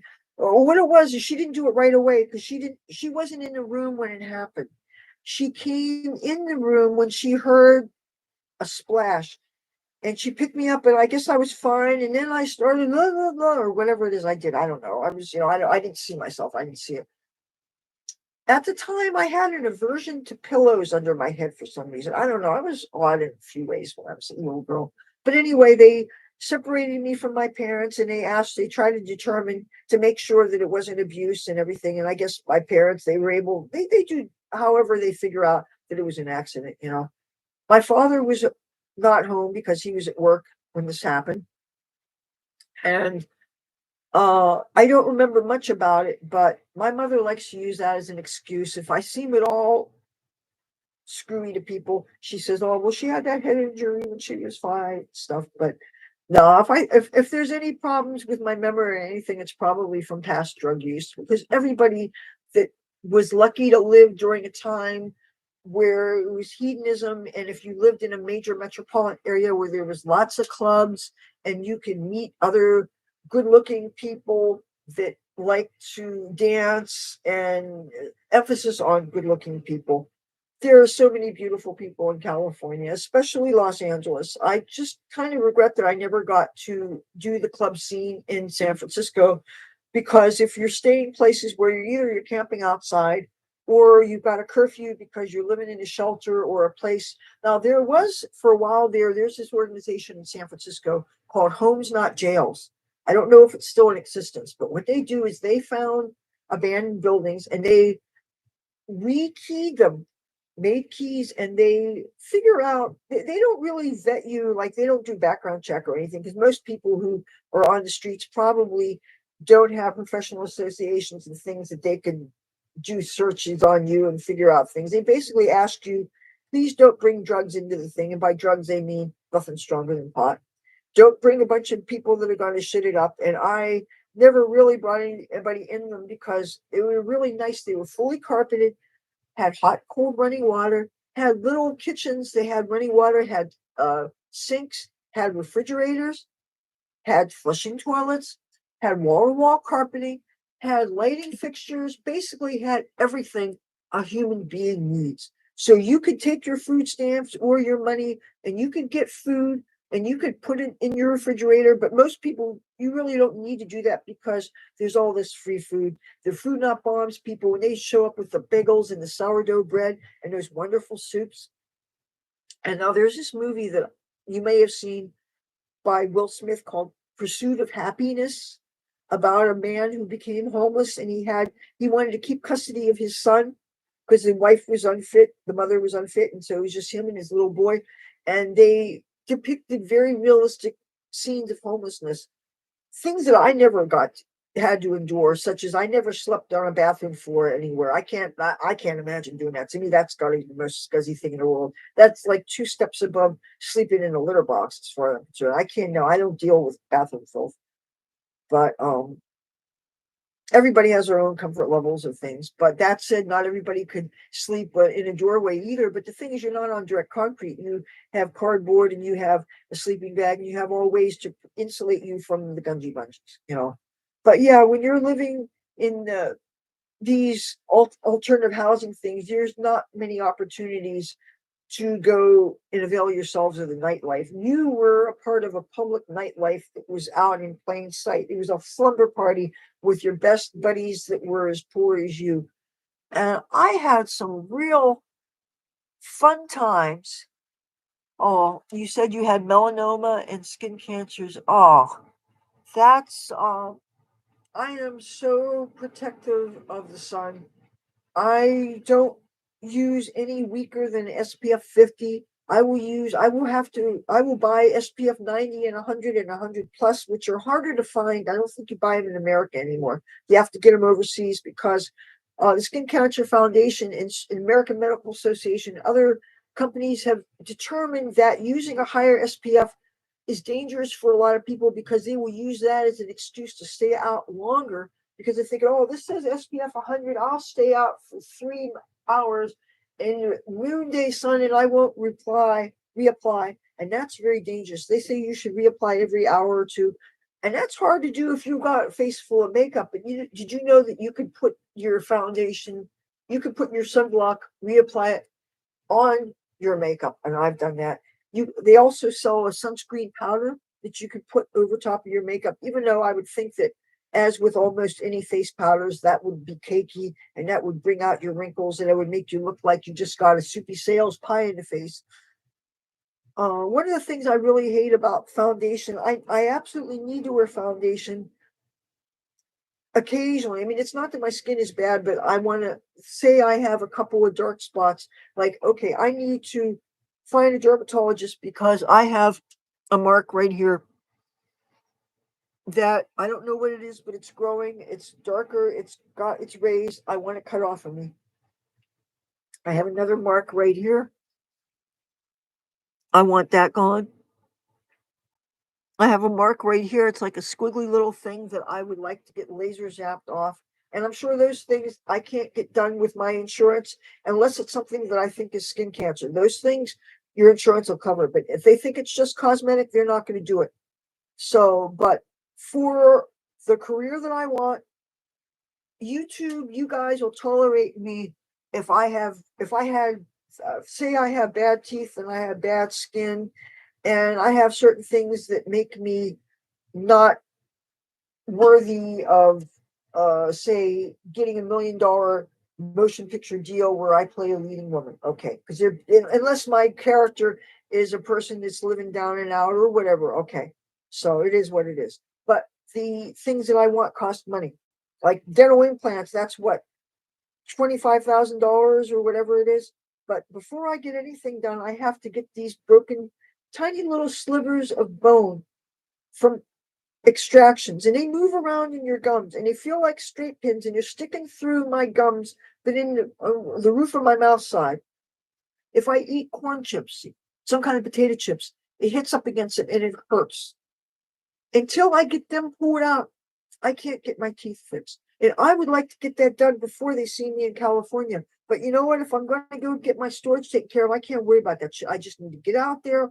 However, I get out there, go to my storages, take out everything that I don't need, I can throw out, that I could give to homeless people, maybe stuff that I could sell, can move things into one unit.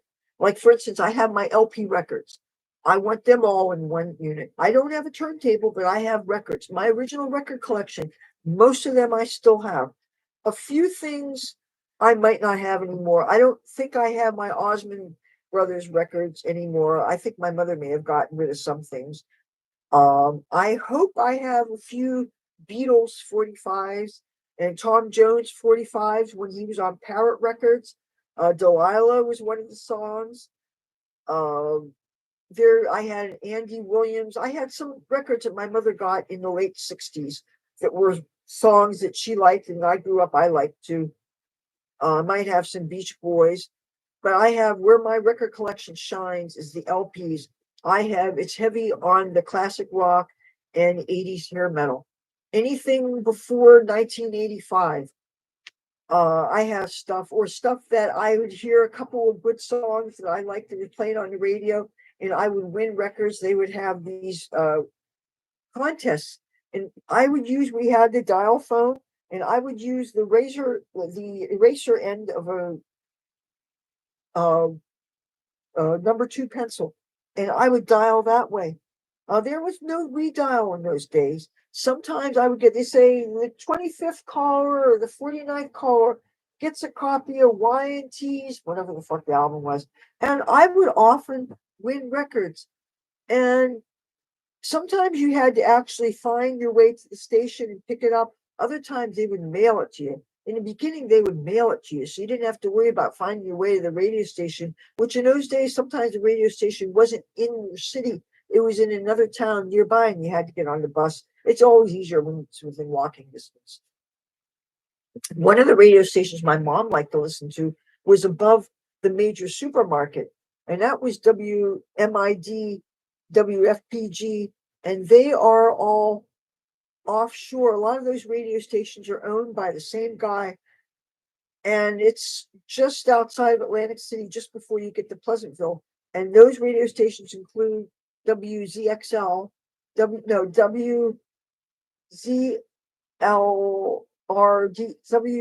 I forgot what it is now. But anyway, I worked with them. I worked for them for a while. It's pretty bad. Radio station you used to work for, you don't even remember the name of it.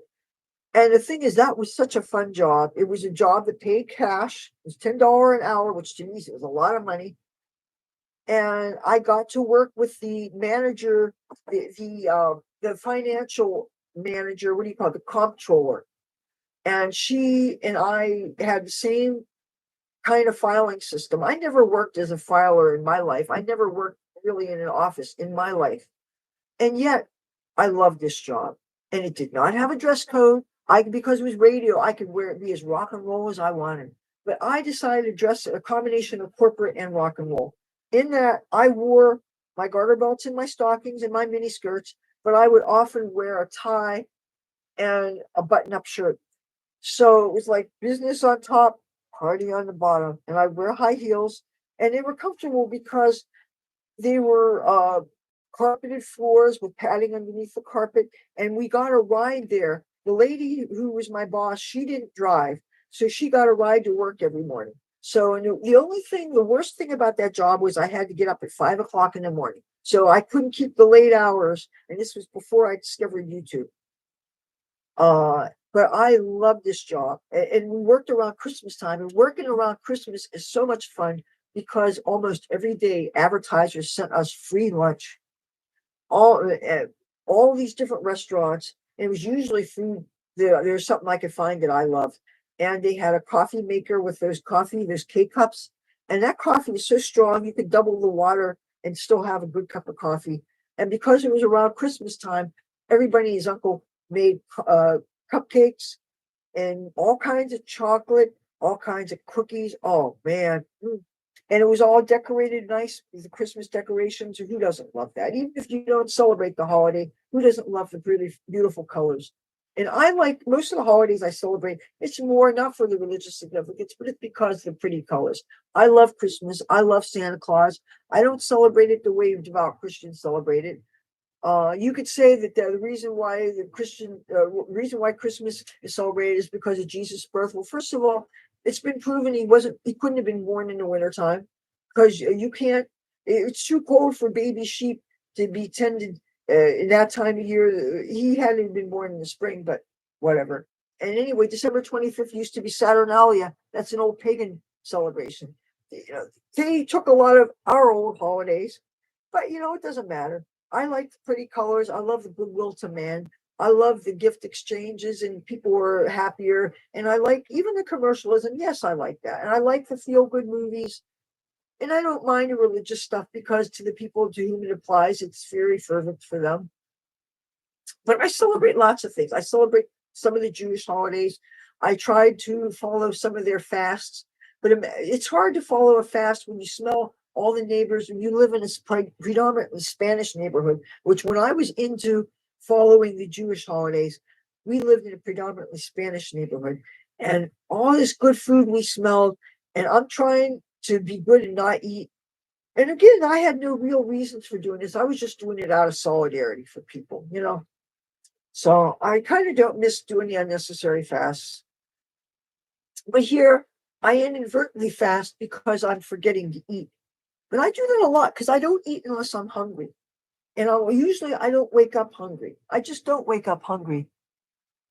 Uh let's see, I went to beauty school, right? See, I don't want to say how old I am now, and I've already given too many years, but after I graduated high school, I went to beauty school the following year. I was working midnight to 8 as a security guard, so I was able to do my day things, which would be like school during daytime hours. And my beauty school hours was between 9 a.m. to 3 p.m. But after I went to beauty school half a term, I decided I wanted to, with the fumes from the nail stuff, because you learn nail stuff also when you go to beauty school. So yes, I can give manicures, I can do fake nails, I can do permanent rods on people, I can do cornrows. But that said, I have not been trained in how to do black people's hair.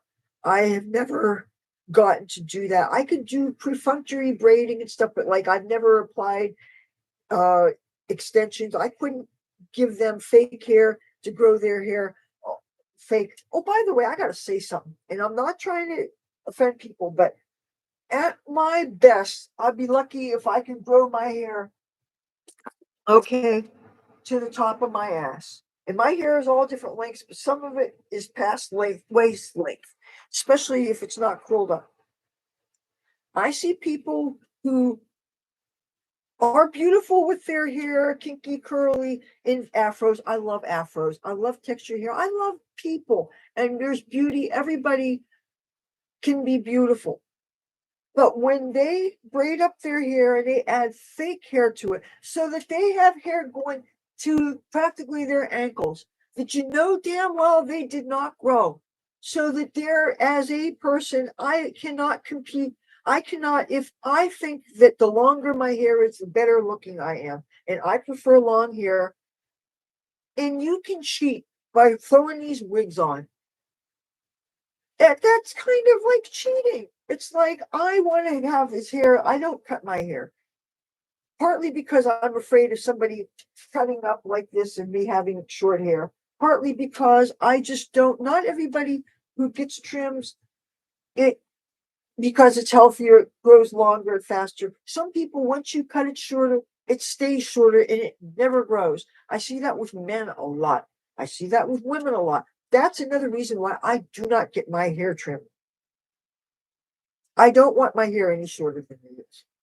I love my hair long. I want it as long as possible. I like it big and dramatic, and I like to braid it up and do different things, tease it up real big. I love big hair. I love long hair. You have people that so many of them deliberately buy fake ass hair, a yard of hair, pieces and pieces and pieces, packages of hair. Pay somebody. Very few people braid their hair themselves. I do everything on myself. I do myself. I paid tuition to learn how to do hair. I do it myself. I go to stores, I buy the stuff. I do my own hair. It takes me longer, but I do it myself. But you get people who they spend the money, they sit in a chair, and sometimes they have two people working on them at a time. They even say your hair is, I don't know how long it is, and then you get the fake hair, and it adds 3 feet to the length of your own natural hair. Come on, come on, that is wrong. And the reason why I think it's wrong because it's cheating. Unless you're required to have a tag sticking out saying this is obviously fake, or maybe the joke is a private joke that they share people in a certain culture because they know who's wearing a wig and who it's real and hasn't had anything attached to it. You could see somebody with a real short, straight, perfect haircut. That'll end up being a wig too. And there's people who I don't know, like Tamron Hall. Any of you guys watch her? She's a real pretty black lady that has a talk show. And it's a little Afrocentric. She's, I can understand you wanting to have mostly people that look like you, even though if a white person dared do that, oh boy, they call them racist, but oh, why don't you have diversity? But if you're a dark skinned person and you have a show, you can get away with having it just your color. You notice when Oprah, a lot of times she would have things, she would have parties, and it would be all fellow black people. And yet the waiters would be all white. You think we didn't notice that? You think that doesn't make you harder for people to relate to? Okay, yes, maybe some people relate to you, but not everybody. Just like I know I'm not everybody's cup of tea. There may be some people that think I'm a little too extreme. Maybe I'm a little too potty mouth. Maybe I talk too much about drugs and sex and rock and roll or whatever. And I have stressed from the beginning, don't babysit your kids to my shows. And of course, I have a different sensibility because I've never been a parent. I was always afraid of the pain of childbirth. I didn't want the pain of having some big object forced through my narrow body. I was afraid of gaining weight and never being able to get it down. I mean, terrified. I was terrified of getting fat because most of all the women in my family were fat. I grew up thinking I was overweight, even slightly.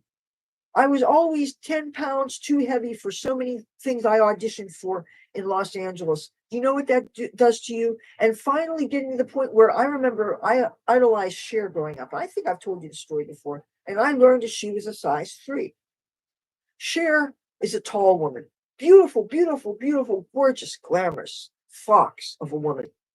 Tall, size 3. If you're tall, you can afford to be heavier and you can wear a bigger size because you're stretching it over a taller height. I'm not too much taller. I'm 5'3". Okay. I have to be thinner because I have less height to spread everything on. I have to be as small as possible. Plus, I am bottom heavy. I'm not top heavy. So I can't gain weight because, first of all, it won't ever show up here. It just show up here. But then I notice when you get older, interesting thing happens called gravity.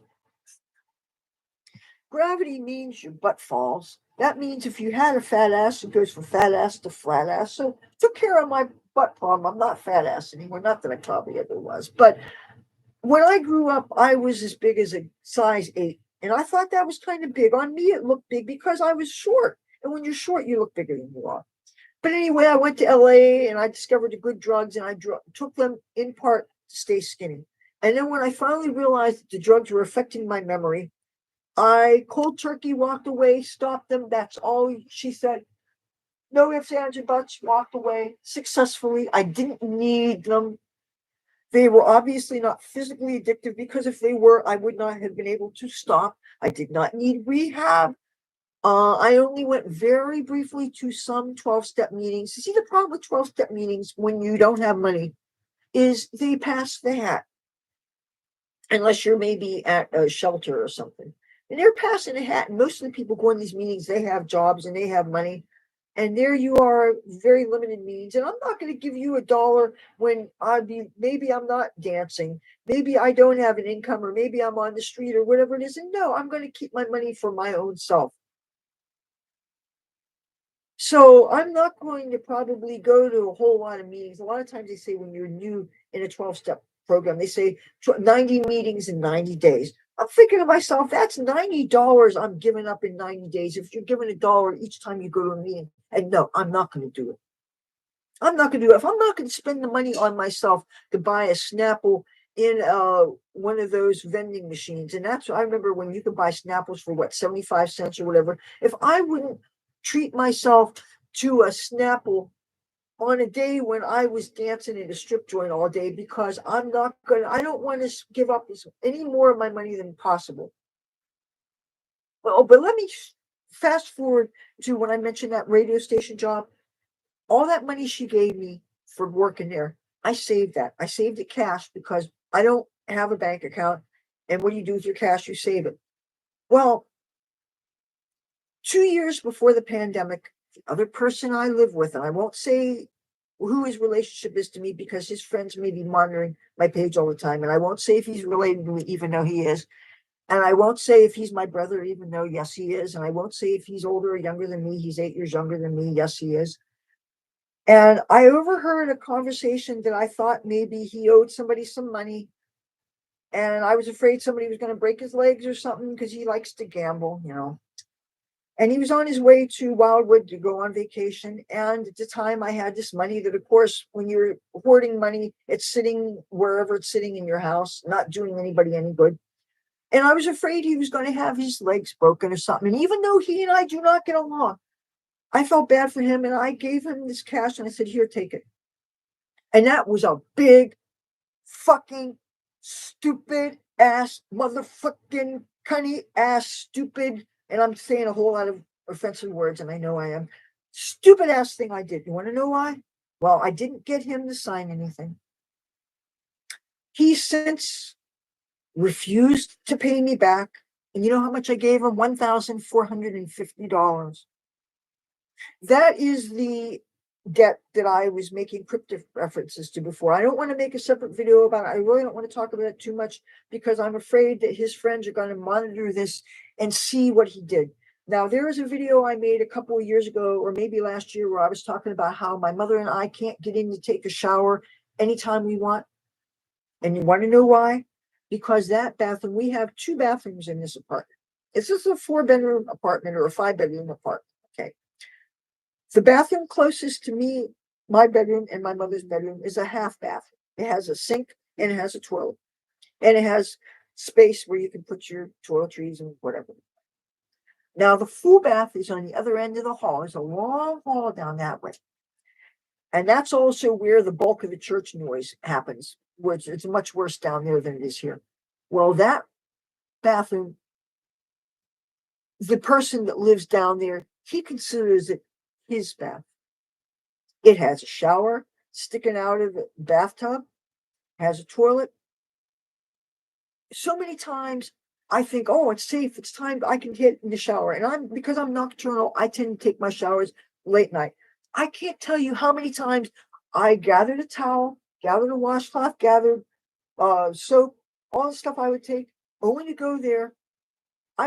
He oftentimes leaves the light on. He wouldn't be in there. Don't you know he was in there taking a shower, taking a hot bath, because he has arthritis and aches and pains and whatever too, so he likes to soak in the bathtub. Every time I wanted to get in there, I could not get in. And my mother, well, she has 2 problems. One of them is the same problem. She want to get in there, she can't get in there because she's in there. Another problem she has is mobility issues. She's a 300-something pound woman with arthritis and breathing problems and heart problems. You know how some people have a hard time getting into a bathtub because you're stepping up to climb over the bathtub, and she could not do it, or she's afraid of falling. A lot of senior citizens are afraid of falling. I'm not afraid of falling. Ironically, I shower very dangerously because that bathtub tends to be really scuzzy, disgusting. You want to see it? You know what? What I provide is better than reality TV. Ah, I gotta whisper now because I don't want anybody. Ooh,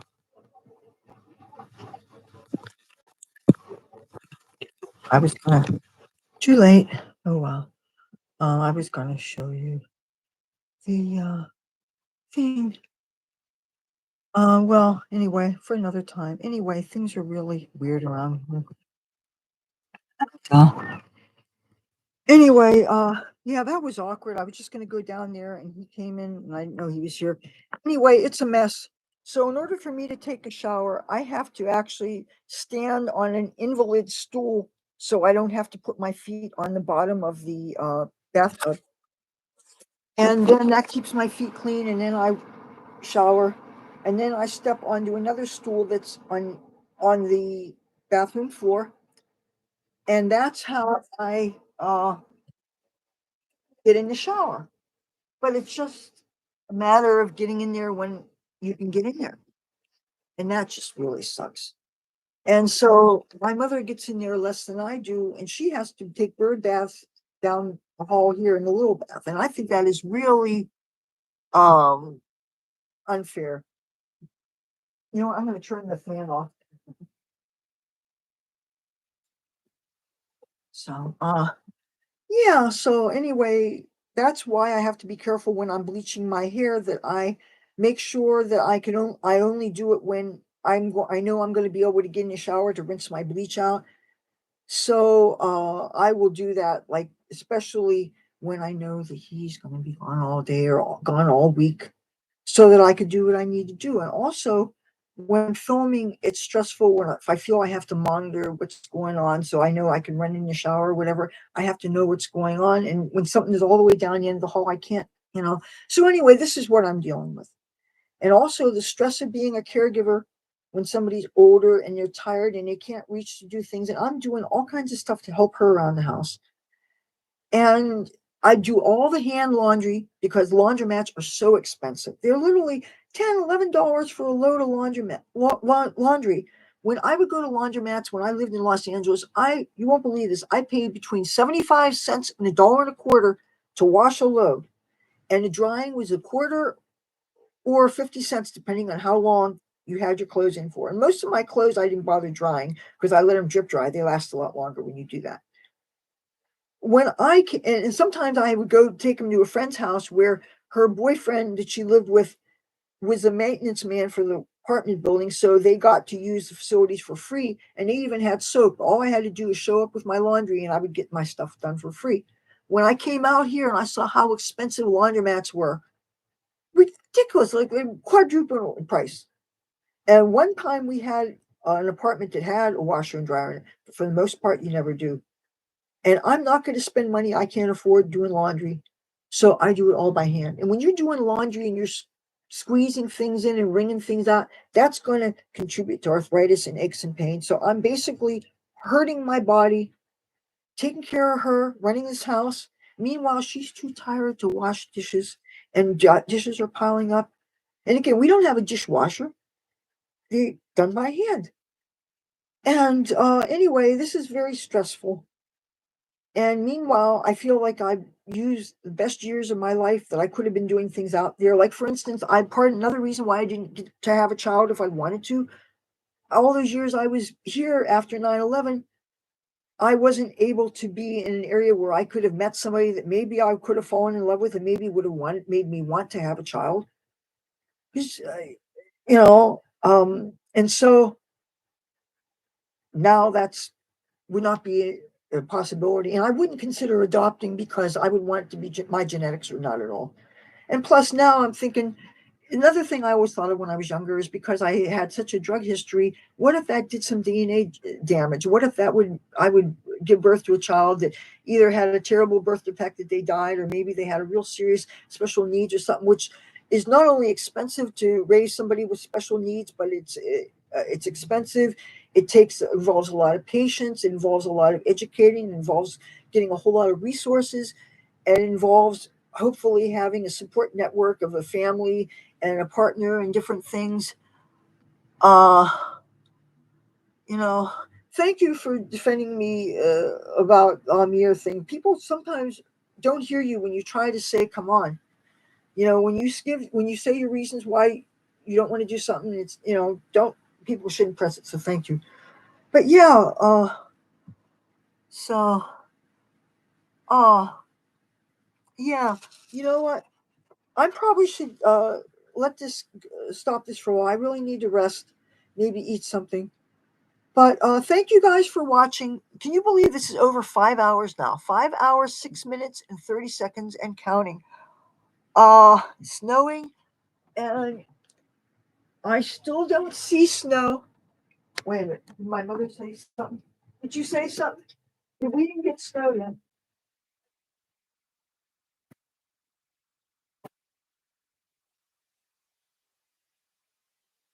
Uh, oh, my mother just asked me, and I quote, "When is life getting back to normal?" Well, see, she has this obsession about normal life or what average people do or what ordinary people do. And it's like, I'm showbiz. I'm in a different stratosphere. I don't think like I guess normal people do who have boring jobs and boring routines and stuff. I'm a content creator. I either witness history and document history or create art or do expressive creative things or I share information or I do a combination of the above or I do educational things. But I am a media personality. I am an actor. I am a model. I am a dancer. I'm a more or less musician, more out of practice lately because it's just I haven't been up to playing. My calluses, I haven't been playing partly because I'm tired of breaking strings and I'm tired of the lack of money and the homeless people begging, taking all the money. So there's no money in music right now because of all the beggars. How would you like it if you come out of a casino and right away somebody got $1, got a cigarette? You got these people that do that and nobody appreciates it. And meanwhile, I'm standing off a couple blocks away, minding my own business, playing my guitar, singing. And I had some days, I've had no tip days. I've had days where I'm out there for 5 hours and I'll be lucky to make $6. Then I had days where I made $257. That was my personal best. Some days are really, and then you start to having to worry about the police harassing you because they want you to have a special kind of mercantile permit. And the kind of permits I had this cop lie to me and say that they don't make them anymore. And then say that the kind you need to make is physically impossible to get. That you have to get, first of all, if you're a street musician, can you imagine the requirements being getting a background check? If you're playing guitar, I'm not saying this is not like a gun permit or shooting at a range or all these things where I can understand you having, they're wanting to know all of these things about you, learn about your character, know about your background. If you're playing music, why the hell do you need a background? That's bullshit. And then they want you to get fingerprinted.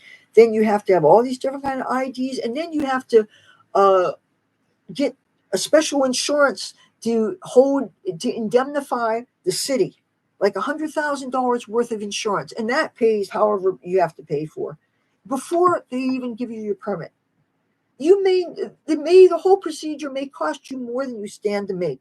Why the hell is a guy playing guitar on the corner going to go through all that just to not have the cops get up your ass? That's crazy. And I have a video all about that. And anyway, I got this one particular cop that just for some reason had a hard on against me. I don't know what it is because, like I said, I can't possibly have a law breaking reputation in this town. I don't drink. I don't use drugs. I don't litter. I don't loiter. I don't do any of those loud, annoying things that usually hardcore drinkers do. However, one thing going against me is I do have a lot of homeless friends. I hang out with them. They're my brothers and sisters. I should be able to talk to any damn person I want to. I might. I need to get some rest though. Listen, you guys, I've talked myself out. I really need to lay down and stuff. Maybe eat something. Maybe have coffee. Maybe go to the bathroom. All these things. Thank you for watching. I really appreciate it. One last look. Thank you. Uh, if I weirded anybody out, I really do apologize. I'm kind of spent. Thank you for everything, and I will talk to you soon. Bye. Yeah, I guess you'll see it tomorrow.